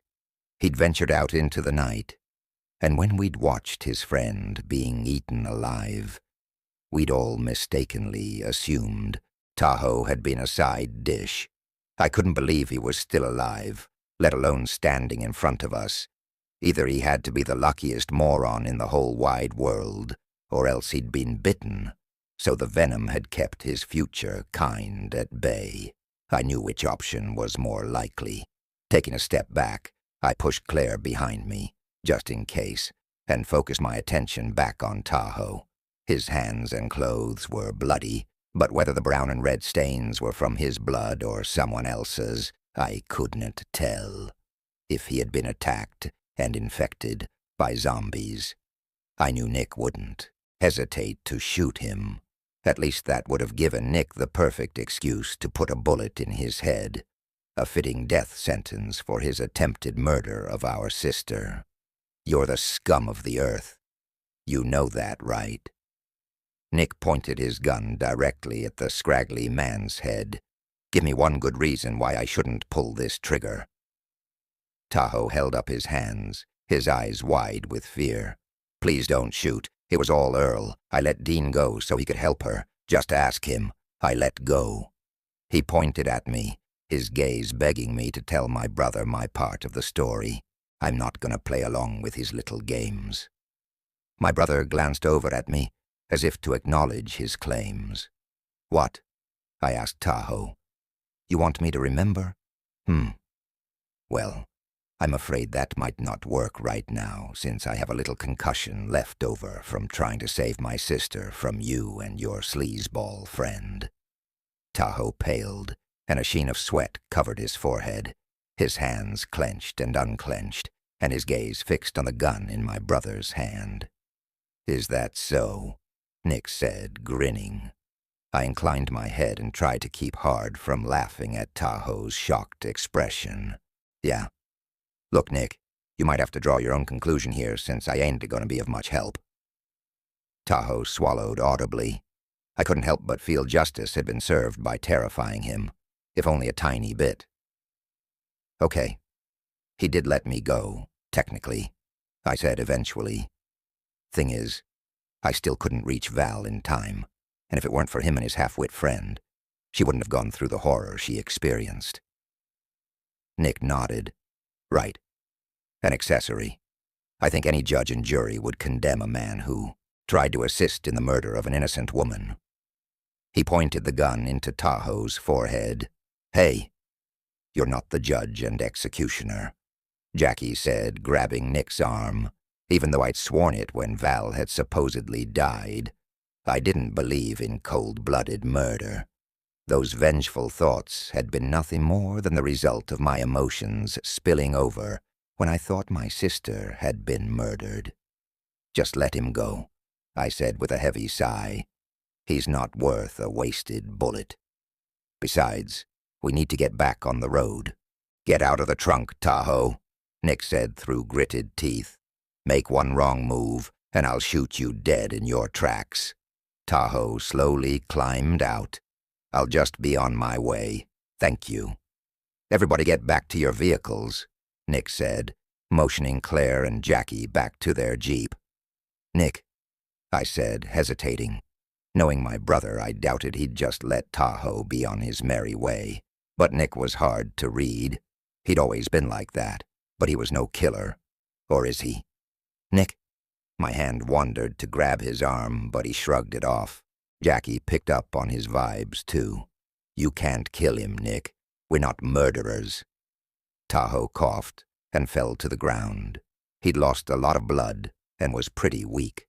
Nick, Claire said, you're not a killer. You know that. He regarded her coolly. How would you know? You've known me for all of 5 minutes. She pressed her fist against her chest, right above where her heart was beating. I can feel it. Her voice quivered with emotion. Let's help him get better, and then you can kick him out. Laughing, Nick shook his head. Why shouldn't we just leave him here? He'd make a nice little buffet for any zombies who happen to come along. You can't just leave him out here to die, she said, her gaze imploring him to listen. and you can't kill him either. We were trying our best, but in the end we knew it was Nick's decision to make. We hoped he would do the right thing. But do I really know him? I wondered. What I'd seen of him during our brief stint in Zombieland had changed my perception of him. He was tougher and colder than I ever imagined he could be. They won't touch him if they recognize their kind, Nick said regarding Tahoe. They didn't bite me, Tahoe insisted. Really, they didn't. Nick's eyes narrowed. But wouldn't that be sweet justice? I'm with you on that one, Jackie said. He had no qualms about helping to throw an innocent woman over the railing as a distraction to save his own butt. I would never hurt anybody, Tahoe said, shaking his head vehemently. It was all Earl. I can begin to tell you how sorry I am for your loss. If I didn't help him and do what he said, he would have killed me too. Not a loss, Claire whispered. The girl lived, he gasped. What? How? I mean, that's wonderful, but how? Where is she? I'd like to personally apologize. Let's bandage him up, Jackie said. Give him some food and water, and a weapon. Whatever happens after that is his problem. You want to waste our precious supplies on this loser? Nick asked. Jackie stepped toward him, her eyes sparkling with determination. Yes, I don't want to have his demise on our conscience. That's the only thing that makes us any more human than those things out there, isn't it? Nick waved his gun in the air. This jerk almost cost my sister her life. Listen, Nick. No, Claire. If he and his friend hadn't stopped us, we could have made it out in the nick of time, before the herd came around to the front of the house. Claire shook her head vehemently. That's not entirely true, and you know it. I slowed you down in the first place. If you hadn't stayed there long enough to convince us to come with you, you would have been long gone. That's different. A dangerous glint appeared in her eyes. Why? Nick ran a hand through his hair as he contemplated her answer. Because you did not try to kill my sister, he said after a moment. Claire, shoulders slumped. She was losing the argument, right or wrong, and she knew it. Whether we wanted it or not, Nick would make the final decision. Claire, Jackie, you can't just leave me here, Tahoe pleaded. Zombies will shred me to pieces. Earl's a psychopath, and told me he'd kill me countless times.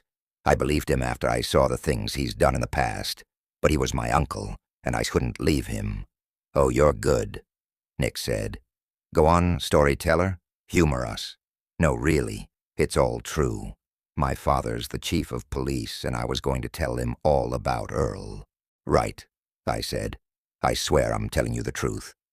Earl and I left the city we resided in to go pick up family members stranded in another state. We got sidetracked trying to lose a herd.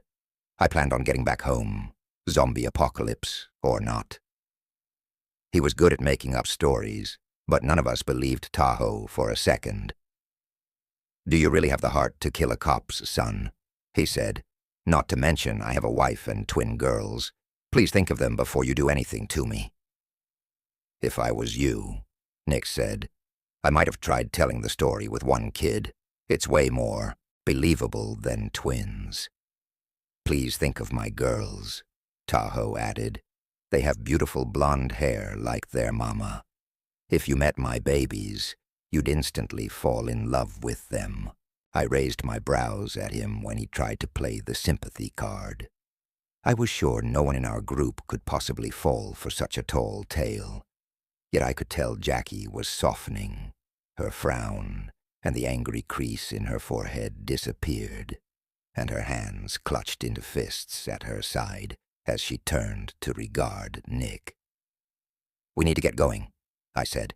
Having an argument out here is bound to draw attention, and not the positive kind. Nick nodded and took another step toward Tahoe, but Claire jumped in front of him as if to block Nick from shooting him. He has nobody to look out for him, she said. You know what would have happened if no one had helped me in my time of need? I'd be dead. Nick let out a long breath. Fine. Get the medical kit, Dean. I sighed. Is he seriously caving just because of a pretty face? Then again, I didn't care. I just wanted to do whatever we were doing so we could get the heck out of there. When I grabbed the first aid kit, Claire snatched it out of my hand and began tending to Tahoe's wounds. Hurry up. We don't have time for this, Nick said. Every minute we stick around here just makes a bigger target on our backs. Then help us get him into the jeep so we can leave, Claire snapped. No, I said. Nick's right. Tahoe can't come with us. He's a liar and nothing but trouble. Tend to his wounds like you wanted, and we'll give him a little food and water and some kind of weapon to defend himself, but that's all we're going to do for him. Check him for any scratches or bites, Jackie said. Tahoe wiped a sleeve across his eyes. I wasn't bitten. Earl stabbed me. The zombies were, on my butt, and I saw the rear hatch wide open from where you were packing supplies. I threw out the stuff in my way, and I squeezed into the compartment, then shut the door. If I would have climbed into the back seat, they would have seen me. My idea worked. The dummies had no idea where I went. And how did you plan on getting out? I asked. I didn't think that far ahead. I just wanted to get away from them. Wow, Nick said in a sarcastic tone.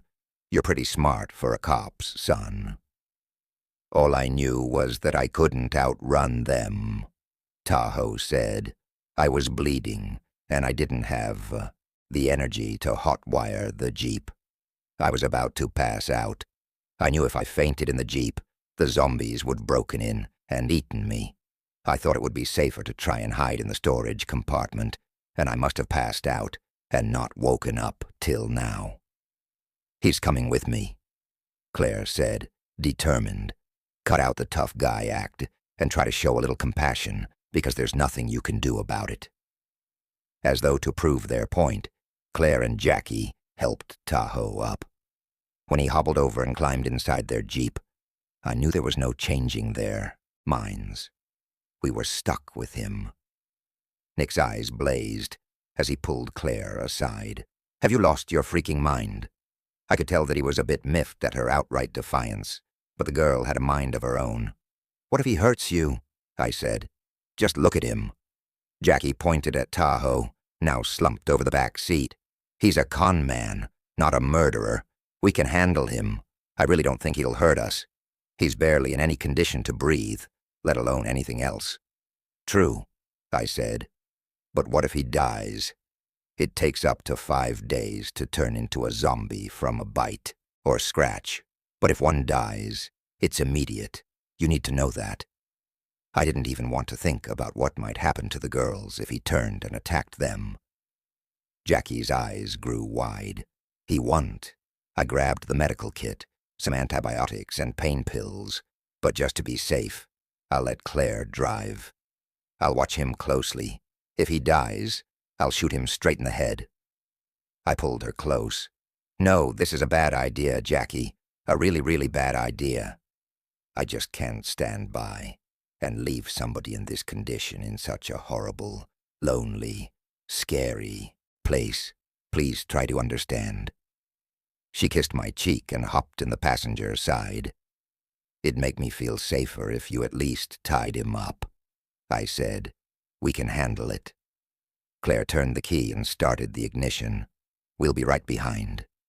Change of plans, I said, peering in through the open window. Tahoe's coming with us in our jeep, whether Nick likes it or not. That way I know you two will be safe. Jackie shook her head vehemently. Nope, not happening. Nick will use any little excuse to kill him, and you know it. Then we move on to Plan B, I said. What's that? Claire asked. Hey, Nick, I yelled. I'm riding with the girls. Okay, that's fine. See if Claire wants to ride with me? Yeah, I want to ride with him, Claire said, opening the door when Jackie grabbed her arm. No, you don't, Jackie said, They're insisting a guy needs to be in each Jeep. We're strong, independent women. We can handle a Jeep just as well as they can." She looked up at me. I killed that zombie with a bat because I was trying to make a point. From this moment on, I can take care of myself. And I don't need a guy to protect me ever again. "I'm just trying to keep you safe from a psychopath," I said. "So here is plan C. You know I won't kill Tahoe, so he and I will ride in my Jeep, and Nick can ride with you too." "I like it," Claire said. "I don't," Jackie said. "Again, he feels like a man has to be with us, so we are safe. Go back to your Jeep, Dean, and please trust me that I can handle this." A moan echoed from the trees as a zombie stumbled out of the vegetation toward us. "Get in the Jeep, Dean, now," Nick said. He then shot the zombie with perfect aim. "We don't have time to stand out here arguing. Listen, they're big girls. They can make their own decisions." I ran back to my Jeep and jumped in, slamming the door. "They're trying to be all independent now," I said. "Not again," Nick said, peering out the window. Their Jeep just stalled. We definitely needed to find them better transportation. I let out a sigh of relief as the Jeep suddenly turned over. Biting my lip hard, I struggled with the decision of leaving the girls with a possible zombie. "At least we know Val's safe with us," Nick said, shooting her a glance over his shoulder. "We need to stick with the mission and save Val. It's easy to get sidetracked, but we have to stay focused for her sake." I opened my mouth to argue my point, but my brother raised a hand to stop me and continued. "Today has been a horrible nightmare, and I'm dead tired. Let's just go and leave it at that." The crease on his forehead deepened, and worry wrinkles had emerged around his eyes. He was tired, and I didn't want to add to his problems, so I pressed my lips shut and made myself comfortable in my seat. I wasn't happy about the girls letting Tahoe ride with them, but there wasn't much I could do about it. Chapter 15. The highway was one long strip stretching out into the night, illuminated only by our headlights and the rising moon above. Sitting in the passenger seat, with my head pressed against the cold, smooth window, I stared at the road ahead, my mind scattered in a million directions. I knew I should try to get some sleep in case I had to relieve Nick from driving, but for some reason, any shred of fatigue seemed to have eluded me. Every now and then my gaze moved to the rearview mirror to check on Claire and Jackie, following in the second Jeep with Tahoe for a passenger. With nothing stirring, silence engulfed us, just three siblings, brothers and sister. It sounded strange to me.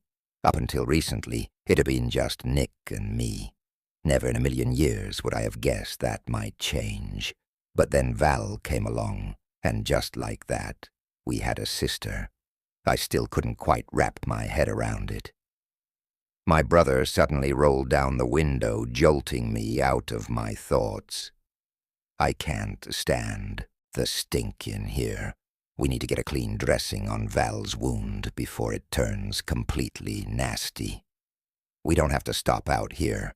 I'll do it while you're driving," I said, crawling into the back seat. I dug around for the medical kit we'd snagged from the glass house. Inside it, I found all the necessary sterile bandages, antiseptic, and tape. Suddenly our sister awoke and sat up. I stopped, unsure how she'd react to me looking at her wound. "You're changing my bandage?" she asked groggily. "Because Jackie gave me a new one while I was driving." "Yeah? Well, we need to put a fresh one on again," I said, clearing my throat. It looks like it's seeped through." "Just be sure to wear gloves," she said, pointing to the medical kit.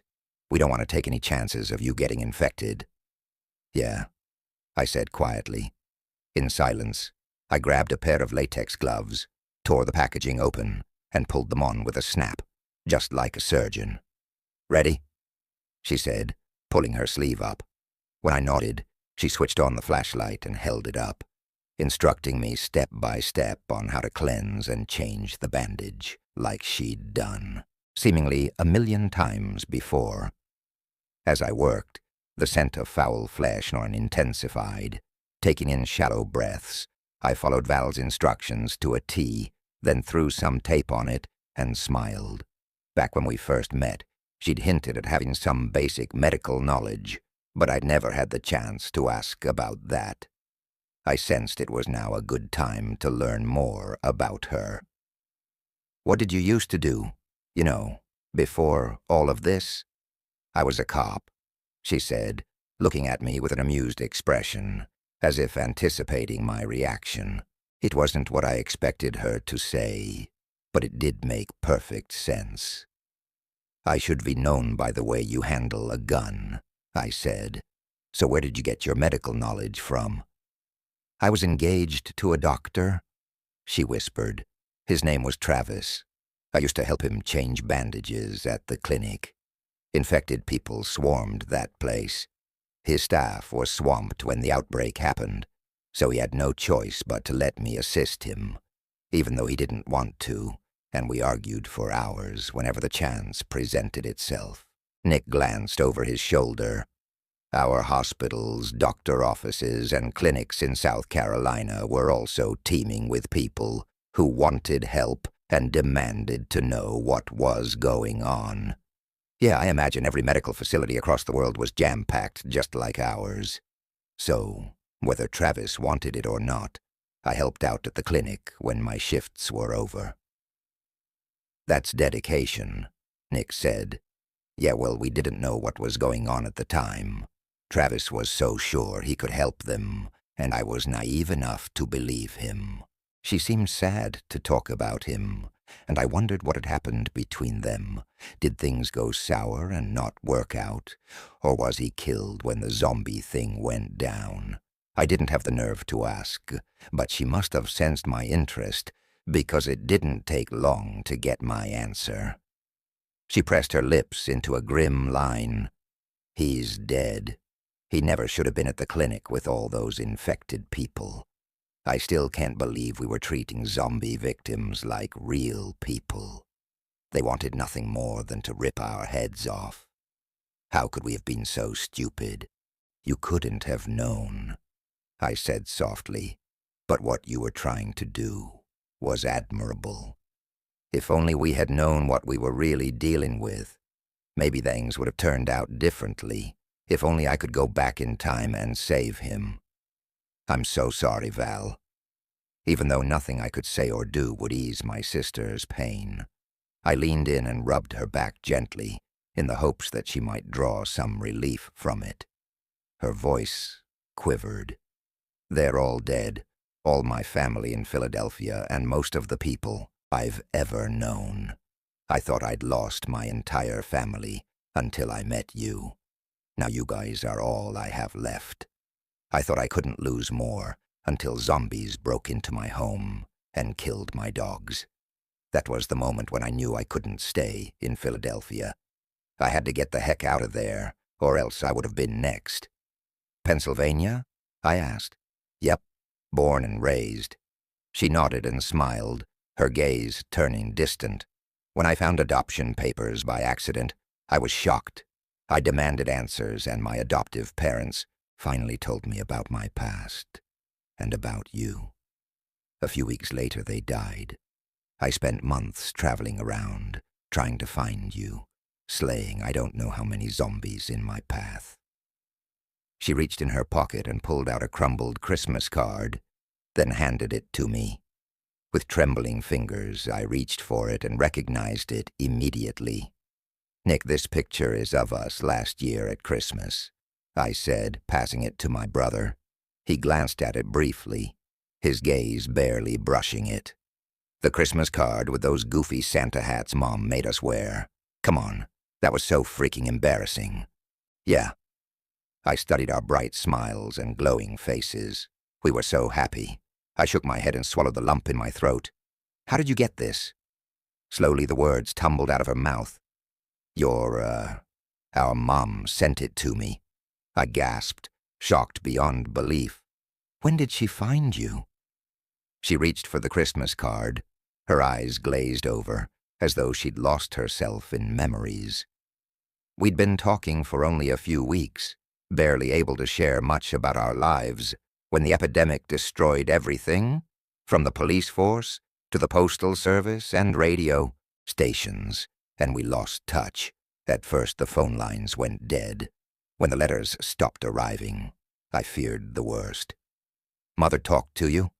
"I don't believe it," Nick whispered, in just as much shock as I was. "That picture kept me going on my long journey from Philadelphia to that island in Ohio," Val said, her hand still clutching the photo. With shaky fingers, she brushed a stray strand of hair out of her eyes and continued. "After I got in touch with our mom, she begged me to relocate with you in South Carolina. That was right before the whole zombie thing happened, and you left South Carolina to come to the island to join Grandma." I nodded, thinking back and remembering how hard it was to leave our old lives behind. She said she wanted us to meet and start from scratch, so I went through this zombie-infested landscape in order to be with my new family. "I'm so glad you did, Val," I said. "Meeting you is the best thing that's ever happened to me. I've always wanted a sister." She grinned, "And I've always dreamt of having some little brothers." "Have you met Grandma?" Nick asked casually. "Yes," Val said. "As a matter of fact, she was the one who called me when we realized the virus was a full-blown zombie dilemma that might just wipe out the world. She told me to get my butt out of Pennsylvania and move to the island, but we stayed behind because we thought we could change something. We were wrong. We should have listened to Grandma." "I can't believe you met Grams," I said, my jaw dropping. My grandma was the most understanding, caring, forgiving person in the world. It made sense that she would have met Val right away, but I couldn't understand how she managed to keep it a secret. My Grams and I were so tight, and I thought she always told me every secret she knew. Yeah, she's sweet. She texted me every day before all communication went down. I smiled, proud of myself. I taught her how to text. I'd even taught her how to email, and I got a message from her every day when I lived back in South Carolina. "I know. She told me all about your mad skills." It seemed as if everyone had already known about Val except Nick and me. I wondered why it had been kept a secret from us. Mom had told me they'd planned on sitting down later that day with the entire family and explaining everything, but it still didn't make much sense why we'd been left out of the loop. My thoughts raced, so Val didn't just pop up on the doorstep to give us all a heart attack. She was invited. I could completely imagine Grams begging Val to be with us in our safe haven. Heck, I'm surprised she did not try to go out and find Val herself, guns blazing, upon our arrival on the island. I noticed Grandma being more absent-minded than ever. I suspected something was bothering her, but every time I'd tried to ask her about it, she'd just clammed up and brushed me off, calling me paranoid. One evening, however, she'd disclosed that she was worried about a girl in Pennsylvania. Her words had made no sense at the time, but now a light bulb went off in my head. Now it all made sense.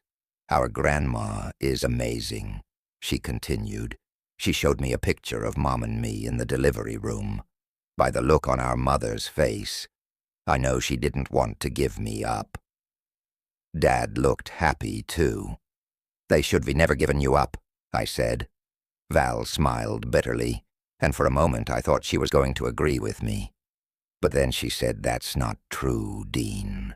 You know they couldn't have taken care of me. I mean, they were only 15 years old, just kids themselves. Besides that, Grandma seemed to be losing a battle with cancer, and Grandpa had just died in a car accident. So much was happening that raising a kid was out of the question. Keeping me it just wasn't possible." "Did you ever flat out ask her why she did it?" Nick asked. Yes. Val hesitated a bit, considering her words. She said it was because she loved me so much that she wanted me to have more than what she'd give me. She also told me that not a day went by when she and Dad didn't think about me. They should be never given you up. I repeated, anger edging my voice. I swallowed hard and stared out the window as I tried to process everything. She brushed the hair behind her ear and sighed. Mom and Dad's decision to choose adoption for me must have been a difficult one. Dad said it left them with a sense of deep loss, and that they were haunted by it. Nick kept quiet during most of our conversation. Several times I noticed him shooting interested looks into the rearview mirror, his tired, bloodshot eyes shining in the darkness. He kept driving at a fast and steady pace, but the way his hand clutched the steering wheel rather than casually lingering on it as usual told me he was taking in every word being said. Val touched my hand, sensing my sadness. Hey, it's okay. They gave me to a really great family because they loved me and wanted the best for me. I have no regrets. I had an awesome and fantastic life. My adoptive parents truly loved me with all their heart. I didn't even know what to say. Maybe I was in complete and total shock that my mom had hidden something so big from us when we were such a close-knit family. I was happy that Val had enjoyed a great life. Her voice quivered. I was almost there. My group got attacked in Sandusky. You've been through so much, Nick said. We're here for you. Thank you, Nick, she said. When I lost everyone, Grandma's words rang in my ear. Get your butt to the island. You'll be safe, I promise. So, I decided to come and find you, to meet all of you in person. I put my arm around her and pulled her close. I'm so sorry for your loss, sis. I can't even begin to imagine what kind of pain you're in, and all of the horrible things you've seen and experienced. But you've got family here. We're not going to ever let you go. Well, I wish I wouldn't have gotten bitten on the way, but that was probably fate. She let out a long sigh. What makes you say that? I asked. She shrugged. Travis and I thought we could find a cure, so we kept close to the infected, treating them, searching for ways to make them feel better. If this cure works, that means our prayers were heard, and our mission is complete. I can finally focus on helping the infected to get cured. See? I asked. You are destined for something great, and you will be famous because you'll be the first one to survive a bite. Yeah, I can see it in the papers now. Guinea pig zombie. Cop girl lives to tell the tale. She smiled, faintly, then yawned. Gosh, I'm so tired, she said, leaning her head against my shoulder. You should rest, Nick said. We still have a long journey ahead of us, and you should get as much sleep as you can. Val closed her eyes, as if drifting off to sleep. I closed mine too, but I knew that my racing mind was not going to let me doze off any time soon. Apart from the tiny detour through the grocery store, we drove without a break for most of the night. When morning came, we made good time until we ran into a major roadblock. A helicopter had crashed into the ground upside down on a major road. This meant we had to take a different route. We'd gotten lost and spent the entire day trying to get back on track. After hours of driving, we finally took a break and parked in the middle of a wide and very shallow river. It was Nick's brilliant idea, and I loved it. The rushing water was shallow enough to keep us from getting our vehicles stuck, but would wash away any zombie who dared to come, brave the strong current. Nick and Val were getting to know each other over lunch on the hood of the Jeep. Val scooted to the edge, her bare feet swaying in the air over the trickling water. Nick never had alone time with Val, so I headed over to the other Jeep. My boots sloshed through the water as I waded through. The sky was a neat shade of blue, and a cool breeze blew through my hair. Tahoe was passed out and sprawled across the back seat. Claire sat on a huge boulder nearby and seemed to be in deep thought, while Jackie sat on the hood of her red Jeep sipping a bottled water. I loved how the afternoon sun brought out the blonde highlights in her dark hair. A frown creased her forehead, and I knew something was on her mind. "Is everything okay?" I asked, jumping up next to her on the hood. "Yeah, I was just thinking, that's all." "About what?" "I should if he'd never hesitated," she said, setting the bottle down next to her. "Hesitated?" I can't stop thinking about the glass house. The second Earl took Val, I should have whipped out my gun and shot him in the arm or leg. I reached for her hand. "Jackie, you can't blame yourself. You were just handed a gun, and you never held one a day in your life. How could you expect to be some kind of Lara Croft and kick the bad guys' butts? Trust me, that will come in time." "'Cause you have mad skills." She playfully slugged me. "Not yet, but I will. You can count on it. Jackie, you do have skills. You were spectacular when you sprang into action to save our butts. I mean, you didn't hesitate to shoot out that window back at the grocery store, hit the zombie with the baseball bat, walk straight up to that zombie on the beach and shoot him, and the way you took down that zombie in the dumpster was impressive. It's a start, but I need more practice with shooting." I sucked back at the beach. "It was dark, and you have absolutely no shooting experience, but it'll come in time. I sucked when I first started, but I've been practicing for a year now. By this time next year, you'll be slinging down zombies like second nature." When I watched Val get thrown into that pit of zombies, her voice trailed off. I cupped her cheek. "It's okay." She blinked away a tear. When that happened, I swear something inside of me snapped. I thought my actions just killed this poor girl. I was devastated. "But Val's okay," I said. "Everything turned out fine. Dwelling on that horrible memory is just going to eat you up alive." When I thought she died, it was one of the worst moments of my life. I felt like I was struck by lightning. I knew from that second on, I could never be scared of defending myself or my friends. All of this anger boiled up inside of me, and I swore I was going to take down the next zombie I met. "Uh-huh. So that's why you grabbed the bat out of my hands and pounded that zombie."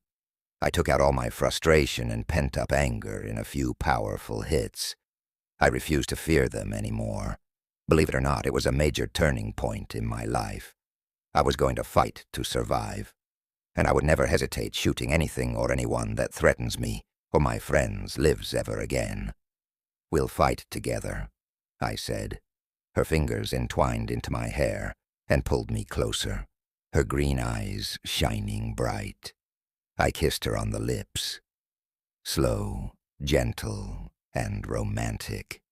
Everything felt perfect. "That was nice," she said. "I'm so glad I met you. Thank you for not wanting to leave me back at that glass house. I know it could have been so easy to just drive away without ever looking back." "No, it wouldn't have been easy. Not easy at all." "Really? I was hoping not to leave without you," I said. She smiled. "And I'm so thankful you didn't freak out about Val's bite. You were so cool about it. I mean, you even rode with Val in the same Jeep. I knew she was still a day or two from turning, so I wasn't worried. But I didn't expect her to stop at the local grocery store. Even still, you stood by her. That means so much to me." I felt like I owed Val, so when she ran off into that grocery store, I didn't hesitate going in after her. Even though I know she'd never admit to it, she needed my help. "She's so much like Nick," I said. "We just met Val for the first time yesterday. That's what Claire told me. Nick told her everything. I think it's an amazing story. Let's just hope it has a happy ending." She brushed a stray hair out of my eyes. "It will." I wanted to believe her more than anything. Hey, I also wanted to apologize to you about what happened when we met. I can't believe I hid in the house with Claire. We should have been at your side fighting. Seeing those zombies for the first time all by yourselves had to be terrifying. I hadn't seen a zombie since the outbreak a year ago, and when I saw them again, I was shaking? I laughed.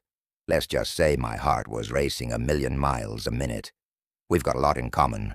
I was sheltered over the last year, too, and then bing, bang, boom, we're both thrown into zombie land at the exact same time.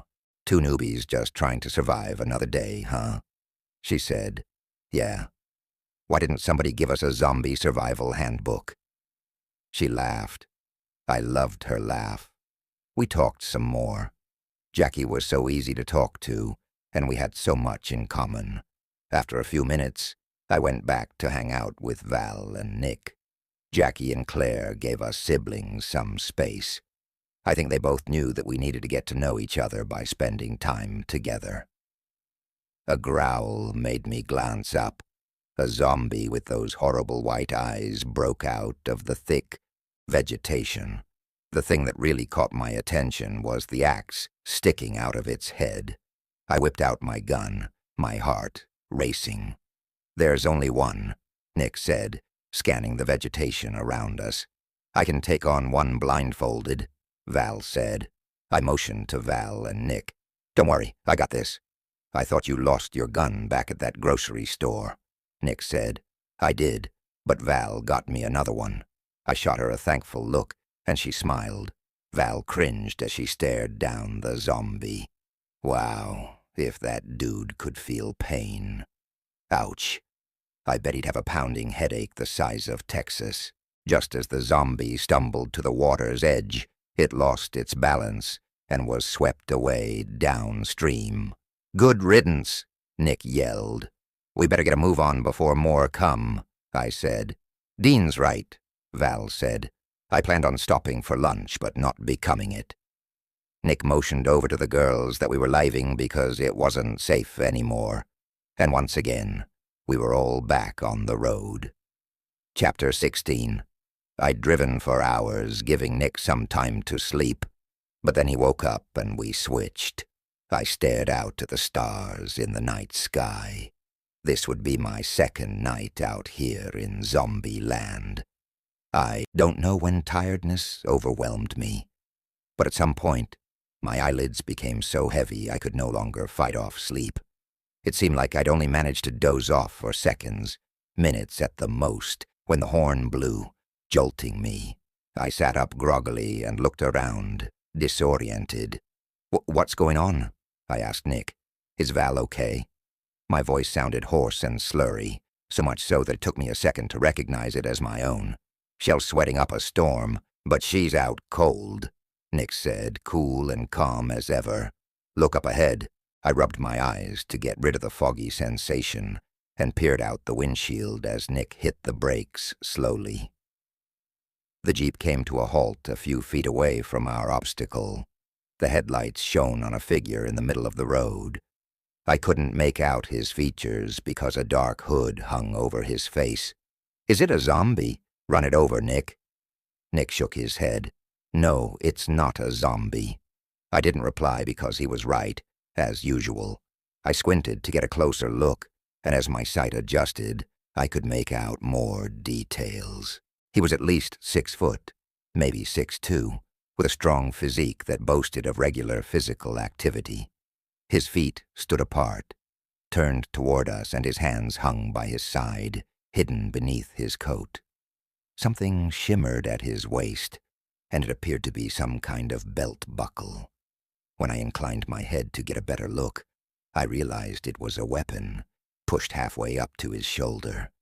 The guy's hand moved ever so slowly up to the gun, and his fingers hovered there, maybe to signal us he wasn't afraid. But he didn't retrieve it. I think he's dangerous, I whispered to no one in particular.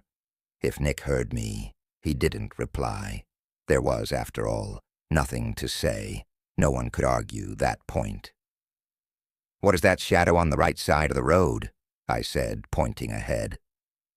Nick leaned into me and followed my line of vision to the place where the headlight didn't reach.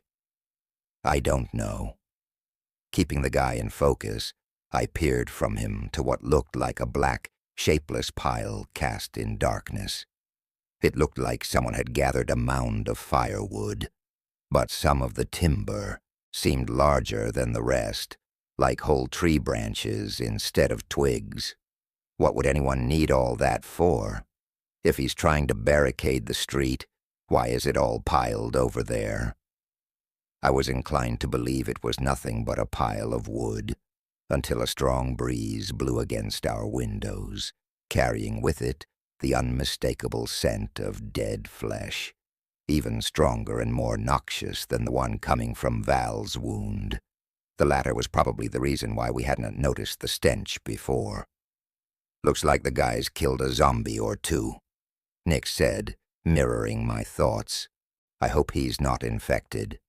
If he's healthy, he might need help," I said hesitantly, almost expecting Nick to ask why I was being so stupid. "Don't get me wrong, I'm not saying we should offer him a ride or anything, but—" Nick slipped out his gun. "Okay, I want to help him if we can, since the guy looks like some kind of master zombie slayer, but we have to be careful. Even if he's not infected, he's armed, and he might try to steal the Jeep. Times like these will turn otherwise good people into all sorts of things, zombies and thieves included.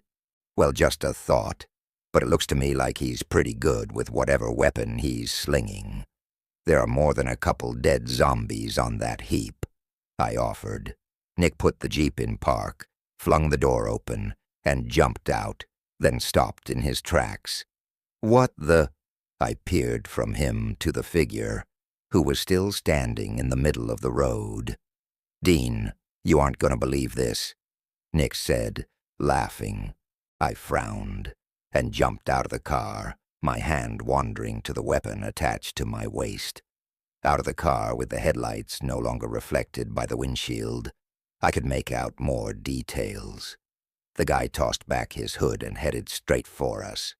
His military short hair and army fatigues caught my attention before my brain registered his facial features. My mouth gaped in sudden recognition. It can't be. "Lucas, how did you—" "Dean." He came over and slapped my shoulder, laughing. I noticed the spots of blood and gore on his coat, but I didn't pull back. "You know Rambo?" Claire asked, approaching us from the left. "Hey, ladies," Nick said. "Next time, wait for me to deem the situation safe before you leave. Your vehicle. What if this guy was some kind of serial killer or something?" "And that's supposed to scare me?" Jackie asked. For all I know, I could be riding with one. Lucas raised a brow. "They picked up a straggler we had a run-in with," I explained. "Let's not open up that can of worms right now," Claire chimed in. "I'm not up for another fight. So, Nick." She turned and gawked at my brother, wearing the most obvious "I have a crush on you" smile I'd ever seen. "Now do you know him?" "This is my best friend, Lucas. We go back a long way." "Hey, gals, what's up?" Lucas smiled and gave me a fist bump, then turned to Nick. "I've been looking for you, man. When you didn't come back to the city, we were all worried. I came with a team, but we all got separated in the woods when a group of zombies ambushed us." "I'm sorry to hear that," Nick said quietly. "I'm just glad you made it. Can't believe you even found us. How's that possible? I tracked you. Bet you didn't know the bag of vials Dean took were tagged." I tried to make sense of his words. "Whoa, what? Wait a sec. What tracking device? You never told me about that." I didn't know whether to be pissed or hug the guy. Having Big Brother on my heels felt kind of intrusive, but at the same time, it was nice knowing that someone had known our whereabouts all along.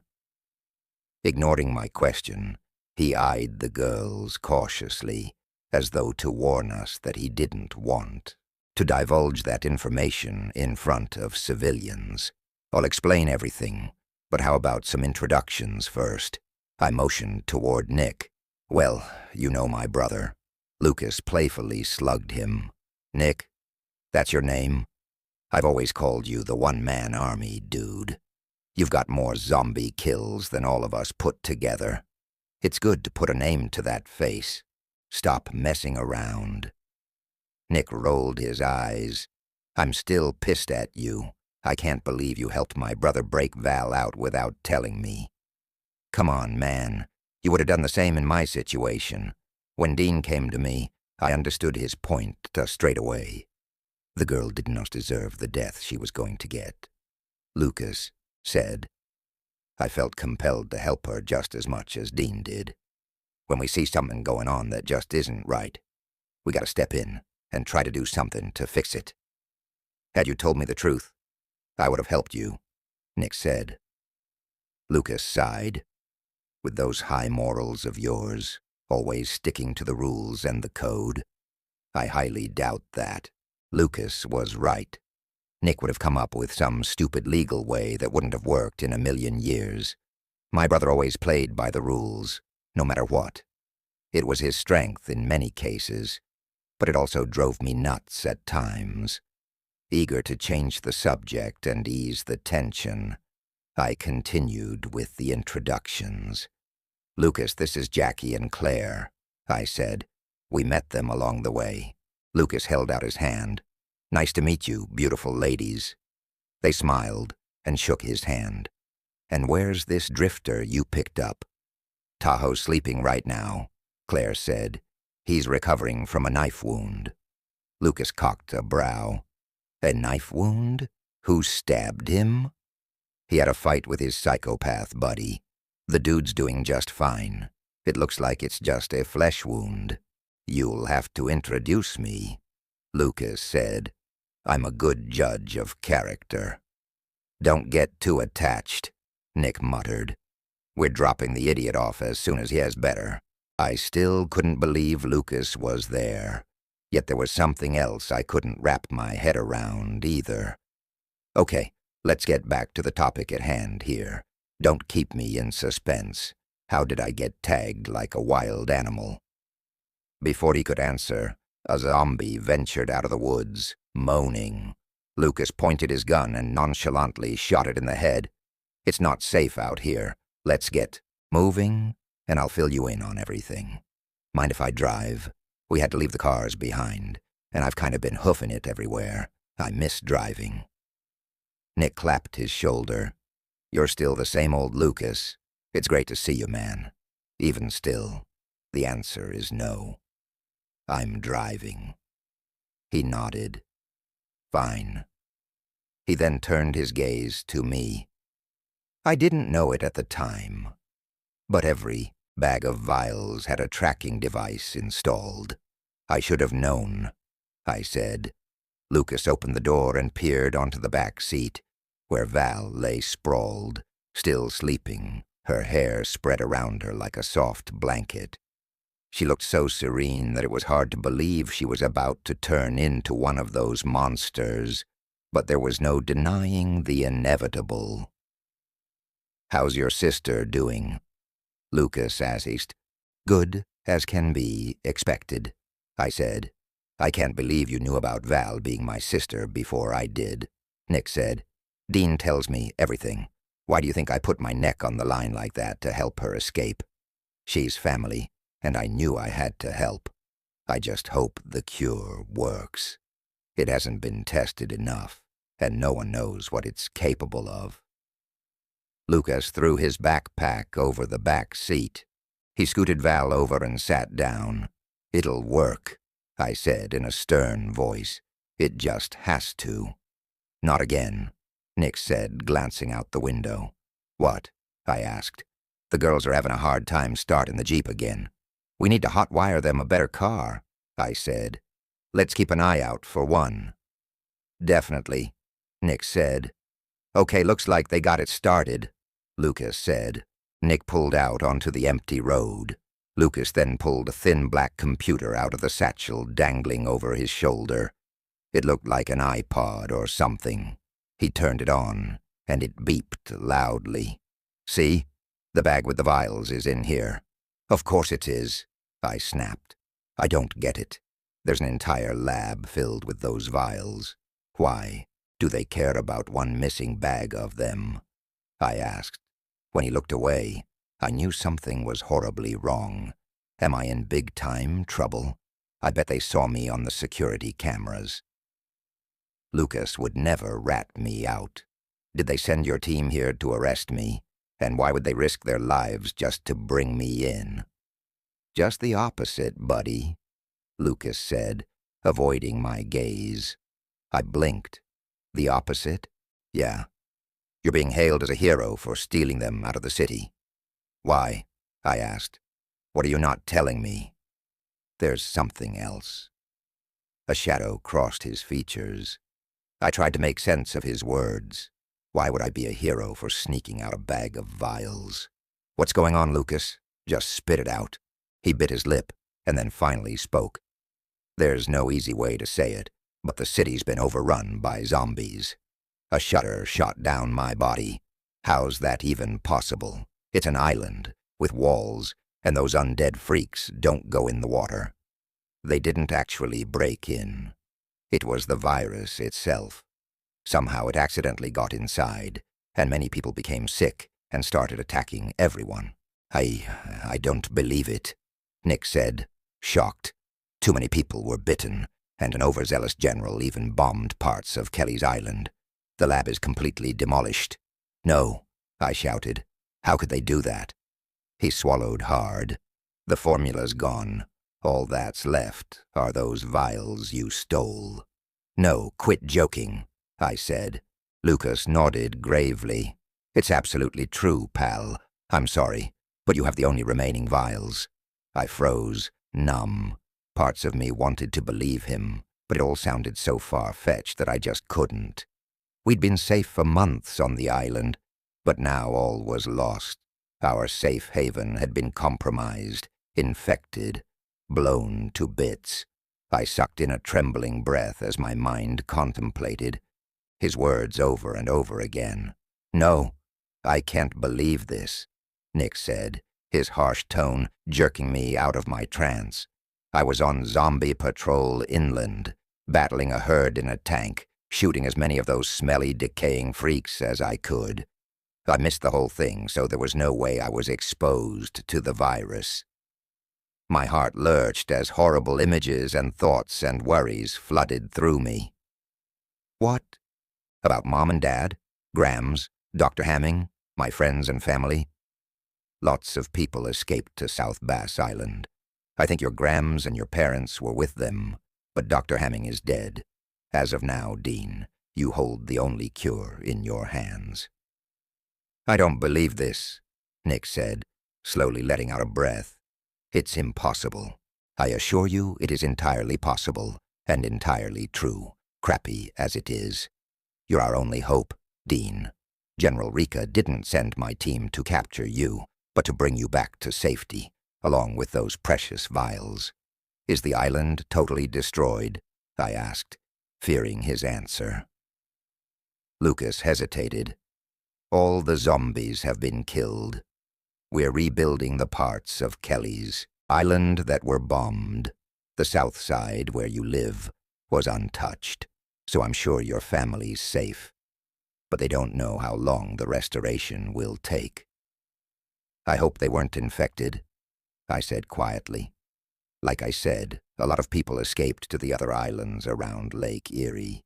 The important thing is that we managed to avoid an epidemic. But you don't know specific names, I said. It wasn't Lucas's fault, and I knew I shouldn't be taking my anger and helplessness out on him, but I couldn't help it. Not having answers frustrated me big time. In a brief moment of anger, I punched the window until my knuckles ached. It's a big mess over there, Lucas said. Everything's in total chaos, but I plan on going back and helping the island get back on its feet. We just have to be more careful about letting anyone new onto the island. Stricter guidelines have been put in place. How much stricter could they get? I'd already felt like I was living in a prison. Every resident has to carry an electronic ID badge. If you leave the island and come back, you have to be put in isolation for 1 week for observation. As much as it infuriated me, I was willing to do whatever it took to be safe. Nick and I questioned Lucas for the next hour, but that interrogation didn't change or anything. For all I knew, my parents and my grandma were dead. Or worse, undead. I wanted to scream from the emotional torment ripping through me like a knife. No, they aren't dead. They aren't infected. Not my family. I didn't believe that for a minute, and neither did Nick. I had to quit thinking about everything, because my mind was turning to mush. We took turns driving through the night so everyone had their turn for a cat nap. When it was my turn to ride in the back, as much as I tried not to think about things, thoughts of my parents wandered into my head. I wondered if they were okay, and when we'd be reunited. I thought about them giving Val up for adoption. I wasn't even sure why that popped into my head, but it did. I still couldn't believe I had a sister, and even though my parents had had their teenage reasons for giving her up, I was still bitter about missing out on all those years I could have had with her. I hadn't had the chance to grow up with a big sister. Maybe part of me wanted to make up for it by protecting her and saving her life, now more than ever. Knowing my parents, even if they had only been teenagers at the time, they wouldn't have given Val to just anyone. I knew my grandma would have made sure Val had a loving, caring, safe, happy home. I only wished I would have known about her. Why did she have to be a big secret? Was that really fair, keeping our sibling away from us like that? But there was no use dwelling on things I couldn't change. I had to keep my mind focused on getting to the next city. Nick, Val, and I had become fighters, and somehow I knew we'd get through it together. Beams of sunshine shone through the trees, and mist billowed and swirled all around us. Morning had come so fast. Val was sleeping quietly in the back seat next to me, and I was thankful for the chance to focus on my thoughts and form a plan. There was no way I could have dealt with any of her crazy antics at that moment. Lucas shook his head, jamming to songs on his iPod, and Nick drove us down the highway, past deserted towns. "Great, another obstacle," Nick suddenly said, breaking the silence. Black skid marks caught my attention as I peered through the windshield. Further down the road, cars and trucks had crashed, and were now abandoned on the little stretch of road. What the heck happened here? I wondered. Chapter 17. The sun shone brightly in the early morning. Through the windshield, we peered at the scene before our eyes. Even though months must be past, the car accident looked like a picture frozen in time, with countless vehicles piled up on top of one another, stretching out as far as my eyes could see. Scraps of metal were strewn all along the road.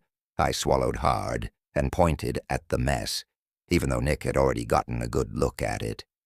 "Deg, whoa, look at that. I've never seen such a big collision before. Plus, deg there. It's broken glass everywhere. Plus." Nick replied with a frown. I could sense the implication in his words. That glass could have led to a flat tire or two, and we had no time for obstacles. "Deg, we can swerve around some of the cars to get past. Pools," Lucas said, hesitating. I stared at a crumbled blue car that was resting upside down. The thing that scared me the most was that I didn't see one dead person, and I knew there weren't exactly any cleanup crews or EMTs around, at least not human ones. I didn't even want to think about where the bodies had gone. "Deg, what's going on? Plus?" Val asked from the back seat. I wrapped my arms around her shoulders to pull her close and pointed ahead of us, explaining the situation. Val Dart's jaw dropped open. Her hands wrapped around my arm, either to support herself from the shock or to keep me in place. Either way, she was distressed. "Dig will be okay. Plus," I said.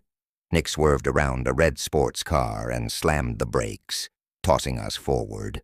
I pushed my hand against the driver's seat to steady myself and Val, only then noticing the beads of sweat rolling down her face. In the soft glow of the sun, her skin pallor reflected the light. Her grip was more flaccid than before, as though she was losing strength, which she probably was. My heart went out to her. "Dick, could you hit those brakes with a little less vigor? Plus." I asked my brother. "Deg, sorry, plus mus," he muttered. "Dig, it looks like the girls blew a tire. We better go help them, plus." I craned my neck to see what he was talking about. "Deg, pull up closer, plus," I said. Nick shook his head. "Dig, I'm not parking on all that glass. You want us to be the next ones to get a flat tire? No way. We not moving from this spot. Once we get the girls moving, it.l free. Me to swerve around in the grass, plus." "Deg makes sense, plus," Lucas said. "Deg stay here, plus." I whispered to Val, who nodded, wide-eyed. "Deg, if you hear or see anything, don't move. Don't get out of the car or do anything stupid. You hear me? Plus." She nodded again. I wasn't too convinced that she did listen, but taking her word at face value was about all I could do.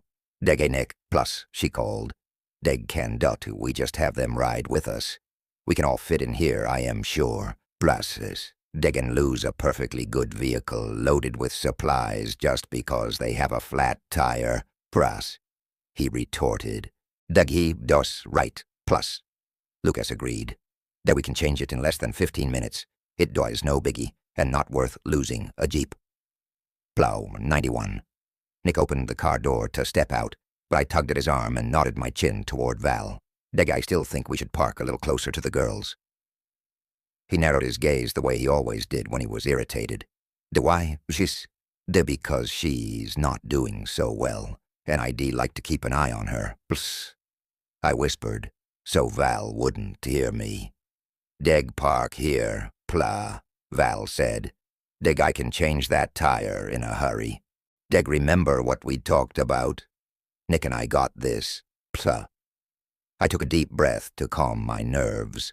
She wasn't doing well at all. The girls. Jeep was at least 50 feet, maybe 100 down the road. Nick wasn't doing us any favors by stopping so far from where we were heading.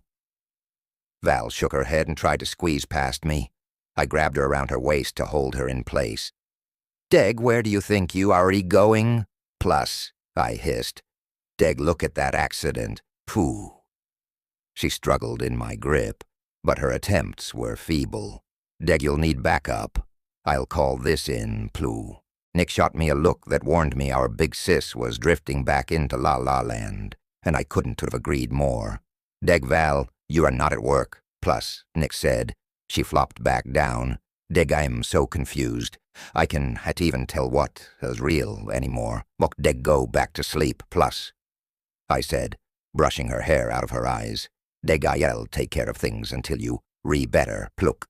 She nodded, her eyes shining unnaturally again. "Deg, I'm so sorry. You must think I am a horrible partner. Just don't to take my gun and badge, okay? Plus." It was so sad to see her like that, and I felt like shouting and kicking at something. Instead, I just bit down hard on the inside of my cheek until I thought I drew blood. "Deg, just promise you, I'll get some rest. Papa plus."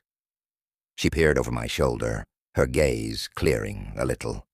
"Deg, I'll try. Hey, am I imagining things, or is this the dude who arrested me and threw me in that hole back on the island? Plus." Lucas. Fingers reached up, as though to touch her cheek. When I shot him a venomous look, he pulled back. He smiled, but his eyes never left her as he spoke. "Deg, yeah, that'd be me, the one and only. But don't worry. I am on your team now." Val met my gaze. "Deg, slap the bracelets on that perp. Deg, this is Lucas, plop," I said patiently. "Deg, he bought as a friend, not a perp. As one of the few friends we've got left. Pooh." She grabbed the collar of Lucas' shirt. "Deg, my mistake. But hey, Would you do me a quick favor? Plus. He smiled. Deg sure. Just name it. Plus. Deg tell Claire she's safe. Plus. She leaned back into the back seat. I could see she was overwhelmed with tiredness by the way her brows drew together with a tiny crease forming in between. Lucas cocked a brow at me. Deg, what's she talking about? Pooh. Deg IV taking her off my hit list. Pooh. Val said simply. Deg, that's good. Pooh. Lucas nodded. She licked her lips, as though she was thirsty. I raised a water bottle to her mouth, but she shrugged it off. Deg, yeah, it is good. For her. This might be one fight she couldn't to win, plus. Deg, why's that? Pooh, Lucas asked, as if humoring her. Deg, because once I change into a zombie, I'll probably end up bored and determined, and particularly hungry. Combine that with the fact that I want to be very choosy as to what or who I eat and how I get me next meal, and you'll have a deadly combination, plus. A dark shadow crossed Lucas' features for a second, but it disappeared quickly, and his easygoing smile was back in place. Deg, you'll be the first pretty zombie, plus, he whispered. Deg, I think that makes up for the deadly part, plus. With her confused gaze focused on him, she leaned back into the seat and wrapped her arms around her waist. Her lips moved still, but no words came out. Lucas inched closer until his fingers almost touched her cheek. He shot me a questioning look. When I nodded, giving him permission, he brushed a stray strand of hair out of her face and leaned in to whisper something in her ear. I strained to listen, but I couldn't make out his words. Val's fingers clutched his forearm, and her head bobbed once, then again. Lucas reached into his backpack and pulled out a mini black bag. Unzipping it, he pulled out a syringe and a vial full of blue liquid. Deg, what are you doing? I yelled at him, already picturing the worst. Whatever he'd said to her, I could only hope he hadn't asked her for consent to kill her, or he would have been the next to go. Deg, she needs it, plus, Lucas said. Nick pushed me aside, taking charge of the situation, probably fearing what I might do if Lucas didn't explain himself immediately. Did you continue to just whip out a needle and not explain to Dean what it is? Plus, de gets terima, plus, Lucas said, as though I was supposed to know what he was talking about. What the heck is that? Plus, I asked. De gut'll take a few hours to work, but once it kicks in, she'll feel better. I'd rather give her the last vial than see her suffer. Plus, he met Nick, Daw's gaze. Dig, you cool with that? Dig, yeah, do it. Plus, my brother said. Dig, Nick, plus. I shot him a glare. Dig, hope it doesn't slow down the process, because we need her to change into a zombie as soon as possible, so we can give her the cure. Plus, Lucas fumbled with the equipment while my brother steadied Val, who assured me, Deg it won't slow down the zombie transformation one bit, but it oughtt'll help her keep her mind until the very end. It'll just take a little while to kick in, plus. Deg it safe, plus, my brother reassured me. Degweed V used it on the front lines to get important information from people going loony from zombie bites or scratches. Plus, Nick obviously knew what he was talking about, and I trusted him. Val was my sister, and I hated to see her suffer going through this zombie transition. I slowly nodded my consent, albeit not quite convinced. Deg, okay, but if something goes wrong, I'll hold you responsible for it. The guy I would expect nothing less. Pooh, Lucas said, turning to Val. His voice became softer, more soothing. Deg, hey, like promised, this is going to help you, but you need to trust me. It's going to keep you from losing your mind. Nick told me about the grocery store incident. Val's voice came so low that I had to crane my neck to hear her. Deg, I don't want to put the others in danger. If you can help me keep my mind a little longer, please do whatever it takes. Plus, Lucas nodded and gripped the syringe tightly. The serum caught the light and shimmered blue. Val's gaze fell on it, and her face paled like a ghost. For a moment I thought she might be sick, But instead of showing fear, she broke Nick Doss's grip and jumped out of the Jeep, yelling, "Deg, you touch me with that thing, and you, Rhea, dead man, plus."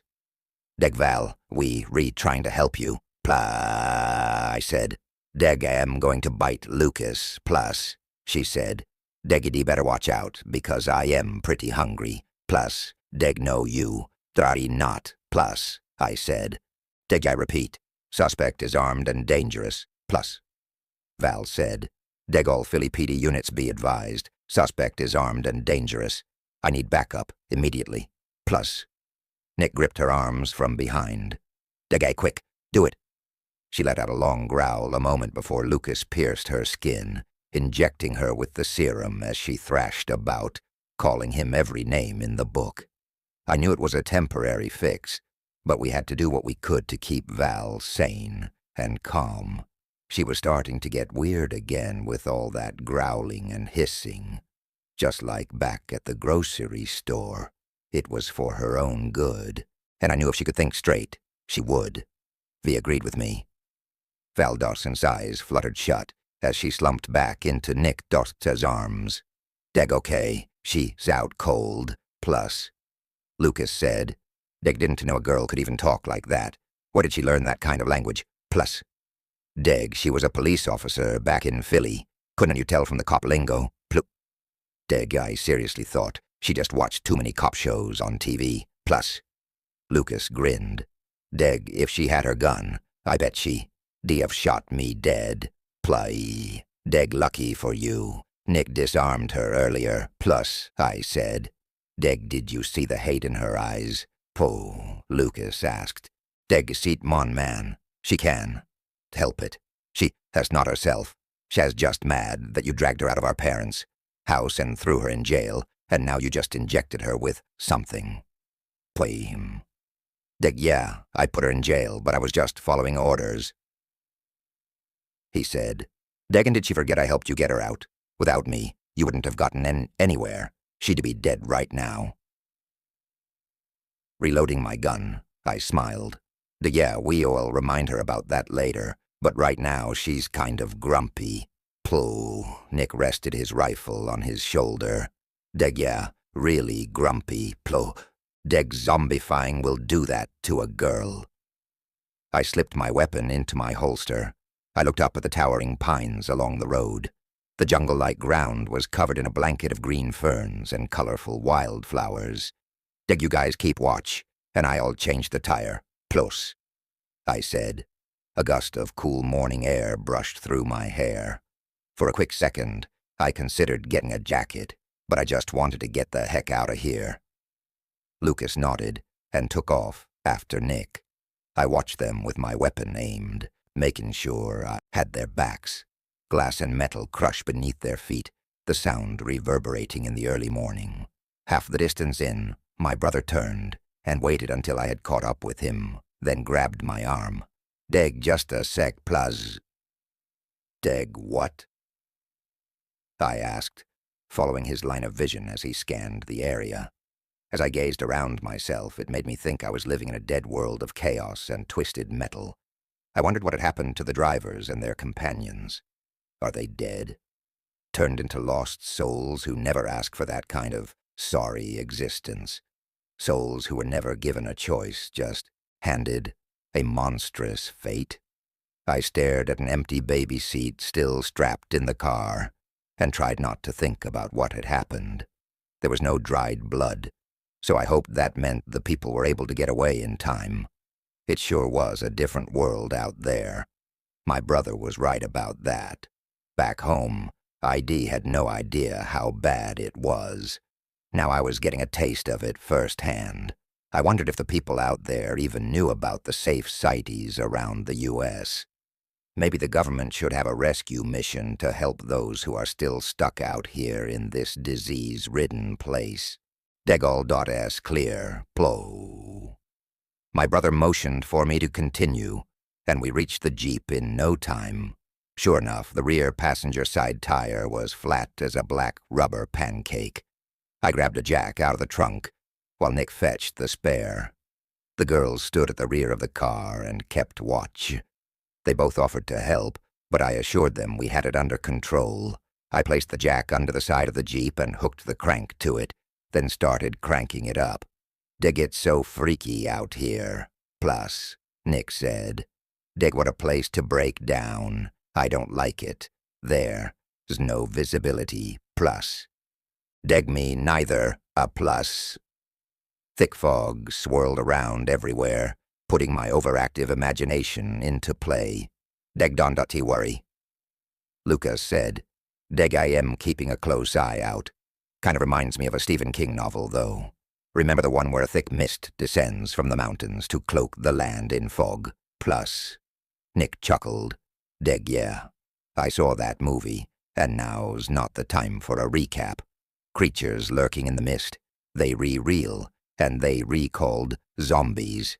You can scare me with that Stephen King crap. I've seen worse than that movie in real life.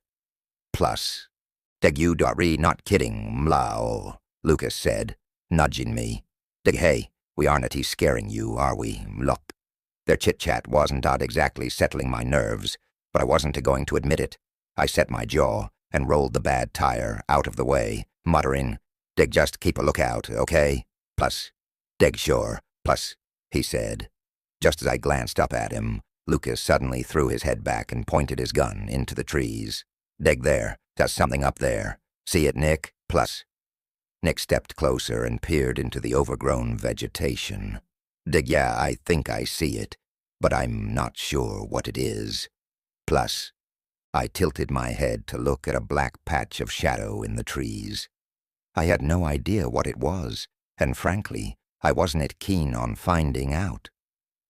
The mist and eerie silence added to the scary atmosphere and made us feel like we were on pins and needles. "Dig, we better hightail it out of here. Plus," I whispered. "Dig, if whatever that is gets a good glimpse of us, it might decide it wants to join our little crew for dinner. Plus. Dig, it does probably nothing. Plus." My brother said, "Dig, but let hurry up, just in case." Plus, I didn't like the dig just in case. Plus part. Rubbing a hand over my face, I let out a breath to calm my nerves, then focused back on the tire. "Dig, hey, I got a good look." Plus, Nick said. "Dig it. It's only a deer foraging for food, so you have nothing to worry about. Plus, dig good. Plus," I said, relieved. The Jeep door slammed behind us. Groaning inwardly, I looked up at Val, dashing down the street toward us. "Dig, what are you doing here?" Plus. Nick growled. Ignoring him, she wiped her forehead with her sleeve. "Dig, I can smell it." Her nostrils flared as she sniffed the breeze that washed over us, as though to prove her point. "Dig, get back in the car, Val. Plow," my brother said. "Dig, we got this. Plah. Dig, the smell. So getting stronger by the minute. Plus," she said. "Dig, okay, I'll bite. Plus," Lucas said. "Dig, what smell? Plus." She spun in a slow circle, sniffing the air like a dog. Dig, death, terror, affliction, torment, horror. Way to use a thesaurus, Val, but you're tinkering a little in the dark side there. Plus, Lucas said. She met his gaze as the sunlight reflected in her eyes, giving her an eerie glow. Dig, one of humanity's greatest fears is the terror of death. You better flee while you can, because the living dead are on their way. Plus, Lucas nudged me. Dig, she always so dramatic. Fupa. His tone was nonchalant, but I could tell her words were getting to him from the way his gaze scanned the area around us. I shrugged. How much longer before that shot starts working? Plus, souls. Dig, maybe a few hours. I nodded. Good. The faster, the better. Pooh. Val walked a few steps closer to the forest. Dig, there's more than one. Plus, Dig, your sister. It's kind of freaking me out. Pooh. Claire said, pacing around the Jeep as her gaze scanned the trees around us. Dig, she's hallucinating. Plus, Nick said. Dig, am keeping a close eye out. Plus, Jackie said. Dig, just in case she isn't to pulse. Val spun around. Spots of decaying flesh mottled her once perfect skin. Thin flaps of greenish skin peeled from her face. Her bloodshot eyes met mine. "Deg they coming. Blah," she hissed. I swear she looked like she was possessed. I tried to ignore her and tighten another lug nut. Lucas patted me on the shoulder. "Deg focus, okay? She's hallucinating. Nothing's coming, plus. Deg Lucas is right, plus," Nick said. "Deg get it's all in her head. Deg I am going to call this in mess," Val said. "Deg we.L need backup and medics on the scene as soon as possible. How could anyone have survived such a horrible pileup? Have you checked for survivors? Plus. Deg let's get her back in the jeep. Plus," Nick said. She shot him a look. "Deg bite me. Plus. Deg please, Val. You need rest, plov," Nick said gently. "Deg no. And why are you looking at me like that? It's my face, isn't it? It is. I can. To help the botched up chemical peel. Plus." Nick gently grabbed her arm. "Deg, come on, let's get you a bottle of water from the jeep." She yanked her arm away. "Deg, listen, Sergeant. Just because you took my badge and gun, that doesn't mean I can fight as a civilian. There's coming. Don't you smell them? I do." Nick ran a hand through his hair, seemingly frustrated. "Deg play by her rules?" I whispered. "Deg it might help, was." He moistened his lips and nodded, then turned back to her. "Deg as your commanding officer, I order you to get back in the patrol car so we can drive back to the station. I'll expect a full report, plus two. That you are a dirty cop, and I am going to prove it. I saw you taking a bribe from a major drug dealer, and then you had me raid that house, where 1,000,000 bullets happened to come my way. In case you haven't learned by now, I am hard to kill. Plus." Her voice thundered. "Deg'll spend the rest of my life taking you down. You're going to regret the day you messed with me." Jackie and Claire suddenly yelled for us to get back in the jeep. Out of nowhere, 6 or so, zombies moaned and broke through the thick blanket of fog. Valdot's nose told no lies. "That we can handle a few zombies, right? Plus," Nick asked casually, as he aimed to make his famous lethal headshot. "They go, yeah, no problem. Dean, you done? Plus." Lucas asked calmly over his shoulder. "Deg almost. Plaka deg just hurry." "But," Claire said. Gunshots echoed as they all fired away. My hands trembled. "Get it together. Concentrate." I tightened another lug nut. "Deg it's not just a few. More are coming," Lucas shouted. "Deg Dean. That looks good enough to me. Let gas roll. Plus." I scrambled to my feet. A zombie in a torn suit walked toward me, his head leaning to one side. He had a metal rod protruding from his head, and bite marks ran across his green arms and neck. Behind him, and out of the fog, more zombies stumbled toward us. Val jumped straight into their path with no weapon. "Deg I'm going to arrest every single one of these sorry thugs. You have the right to remain silent." Plus, the girl had guts. She started taking one down with her bare hands, using impressive karate chops and lethal roundhouse kicks, like in those old kung fu movies. She sent the zombie rolling across the asphalt. If I hadn't been so utterly terrified, I'd have been cheering her on. Nick grabbed me by the upper arm. "Deg let's go. Who has the keys? Plus, deg me, plassy." Claire jammed her hands down her pockets and whipped them out. Jumping into the front seat, she tried to start the jeep, but it just clicked when she turned the key. "Deg get one at start. Plop." "Deg what? Plus?" Jackie asked in a frantic tone. "Deg you.re-kidding, right? Plus, deg no. Plus, deg let me try then. Plus." Jackie pushed her aside and turned the key. The engine spluttered but didn't start. It wasn't good, because I knew we'd never make it to the other jeep without being mauled to death. Nick covered Lucas while he popped open the hood to see what the problem was. "Dig, there doesn't seem to be anything wrong with it. Plus." Lucas yelled over the gunfire. "Have you checked the belt?" "Poop," I yelled back, firing away, hoping to stall the zombies until Lucas could fix the jeep. "Deg negative. Plook." I frowned as I tried to focus on doing two things at the same time. I knew a bit about cars. Not quite as much as Lucas, but enough to possibly be helpful. I thought if I could take a peek under the hood, maybe we could figure it out together and get the thing up and running again. Jackie stood close by, with a determined look on her face. She wasn't the best marksman yet, but she was going to stand next to me and help me fight. I admired that. If there had only been 2 or 3 zombies, I would. We let her have a go at it, but this wasn't to the movies. There was no way she could take down all those zombies after one fighting lesson. "To get back inside the truck, plus," I yelled. "Deg am not leaving you, plus." She aimed and fired, letting out a round of shots, but she only managed to hit a zombie in a blue, sparkly party dress.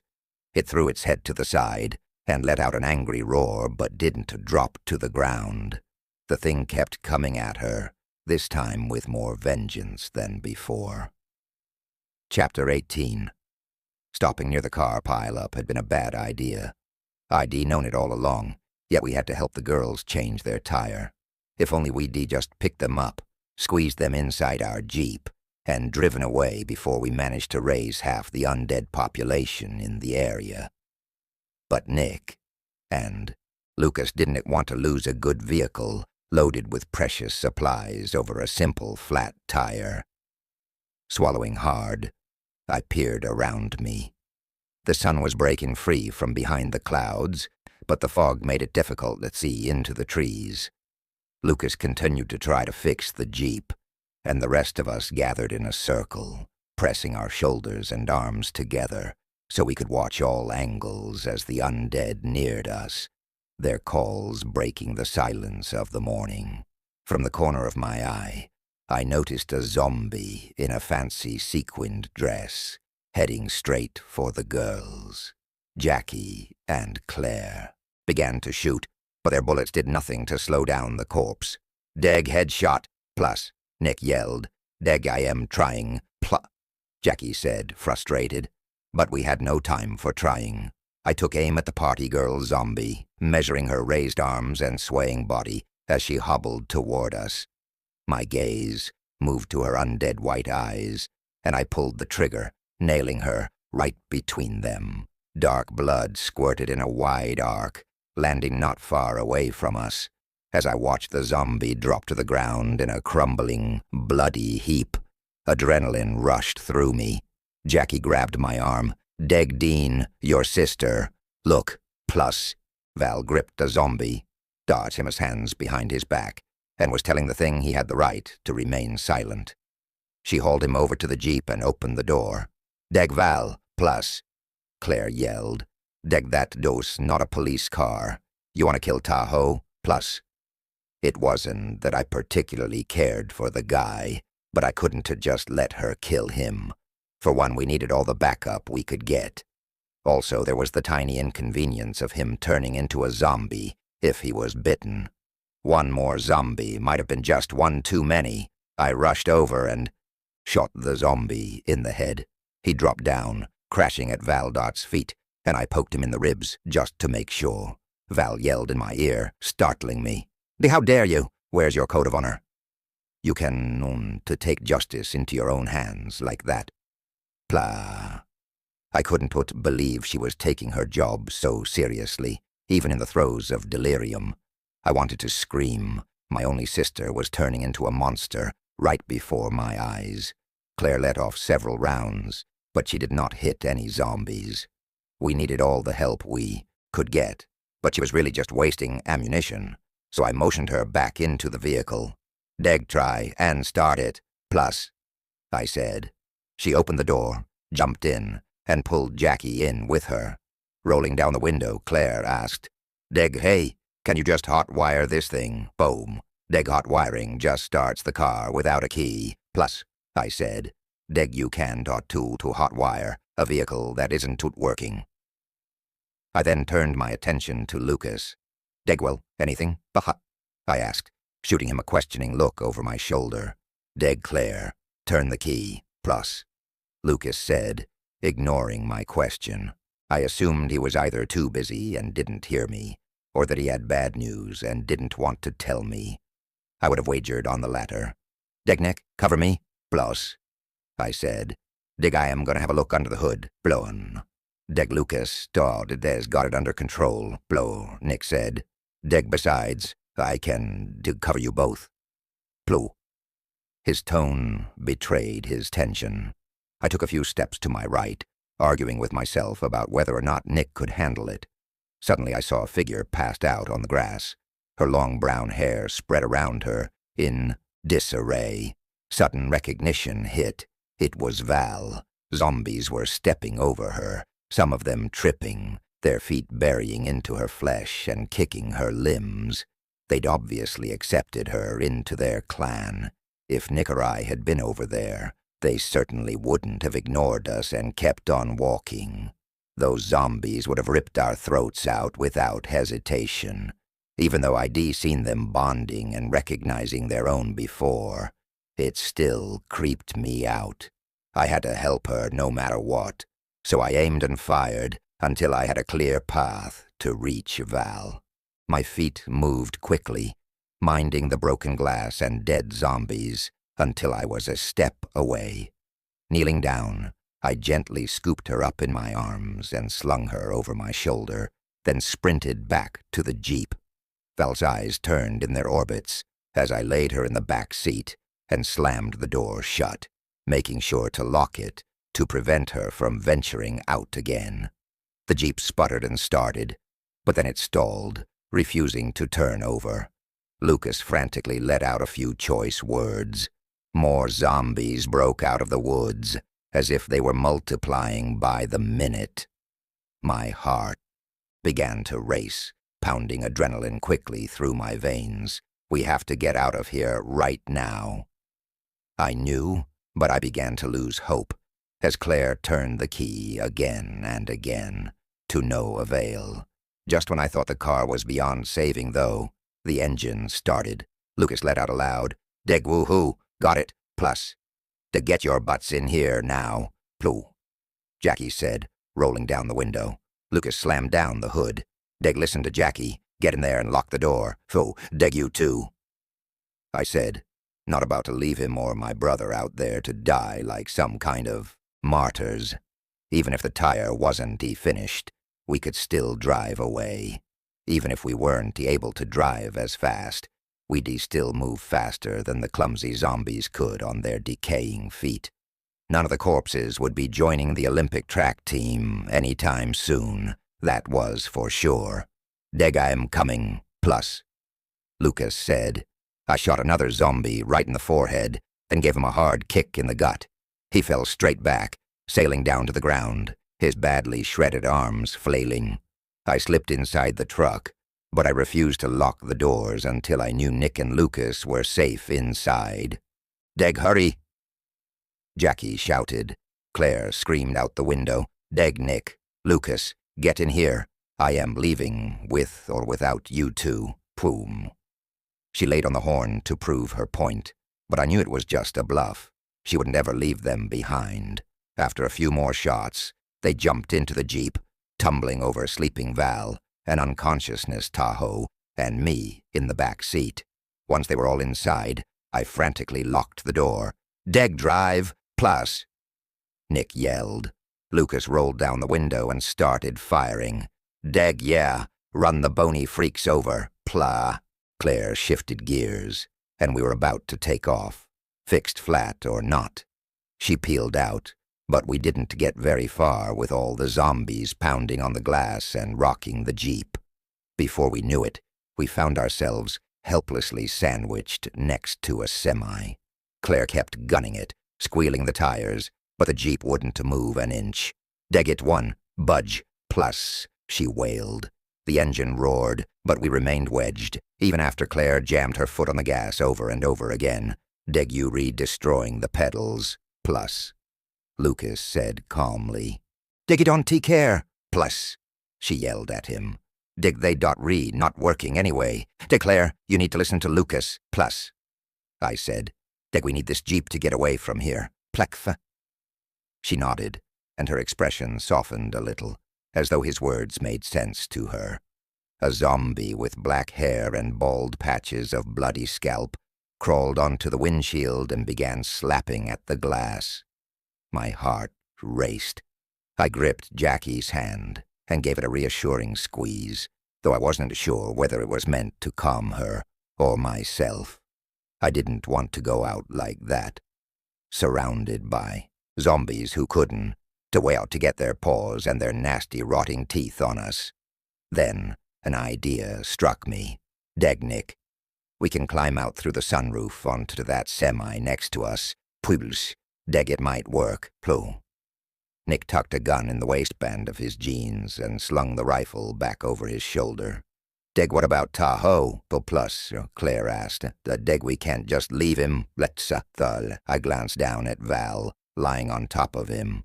Val's smell will repel the zombies. As long as he stays under her, he'll be safe. Even if he turns, they won. To attack each other. Plus. Jackie sucked in a deep breath, and I gripped her hand tight. You can do this. Plus. She nodded, and Nick slid the electronic sunroof open and climbed out. He reached down to help Jackie and Claire, and I was right behind them. Claire stumbled, almost losing her balance, but she clung tightly to Nick. Daggone, look down at them. Plus, I said. Concentrate on getting to the roof of the semi. Paw. Nick wrapped his arm around her waist, trying to steady her. I balanced on the roof of the Jeep, waiting for the girls, Nick and Lucas, to get on top of the truck. As I did, a blue-veined, beyond creepy hand grabbed my foot, trying to force me to lose my balance. I thrust my boot into the zombie. Face, sending him flying back into the crowd. Hurry up, you guys. Pooh. More zombies grabbed for me, and I lunged to temporary safety on top of the 18-wheeler. I wanted to jump and run off into the woods to try to lose the suckers, then circle around and get back to the Jeep Val was in. Val was safe for the time being, but I knew if we didn't get her out of there, we might miss the turning and our chance to administer the antidote when the time came. The problem was the semi was completely surrounded, so that little plan of mine wasn't going to work. Chills swept through me. I glanced down at the zombies crowding us. Swarms of hands were reaching up to grab us, and countless others pounded the steel walls of the truck, causing an unnerving clatter. Groans, gurgling, and moans came from everywhere, making the hair on my neck rise. It was worse than being trapped inside the glass house. At least there, we'd been safe on the balcony after the stairs were blown to shreds. But in this situation, there was no safety net. I felt like I had done nothing but fight to survive since we'd crashed in the middle of what my brother called zombie land. I had been naive to the dangers all around me, and I felt like an idiot, a terrified idiot. Next, the hungry zombies began to rock the truck. Claire and Jackie let out long screams, and I couldn't blame them. We had no idea how to get out of that predicament. Desperate for some kind of escape, I swept my gaze over the area one last time. When I did, I saw it, a hornet, das nest, hanging just above us. I picked up a loose branch and poked at it, trying to find the entry hole. What is that gonna do? Plus, Lucas asked. He aimed his gun and began shooting at the zombies who were rocking the truck. There has a method to my madness. Plus, I hope. I used the stick as a baseball bat and swatted the nest as hard as I could, right into the group of zombies. Granted, they wouldn't feel the pain of the stings, but I hoped it might be enough of a distraction to allow us the time we needed to get away. A mass of angry hornets immediately swarmed the zombies, and the undead began to swat them away. It didn't cause the zombies to retreat, but it did distract them from rocking the semi-truck. We huddled close together. I looked at the others. At least I gave it a try. Anyone have a plan B? Russ. We could try and make a run for Nick and Dean. Jeep, plus, Lucas said. No way, plus, Claire hissed. Deg, if they so much as grab our sleeves, we'll be dead in no time. Deg, I agree. It's way too risky, Plum, Nick said. Deg, we can't possibly take a chance like that.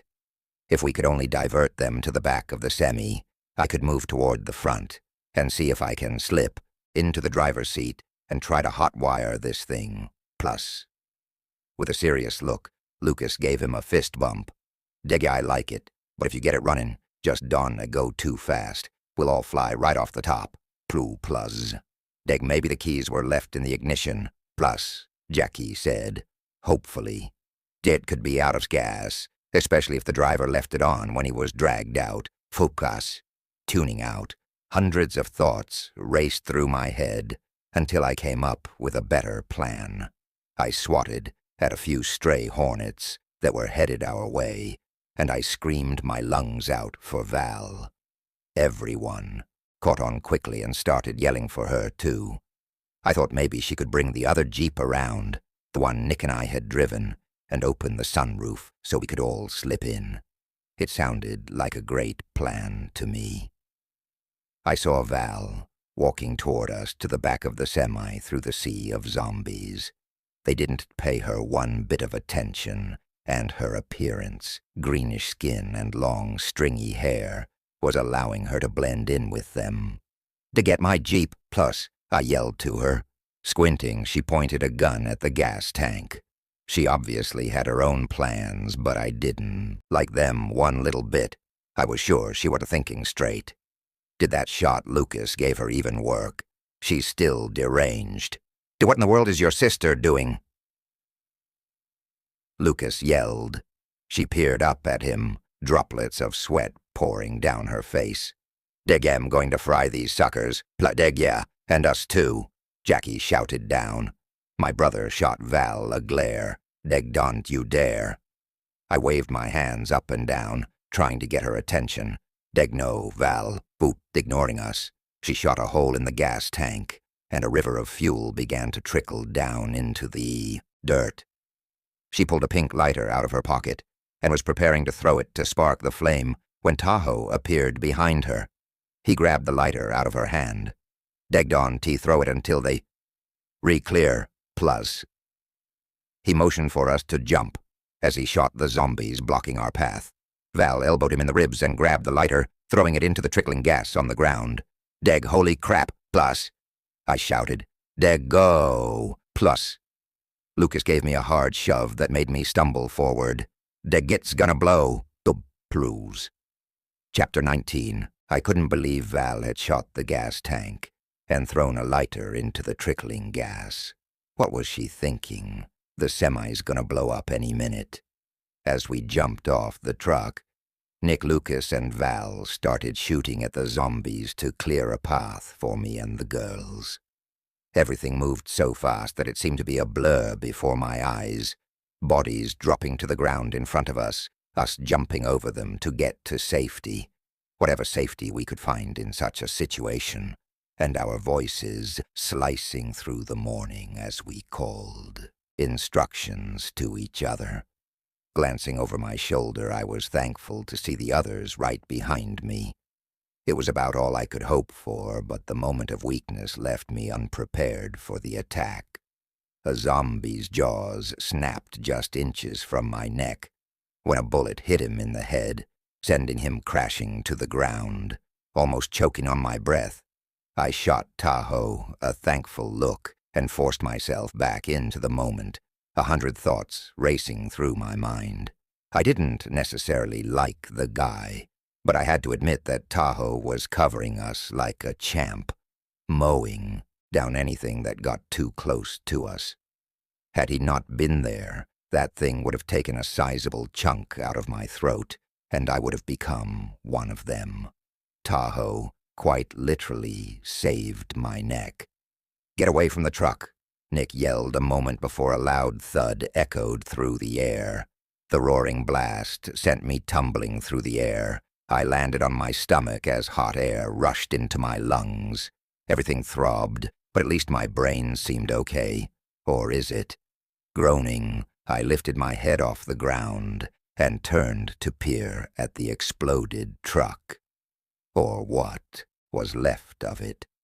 The stench of burning zombie bodies made me gag. Instead of the truck, I saw snapping jaws and flailing bodies in the flames, their flesh burning from their bones as they held on to the hot metal.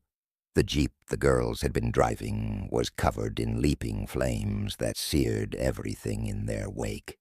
If Nick hadn't been so paranoid about running over glass, we would have had to fight our way out of there on foot. Finally, I was thankful Nick had refused to budge on that, even though we gave him a bunch of gruff for it. "You guys okay?" I called out to the others. "Everyone's here," Tahoe yelled back. I scrambled up, and we all hopped into my jeep. Just as I slammed the door shut, a burning zombie pounded on the glass. I had never locked a door so fast in my life. When the zombie slammed its pasty, ugly skin against the glass, I shuddered. "Let's go," I shouted to Lucas, who now sat in the driver's seat. Lucas backed up, turned around, and hit the gas pedal so hard that the jeep jerked forward. As we sped off down the road, I glanced out the back window at the shocking scene, stretching behind us. Billowing, thick smoke twisted into the air, interspersed with burning bodies. Their pained moans gathered to a crescendo that was only nearly drowned out by the jeep engine. Closing my eyes, I leaned back and let my nerves get the better of me. As we moved away from the burning heap, my hands began to shake from the aftershock.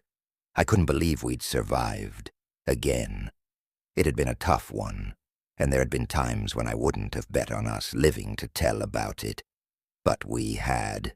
At one point, the highway became an impenetrable maze of tangled vehicles. I would have insisted on driving through, but as usual, Nick made the better decision, and Lucas followed it through. We backtracked through the woods, and I swear we lost hours because of it. But no one complained. Everyone was still in shock, realizing how close we'd all come to losing our lives. Val stayed out cold for hours, so I assumed she'd used up all of her energy. How the girls and Tahoe could sleep while we rode over one bumpy road after another was beyond me, especially with Lucas's music playing on his iPod in the background. My brother met my gaze. "You're so lucky I didn't park close to the girls like you suggested. If we had, this jeep would been toast." Yeah, I said. "You're awesome, and always right. You want a medal?" "No, but some respect would be nice." I smiled. "You know I respect your decisions. Heck, I'd probably be dead if it weren't for you." "I'll watch your back," he said, "even if you're a royal pain in my butt sometimes." I chuckled and closed my eyes again. It wasn't long before I drifted off, and by the time I woke up, the windows were rolled down and the sunroof was wide open. The sun cast a warm sensation on my face, while a cool breeze whipped through my hair. I opened the glove compartment and fumbled around, then pulled out a nice pair of men's sunglasses and slipped them on. "Oh, yeah," Nick said, shooting me a sideway glance. "Now you look cool." I noticed he and Lucas must have switched seats at some point, and I wondered how long I had been out cold, unaware of anything around me. I chuckled. They give me character. "They make you look older," Nick said. "Yeah?" I asked. "Yep. Well, my life has been turned upside down. I guess I do feel more mature. I can't believe the crap we've been through. It's mind-blowing, you know." "I feel you, little brother." Nick let out a long breath, giving me the impression that he had something else on his mind. "What's wrong?" I finally asked. He refused to look at me, keeping his gaze focused on the road. "I'm sorry I yelled at you when we first crashed, and I'm even sorrier I even suggested that you should kill Val. That had to be tough, knowing she was our sister." "It was horrible," I agreed, "but I should have just told you the truth. If I had, it would have never even crossed your mind, I'm sure." He grimaced, his gaze still focused on the road. It probably would have, but I might have given her another day to live, letting my sister turn into one of those things. Well, I just couldn't let it happen. The only thing that stopped me was the knowledge you have a possible cure.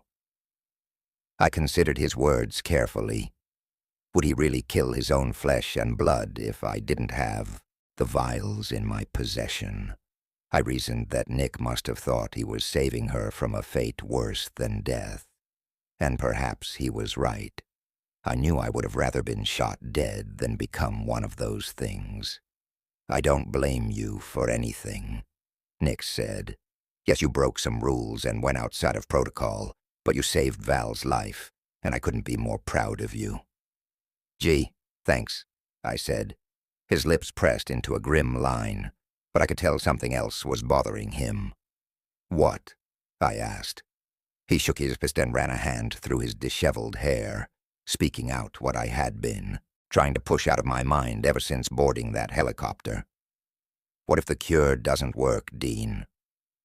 I clenched my fists, hoping against all odds that it would work. It will, I said with less conviction than I wanted. But what if it doesn't? I don't think I can bear having a sister one day and having to put her down humanely the next day. It's just not fair. Not freaking fair at all. I never even got a chance to really know her. I don't know, I said. All I know is that we'll get through this. I tried to keep my voice from quivering. He nodded in agreement and didn't say another word. He'd never shown me his emotional side before, and I could tell how hard it was on him. I decided not to pry any further. I left him alone and didn't talk about it any further. Besides, I knew if we continued discussing such touchy subjects and sentimental things, a tear might slip down my cheek, and I wasn't about to let him witness that. We drove for another hour before something caught my eye. The Jeep drove past a zombie, hunched over a dead deer on the side of the road. I didn't have much time to grasp details, but in the brief second our eyes connected, a chill ran through me. I knew I would never get used to their cold, dead eyes. A few years back, my buddies and I had enjoyed a good laugh and chatted about how the world was going to end. We'd even joked about a zombie apocalypse, but we didn't think that would really happen, not in a million years. I'd come to realize as of late that life does throw curveballs we never quite expect. The girls slept. Lucas and Nick glanced at the venison-devouring zombie for a second, but then their attention drifted off like it didn't even faze them. There's something seriously wrong with this world when we can drive by a zombie feasting on a deer on the side of the road and accept it as normal. Yeah, this is seriously messed up. The world seemed to be crumbling all around us, and the undead army seemed to be growing in numbers daily. Sooner or later, though, they would have to run out of healthy people to infect. My hopes were that we could take the remaining healthy people out of the equation. I wanted to get them into safe cities, even build more cities if we had to. I didn't understand why the authorities weren't trying to do just that. It seemed simple to me. I figured the leaders needed to focus on solving major problems first, and then deal with after effects. Getting help to everyone in Zombieland had to be hard, if not impossible. The living dead would eventually die, and survivors could rebuild. But in the meantime, the healthy people out there needed help. They were always on the run or hiding out. I quickly learned that it was an everyday battle to survive, with death lurking around the corner. Life was rough and totally sucked out there, but there was little I could do about it. Whether I wanted to or not, I'd have to deal with it, and I could never give up on thinking humanity might stand a chance. After all, whatever happened, I knew I'd never get accustomed to the things we witnessed out there. My head ached, thinking about the last day's events. Mom and Dad and trying to save Val was driving me insane. I needed sleep, some peace if only for an hour, but sleep felt as though it wouldn't come for a long time. Trying to block the image of the half-eaten deer out of my head, I eventually drifted off to the girls, shallow breathing. It felt as though I had only closed my eyes for a few minutes when someone shook my shoulder hard, jerking me out of my slumber. What? I groggily opened my eyes to Nick, towering over me. "Where are we?" "Look up, sleepyhead," Nick said, pointing up to an air traffic control tower. "It's an airport. I think this would be the best place to stay the night and get some rest." Without another word, I followed him out. It was late afternoon, and we'd been driving all day. My whole body felt cramped. I squeezed out and stretched my legs, thankful to get out of the truck. I glimpsed at our surroundings. To the right, there was nothing but woodlands. To the left was a tall, gray building. In front of us, there was a ramp that probably served as a runway. Apart from the usual sounds, such as chirping birds and a soft wind rustling the leaves, the area seemed completely deserted. And I couldn't believe this would be my third night out here in the middle of zombie land. No planes were out, but a giant steel hangar lined the north side of the field. For some reason, the hangar doors were slid open, as if somebody was in a quick hurry to leave. I craned my neck until I could see right in. Everything was empty. Nick was right. The control tower was the perfect place to spend the night, and I felt like we would be safe. "We can see a zombie coming from anywhere." Lucas playfully slugged me in the arm. "Yeah, but the best part is that we can talk and be as loud as we want." I gave him a fist bump. "Yeah, I like it," Jackie said, grabbing a box of food from the trunk. "I can whip up some dinner with this stuff. How about cold chicken noodle soup with crackers, baked beans, and Spam?" A meal fit for a king." Claire laughed as she grabbed some candles and other supplies. I got a crowbar out of the trunk and wedged the lock until it finally snapped. I agreed to stay downstairs with the girls while Nick and Lucas checked things out. We left Tahoe sleeping in the back seat. We weren't about to carry his sorry butt up all those stairs. But then a thought struck me. Wait a minute. He did save my life back there. Maybe I should cut him a break and not ride him so hard. I decided if he did not come up by dark, I would go out and get him.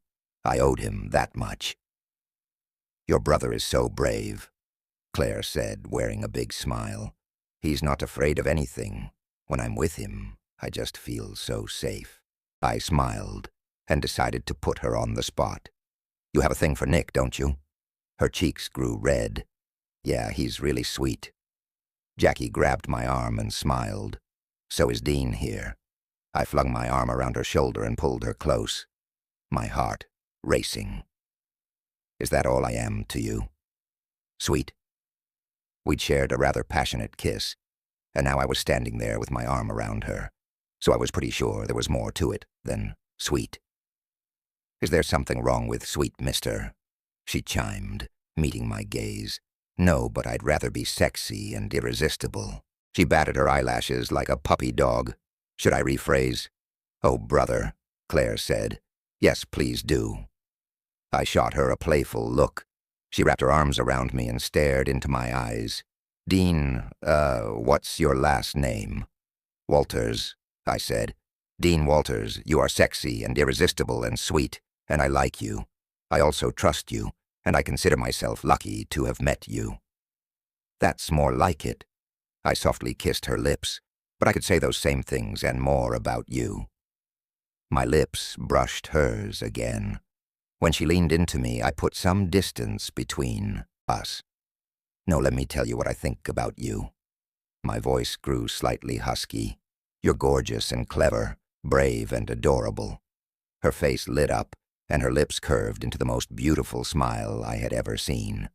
"Get a room, you two," Lucas said. Jackie turned around and playfully punched him.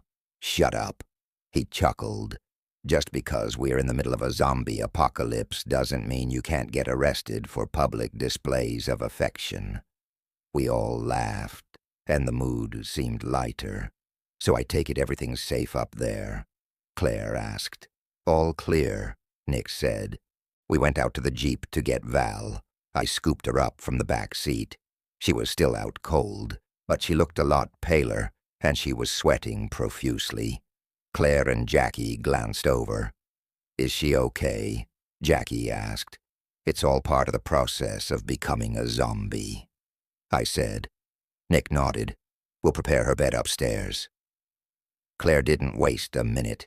She was right by his side, holding some pillows and blankets and a box of supplies to be carried up. Here, Claire, let me help, Nick said, taking the box before he turned and looked at me. You got the vials in case Sis changes, I nodded. Yep. Carrying Val, I climbed up what felt like a million flights of stairs, but eventually we reached the open space overlooking the airstrip below, and I could finally lay her down. Claire hurried to cover her with a blue blanket. Val opened her eyes briefly and said, Hey, do you know what a lobster feels like when it's boiled? I shook my head. Not really. I do. I could tell she was roasting, so I took off the blanket and chuckled at her attempt at sarcasm, something she'd obviously inherited from our mother. There. I hope that's better. Just get some rest, sis. She closed her eyes and drifted back to sleep. The view from the top of the control tower was amazing. I could see from every direction. I picked up a pair of binoculars from a desk and realized I could see as far as the woods stretching in the distance. Nothing would get past us. We're taking those, Lucas said, pulling me aside. I'm sure nobody cares at this point. He opened my black bag and inspected the vials. Everything looks good here. Of course.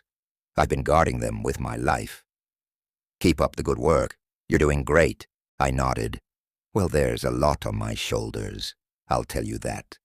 Yeah, I know. It's to be expected since we're the world's only hope for survival. No pressure or anything. His expression darkened. Seriously, Dean, you're doing a fantastic job. You really are a hero. I wonder if they'll even work.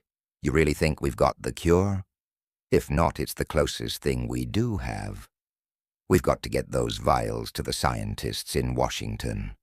This is the most important mission of our lives. I bit my lip hard. I know, his eyes glimmered with hope. We're going to be able to help so many people. We can think of this as the end of the world. We need to think of it as the beginning of a new life. For everyone. I hope it is the miracle we've all been praying for. I agreed. He zipped up the bag. Well, there's only one way to tell. We need to test it on your sister. That's the plan, I said. For her sake, as well as the sake of all humanity, I sure hope it works like we want it to. Doc assured me this is the final formula, and I believe he was telling me the truth. Lucas nodded gravely. Yeah, me too. Jackie's laugh drifted over, and we both smiled. She was joking around with Claire and Nick. When I met her gaze, she smiled. She had the cutest smile, teeth gleaming white like a Hollywood movie star. Hey, Lucas whispered, Jackie's really cute. Yeah, she's hot, smart, funny, and super sweet. I like everything about her. She seems perfect for you. I guess time will only tell. I shook my head. Yeah, she looks a lot like, Who? He asked. A lot like my next girlfriend. Maybe I was jumping to conclusions. After all, we hardly knew each other, but I was smitten. I wasn't going to rush anything, especially with everything we were going through. We'd just take it nice and slow. Besides, my main focus right now was saving Val and getting home. She's all yours, Lucas said. Besides, I like your sister. She's pretty when she isn't threatening to eat me. I could tell you like Val, I said. The second I laid eyes on her back on the island, I was totally blown away. It sucked that I had to arrest her. I really hated that. Would it bother you if I asked her out sometime when this is all said and done? It's fine with me if you want to go after my sister. You're the most honorable guy I know. I playfully slugged him. Just don't go pulling pranks on her the way you do to the guys back on the island. She might like a guy with a sense of humor. I laughed. Yeah, or she might punch you in the face. Chapter 20. The airport control tower was the best possible place for us to rest and stay the night. The highest story boasted fantastic visibility, allowing us to see any approaching zombie from a mile away.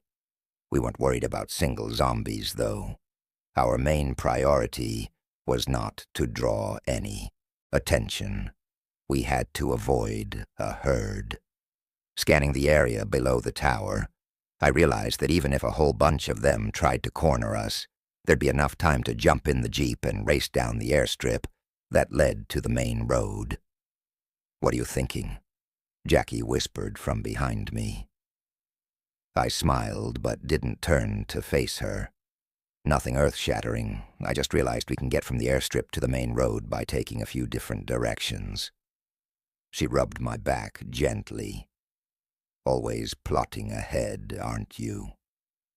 I inclined my head, not sure where she was headed. "Sometimes," she laughed. "Relax, it's a compliment. I wish I was more of a planner rather than jumping in head first without thinking of consequences.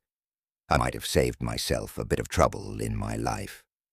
And I wish I was more carefree," I said, finally turning. My gaze fell on her lips first, then trailed up to her beautiful eyes. "My paranoia is something I learned from Nick. Did you know he's already plotted our escape plan in case we have to evacuate?" She cocked a brow. "Impressive. I haven't even planned my dinner yet." I laughed and pulled her against my chest, marveling at how good she smelled. "That's something I like about you." My heart picked up in speed at the realization. I liked a lot of things about her. A whole lot of them. We settled in, and Claire laid out a red and white blanket on the floor.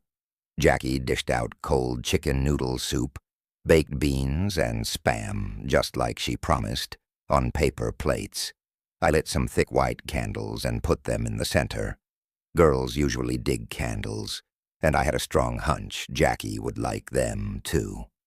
"Our first romantic dinner," she said. I grinned while everyone sang, "Oh," trying to make light of a tough situation.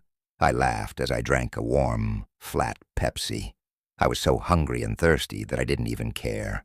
I could have eaten a whole other can of baked beans, and I didn't even like them. The stairs creaked as someone walked up them. We all exchanged shocked glances. Jackie ran to the window and glanced out. "I don't see any zombies around, and it looks like Tahoe isn't in the back seat anymore." My heart raced as I rushed to the door. "Who is it?" "It's me, Lake Tahoe?" I asked. I was so thankful it was a human's voice and not a zombie's moan and heavy breathing. At this point, I just needed a little breather from all that kind of crap. I'd only been out here for 3 days and seen enough to last me a lifetime. Of course, after a good night's sleep, I'd probably be ready for more adrenaline rushes tomorrow. "Funny, just let me in. My side is killing me." Hesitating, I opened the door. Even though he had saved my life, I was still ticked at him for almost killing Val. How can someone forget something like that? I knew I needed to forgive him, and I would. In time. Jackie offered him a plate of food and a beer. He sat next to us like he was part of our gang, as though all was forgiven and forgotten. Personally, I couldn't wait to be rid of the mountain man once and for all, and Nick's expression told me he thought the same. Keeping to himself, my brother downed a beer, then another, as though alcohol could help him forget his worries. The city we'd lived in for the last year had been destroyed. We didn't even know if our family had survived. He didn't usually drink, so I could only assume it was all quite devastating for him. As much as I understood him, I didn't like him drinking while continuing to play tough. We needed to be on alert, but after everything we'd been through, a beer was nothing. Heck, we all decided to have one. Nick didn't even speak for the first hour we were there. He just drank while Lucas kept guard, using the binoculars we found. Finally, he said, "I've been thinking. I know my parents had to make it out safe, and I'm not even going to waste another minute worrying about it." I nodded. "I agree. Mom and Dad had all kinds of escape plans and drills. We'll find them, no doubt about it." I lifted up my can and smiled. To survival and new friends. Jackie's brown eyes twinkled, and we all clanked cans. "I'll toast to that," Tahoe said. Val even opened her eyes. How can anyone toast in this day and age? I've lost so much and so many people I cared about. The pain was evident in her whisper. "She makes an excellent point," Lucas said. We all nodded as he continued. "Death lurks around every corner, making every breath a choice. We fight to live another second, another minute, another day. All of us come from different backgrounds and walks of life, but we all have one thing in common." His lips pressed into grim lines. "We've all experienced the loss of a loved one. Let's stop making toasts and just live to see another day." There was a moment of silence as we all contemplated his words. Somehow, he hit home with every single one of us. I wrapped an arm around Jackie to draw her close, and she snuggled into my shoulder. "I can't argue with that," Nick said. "Not after losing countless friends and even my childhood girlfriend. I've lost friends, too," I managed to choke out. Nick lifted his chin. "This one goes out to Sam Malney, who was killed last month in the line of duty. He was a great patriot, humanitarian, and loyal friend. And this also goes out to all those who have died in vain to this wicked epidemic that has taken place all over our world. Our loved ones are gone, but never forgotten. This thought goes out to them. May you rest in peace." "Thanks, Lucas," Val said quietly. He smiled. "I didn't do anything. You understood what I meant." She leaned back against the pillows and closed her eyes again. For a moment, silence ensued, and I believed she had drifted off to sleep, but then she opened her eyes again and smiled. "Hey, if I said anything crazy to you, just forget it, okay? I wasn't thinking straight. Also, I think I might have attacked you. It's all fuzzy. I'm trying to put the pieces together." "Then you're not going to eat me?" Lucas asked. Her face blushed. "No way. Did I really say that?" He smiled. I chuckled. "That, and a little more. Yes, with a very descriptive cursing vocabulary." Claire added. "I'm sorry, Lucas," Val said. "I talk like that in front of the guys on the police force to blend in, you know." "Don't worry about it," Lucas said. "That shot took a while to work, but it finally kicked in. I can't thank you enough. Nick filled me in about how I fought you over it. I'm sorry I was such a bear. Also, thanks for breaking me out of that medical prison." He threw his arms up in the air. "Well, it's about time you gave me some credit for that great escape. You did a fantastic job of planning it." She shot him a tiny grin. "You'd be kind of cute if Uncle Sam would let you grow your hair out." "What? You don't like the buzzed look? What do you expect? Are you looking for some brooding sap or some Fabio from the cover of one of those romance novels?" He made a fist, and the huge muscles bulged in his arm. "I'm a born and bred soldier, and this is a soldier's hairdo." She grinned. "If you're ever interested in going out with me, you'll have to grow out your hair." He grinned back. "Are those your final terms?" "Yep. Then it's settled. I'll grow out my hair for one date with you." She smiled. "Deal. Hopefully by the time that happens, I'll be back to normal, too." She walked back to her bed. "I'm going to rest over here for a bit." She pulled the cover up to her chest and closed her eyes. "Get some rest," Lucas said, carrying over a second pillow and propping it under her head. Tahoe approached. "Hey, Lucas, I need a minute with Val, okay?" Lucas cocked a brow. "It's okay," Val said. "I want to hear what he has to say." Tahoe apologized for Earl, and even his own involvement. His words were mumbled. But, whatever he said, it seemed to make Val smile. I regarded her from the corner of my eye, unable to believe what I was witnessing. A few times she just nodded, and then she raised her arm to touch his shoulder, as though all was forgiven and forgotten. He said something under his breath, making her giggle and then laugh, reminding me of the old Val I'd met not long ago. He irritated me, but I let him chit-chat with my sister because he seemed harmless. I knew Val could handle him, but I couldn't help inching closer to tune in. Val was telling him about the cure, and that there was hope for her life. He squeezed her hand and gave her words of encouragement. Even though she seemed tired, her mind was clear, and it had been hours since she last growled, hissed, or said any off-the-wall things. I was happy the shot had worked after all. If it hadn't, she would have been taking down Lucas or Claire and trying to bite their necks at that very moment. Or else she would have been trying to arrest me, thinking she was a cop hot on a case. I chuckled to myself at the thought. "Hey, Lake Tahoe," my brother said. "I'm watching you." "Love the nickname," he said.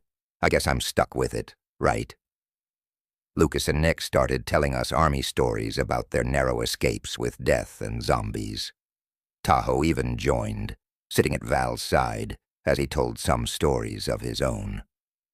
I used to think my brother was an exaggerator, but after all I'd seen, I knew the stories were true. I wondered if the guys back home would believe me when I told them about the glass house or the multitude of zombies that surrounded the semi-truck we stood on top of. Those were the crazy kind of stories Nick used to come back and tell us, and we'd always thought he was full of it. Of course, I had never said that to his face. Nick squashed the beer can he was drinking from and threw it across the room, making the basket. "Yes! Woo-hoo!" Claire squealed. "He shoots, he scores, and beats the buzzer at the last second to win the game." "He's so getting a championship ring," Jackie said. Nick laughed, then grabbed another beer and took a swig. "So, Claire, what's your story?" Jackie almost spat her drink out in a fit of laughter. "Dean used that line on me earlier, back at the house. Is that some kind of brother pickup line?" We all laughed, and I elbowed her playfully. "I just want to know more about you, Claire," Nick said. "I don't know a darn thing except that you're 21, smoking hot and gorgeous." "That's the corniest thing I've ever heard," Lucas said. I laughed. "It is, isn't it? But he gets so daring once he's had a couple of beers." Jackie chuckled. "Yeah, he's not beating around the bush now, is he?" Nick stumbled over and wrapped his arm around Claire as he slumped down next to her. I liked the direct approach. "If he gets on your nerves, Claire, just let me know," Lucas said. "I can throw his butt on the other side of the room." "I'm fine, Lucas." Claire grinned and turned her attention to my brother. "I'm from New York City. Jackie and I aren't only cousins, but also roommates." "Cool," I said. "Nick and I are originally from Myrtle Beach, South Carolina. When all this happened, we got relocated." "Did you like it there?" Jackie asked, chiming in. I nodded. "I missed the ocean big time. My buddies and I used to surf all the time. We had fun, but we also had goals in life." I grabbed her hand and squeezed it gently. I really wanted to be a broadcast sports reporter. I wish we could all go there. I'd love to show you the beach and how to ride a wave. "Ooh, I would love that," Jackie said. "By the way, sports journalism is a cool career choice." I pointed at her. "Thanks, but back to you." We used to attend Parsons before the zombie thing went down, Claire said. I cocked a brow. Never heard of it. Fashion school, Jackie elaborated, brushing a strand of hair back. It's not what you think. It's more than pattern making and sewing courses. I was taking classes in fashion photography and journalism. Yeah, Claire said. It's one of the oldest institutions of its kind, offering undergraduate and graduate degrees. We were taught valuable industry knowledge while designing innovative clothing and products.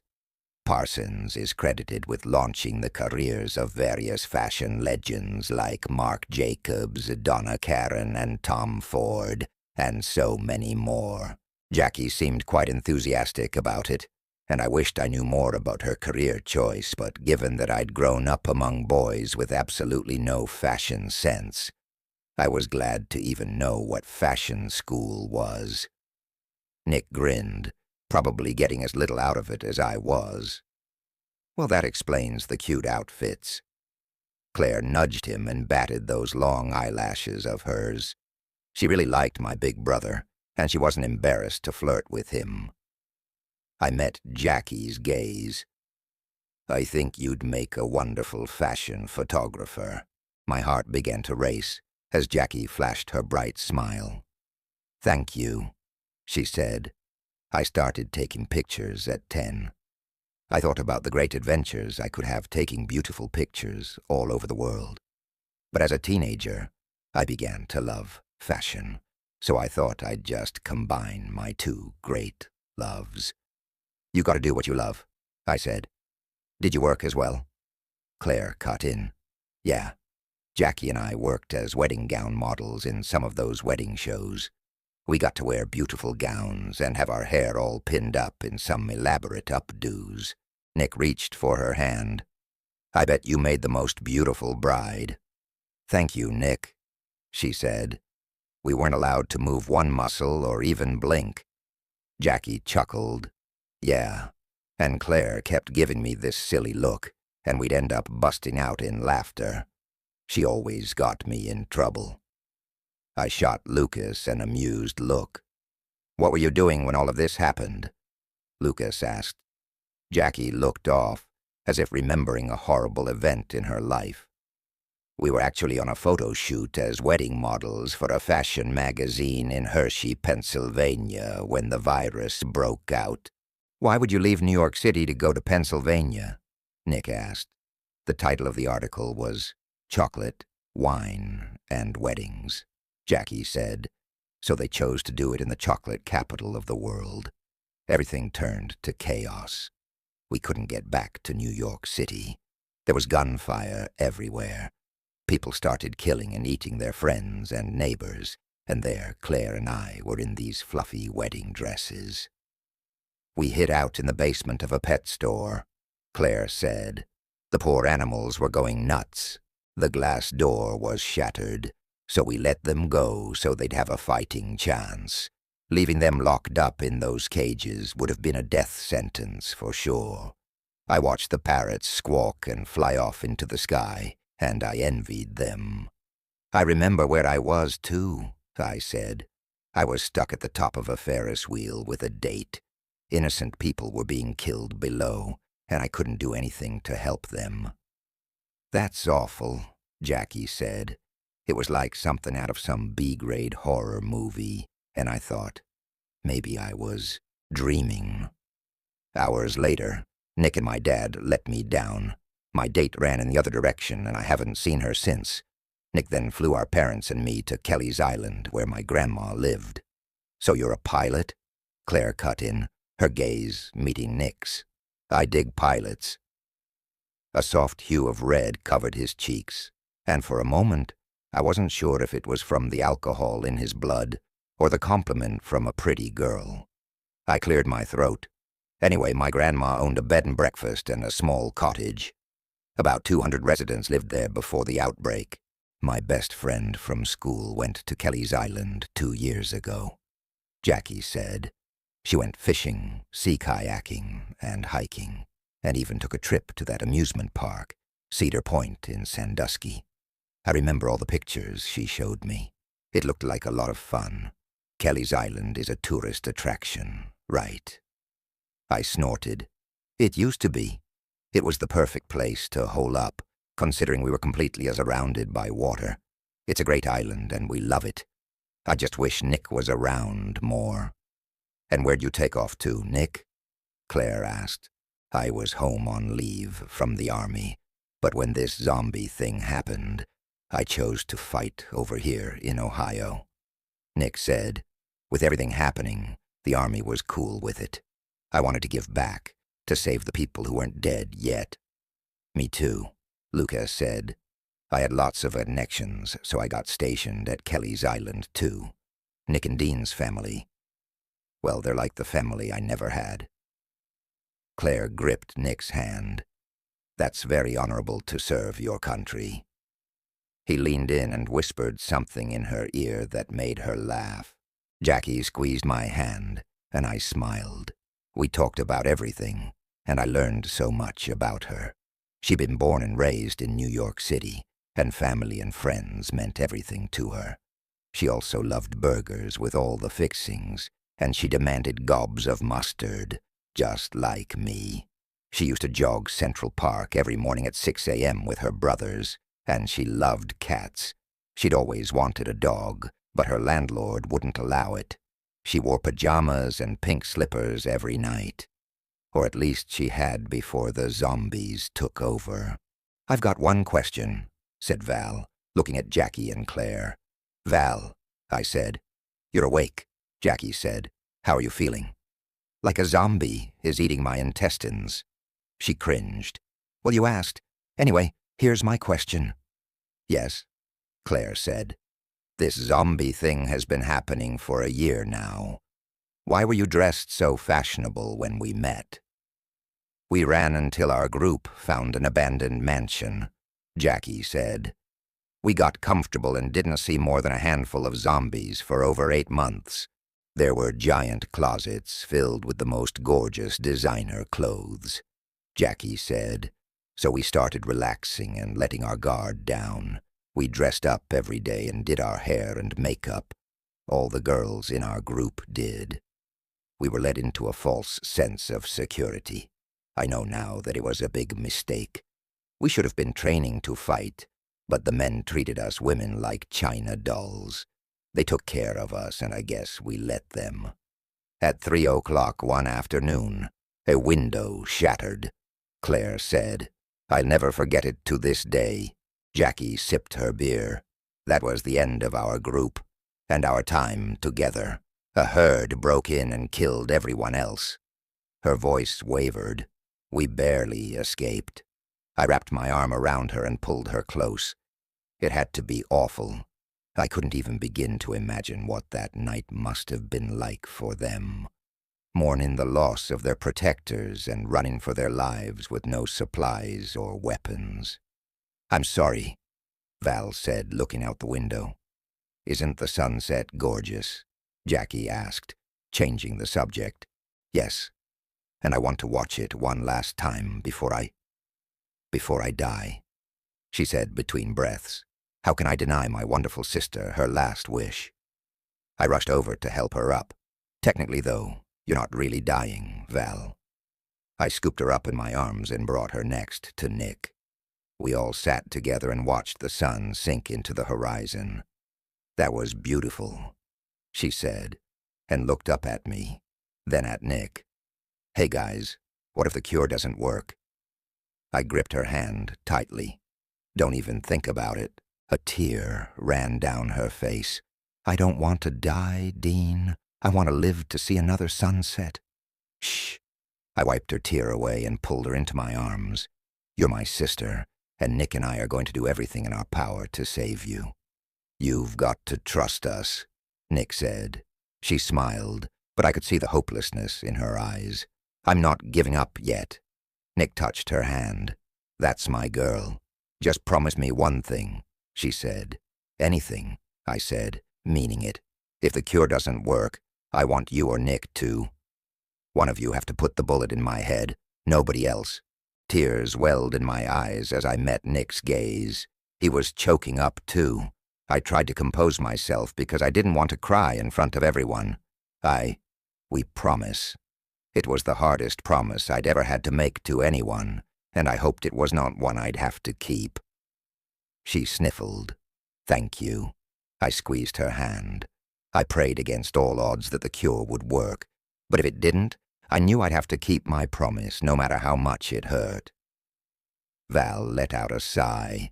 I wish we could have been a real family, that we could have grown up together. Well, we're a real family now, I said, and that's what counts. Tell me about Mom and Dad, she whispered. I laughed. You remind me a lot of Dad, with that temper of yours. I think that's a family trait. Nick chuckled. I'm the worst. I punch walls when I get pissed off. My adoptive parents were as sweet as can be. I knew I didn't get my temper from them. You're funny and sarcastic like Mom, but tough like Dad, Nick said. And you are a fighter, just like Mom, I said. When she had cancer, she never gave up. She beat it years later. Mom almost died, she said. Slowly, the word came out. Yes. A tiny gasp escaped her throat. Why didn't she tell me about it? I sucked in a deep breath as I considered my words. Even though the ordeal was over and done with, maybe she didn't want to worry you.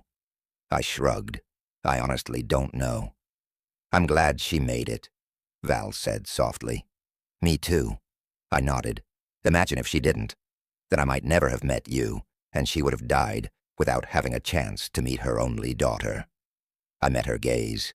During chemo, she said she only had one regret about life. She wanted to meet Valerie again. Yeah, she called you by your formal name. I thought she was talking about an old high school friend. But it was me. She let out a sob. I never cry like this. It's the virus. It's doing crazy stuff to my emotions. Lucas put an arm around her, and she playfully slugged him. Hey, I'm willing to let that one slide, he said, but I'm warning you, if you try to bite me, our little friendship is all over. Val smiled. You don't look like the type of guy that dates zombie chicks. He shot her a gleaming grin. I'd date a zombie, as long as she didn't treat me like a piece of meat, though I'm not at all opposed to a little nibbling. Come on, she said. Be serious. You know I want your brains. You know what else I like, Lucas said. Zombies aren't quitters. I mean, if they want you, they'll keep coming after you. And I love being chased. That's a no-brainer. We laughed some more as we continued to tell jokes and stories. For just a little while, we let go and allowed ourselves some fun. We knew that soon enough, we'd be back to fighting for our lives. Settling into our beds hours later, when the sun had long set and countless stars dotted the skyline, we decided to take turns standing guard to make sure no zombies crossed the perimeter and to watch out for Val changing while the others slept. Morning had finally come. The sun beamed in, and we all immediately got to packing the little bit of supplies we had. Okay, I'm starting here. You guys split up. Check every corner and crevice so we don't leave anything behind, I said, glancing around one last time. Where's Lake Tahoe? My brother asked. I peered at him, surprised. He's not with you. I thought he was with you. He shrugged. He's got to be around somewhere. Let's just pack up the Jeep. He'll turn up. Ignoring the sudden uneasiness in the pit of my stomach, I grabbed a box and some blankets and looked out the window. My heart lurched. Nick, Lucas, the Jeep's gone, I yelled, my voice reverberating from the walls. Val's eyes darted about, not really focusing on anything. The way Nick regarded me told me he knew before I even opened my mouth. He must have left during his short shift of staying awake and guarding. We're so screwed, I said. My heart lurched in my chest as I checked our belongings, or lack thereof. I swear Val's face turned another shade of red as she wailed. He took our food, water, guns, Freaking everything. He didn't take the stuff we dragged up here, Jackie said, swinging a backpack over her shoulder. We've still got some food and water and some guns. Nick grabbed my arm and pulled me aside, whispering so the girls wouldn't hear him. Where's the serum? I scanned the naked floor, willing my eyes to see something that wasn't there. I don't. No, the bag's gone, I managed eventually. I thought you or Lucas had it. We'll find another vehicle, Lucas said, and catch up with him. I still have the tracking device. You're right.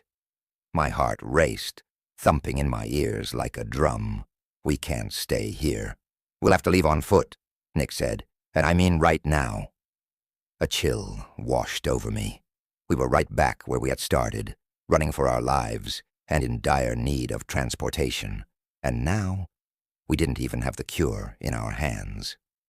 Val's life depended on those vials, and without them, my sister was doomed, dead and gone forever. What are we waiting for? Val asked. Let's get out of here and find those vials. Nick said. I couldn't have agreed more.